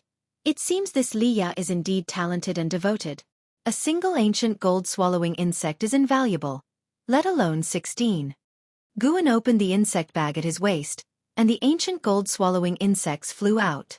One of them, twice the size of the others, landed on his shoulder while the rest hovered around him. Passing by, Xiao Chuan couldn't help but come over and Guan began showing off the insects. By the evening, all the servant disciples in the Third Medicine Valley had witnessed the ancient gold-swallowing insects. Guan wasn't just showing off. He wanted to prevent the servants from attacking the patrolling insects in the future. Seasons passed, and 3 years went by quickly. Guan crossed the 50-year mark. These 3 years had been peaceful and fulfilling. His lifespan had exceeded 300,000 years and continued to increase annually. One day, Xiao Chuan arrived at the transmission array platform with Yi Lan. Guan was playing with a white spirit rat as big as a dog.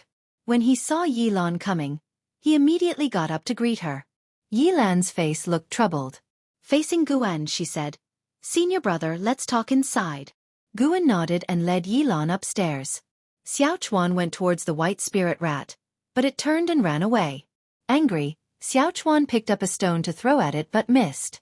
Meanwhile, Guan closed the door after entering the room. He had just turned around when Yi Lan spoke. "Senior brother, Wuxia is a spy from the Thousand Autumn Pavilion." Upon hearing this, Guan's expression changed slightly.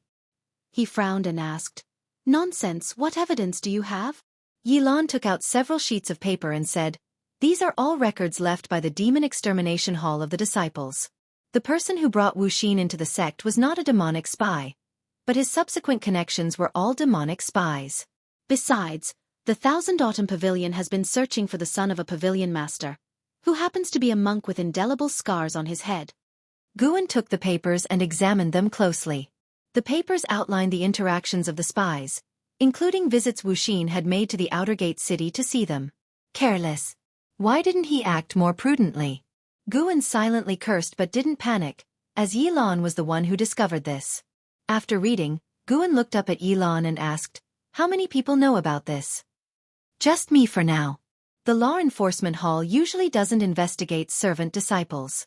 We discovered that there's a valley master in the Outer Sex Medicine Valley working for the Thousand Autumn Pavilion, but we haven't identified who it is yet.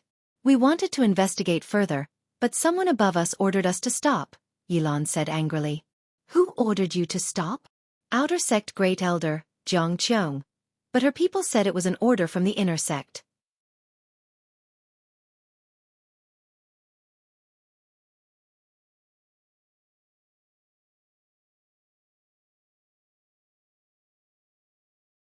Chapter 82 The Battle Between Good and Evil, Protecting Medicine Valley, LV Batian. Core Formation Realm 3rd Layer 754/1050/3200. Core Formation Realm 3rd Layer? Seeing Elder Tian's cultivation level rising so high, Guan was secretly alarmed. He had better keep an eye on Elder Tian frequently. What if one day he surpassed him, and he didn't even know?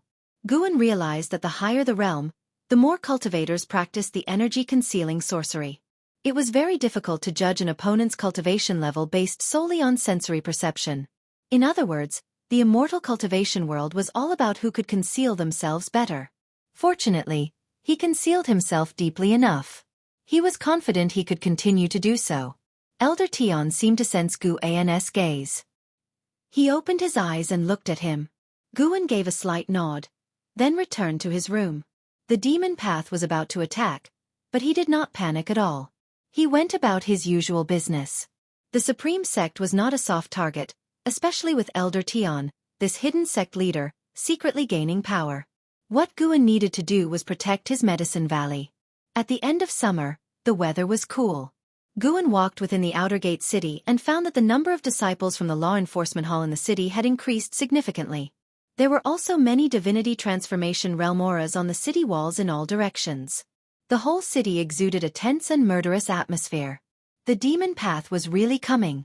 As usual, He first went to the heavenly repair platform to take a look.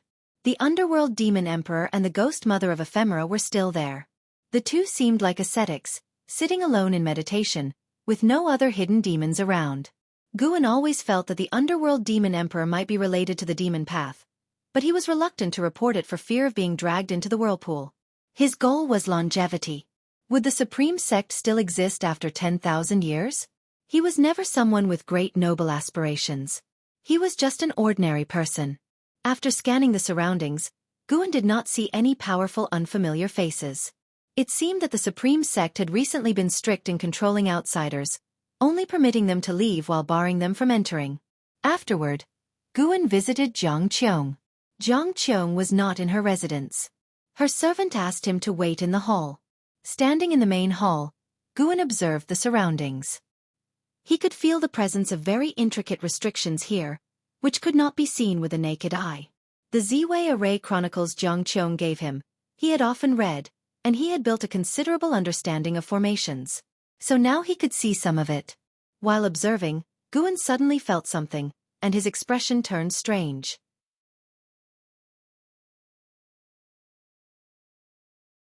There was a large space beneath this residence, just like the 8 scenic caves below the Mystic Valley. An ancient hour later, Jiang Qiong finally returned. When she entered the hall, she waved her right hand, and the door closed with a bang. Guan stood up and looked at her. She walked to the main seat and sat down, saying, "No need for formalities. Sit down." Her face looked somber, clearly having encountered unpleasant matters. Guan took a storage bag from his waist and placed it on the table beside her, saying, "This is the first batch of mature medicinal herbs. Please check them." The grade and rank of Jiang Qiong's medicinal herbs were all quite high, so the first batch of medicinal herbs had just matured now. Jiang Qiong did not take the storage bag but instead asked, "You must have other matters. Otherwise you could have let Huemo do the checking." Guan nodded and said, "I have received news that the demon path plans to besiege the supreme sect. Is it true?" This was something best to ask the demon path about. Jiang Qiong nodded and said, "That's correct. Within half a year at most, the righteous and demonic war of the Taizong dynasty will break out. The reason is that the supreme sect has been continuously growing, making the demon path uneasy. Additionally, with the help of the demon clan, the two sides joining forces indeed have a chance to defeat the supreme sect." Guan hesitated for a moment before speaking. "I heard that 100 years later, demons outside the 9 dynasties will invade the 9 dynasties. Shouldn't we be striving for peace and working hard on cultivation at this time? And how can the demon clan be trusted?"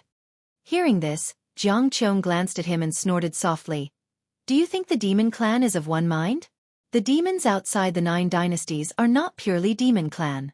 If they break in, the demon clan will also face slaughter. As for the human race, when have they ever truly united? The more dangerous the situation, the more they fight. The resources in the immortal cultivation world of the 9 dynasties are limited. The stronger the supreme sect becomes, the more it squeezes the cultivation resources of other sections. Historically, the so-called righteous and demonic struggles have actually been battles for resources. They just need a justified cause. This time, the demon path is launching a war under the banner of the supreme sect's evil deeds. Soon you will hear about it. When the supreme sect's morale wavers, the demon path will launch an attack. If they succeed, the righteous and demonic stances will reverse. If they fail, the supreme sect will have no strength left to eradicate the demon path." After hearing this, Guan remained silent. He was the one who could feel this the most. Each time he broke through, he absorbed a large amount of spiritual energy, thereby affecting the supreme sect.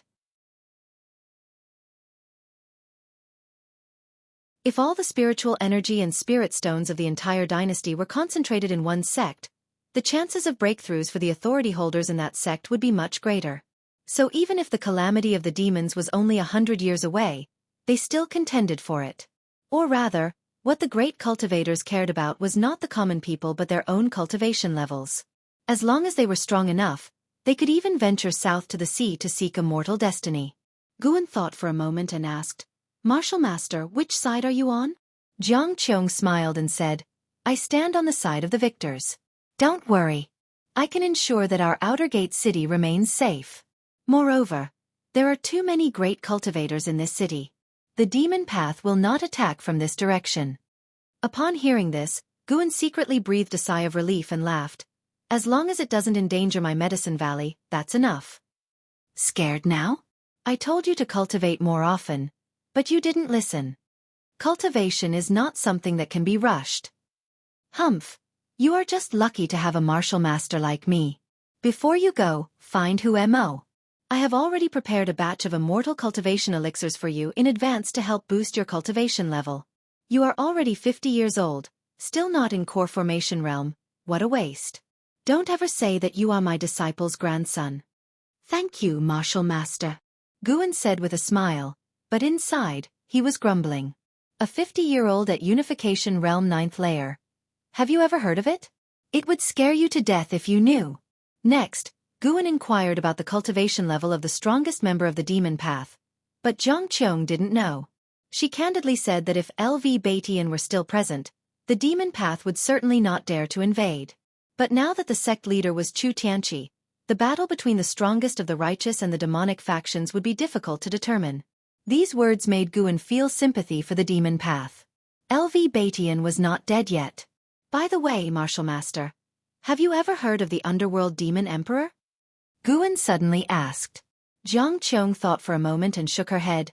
I've never heard of him. Why? It's nothing. I just read about him in a book. He's supposed to be very powerful. Since you don't know, then never mind. I should take my leave. Guan answered, then stood up, saluted, and turned to leave. Jianghu watched his back, lost in thought. After talking with Jianghu, Guan's worries about the righteous and demonic war eased significantly. His days returned to being as peaceful as before. 3 months later. At the end of autumn, the third medicine valley was still covered with many withered yellow leaves. In the early morning, Guan was leading his disciples in exercises, with Elder Tian also participating. Only Guan noticed that his body was sturdier than before.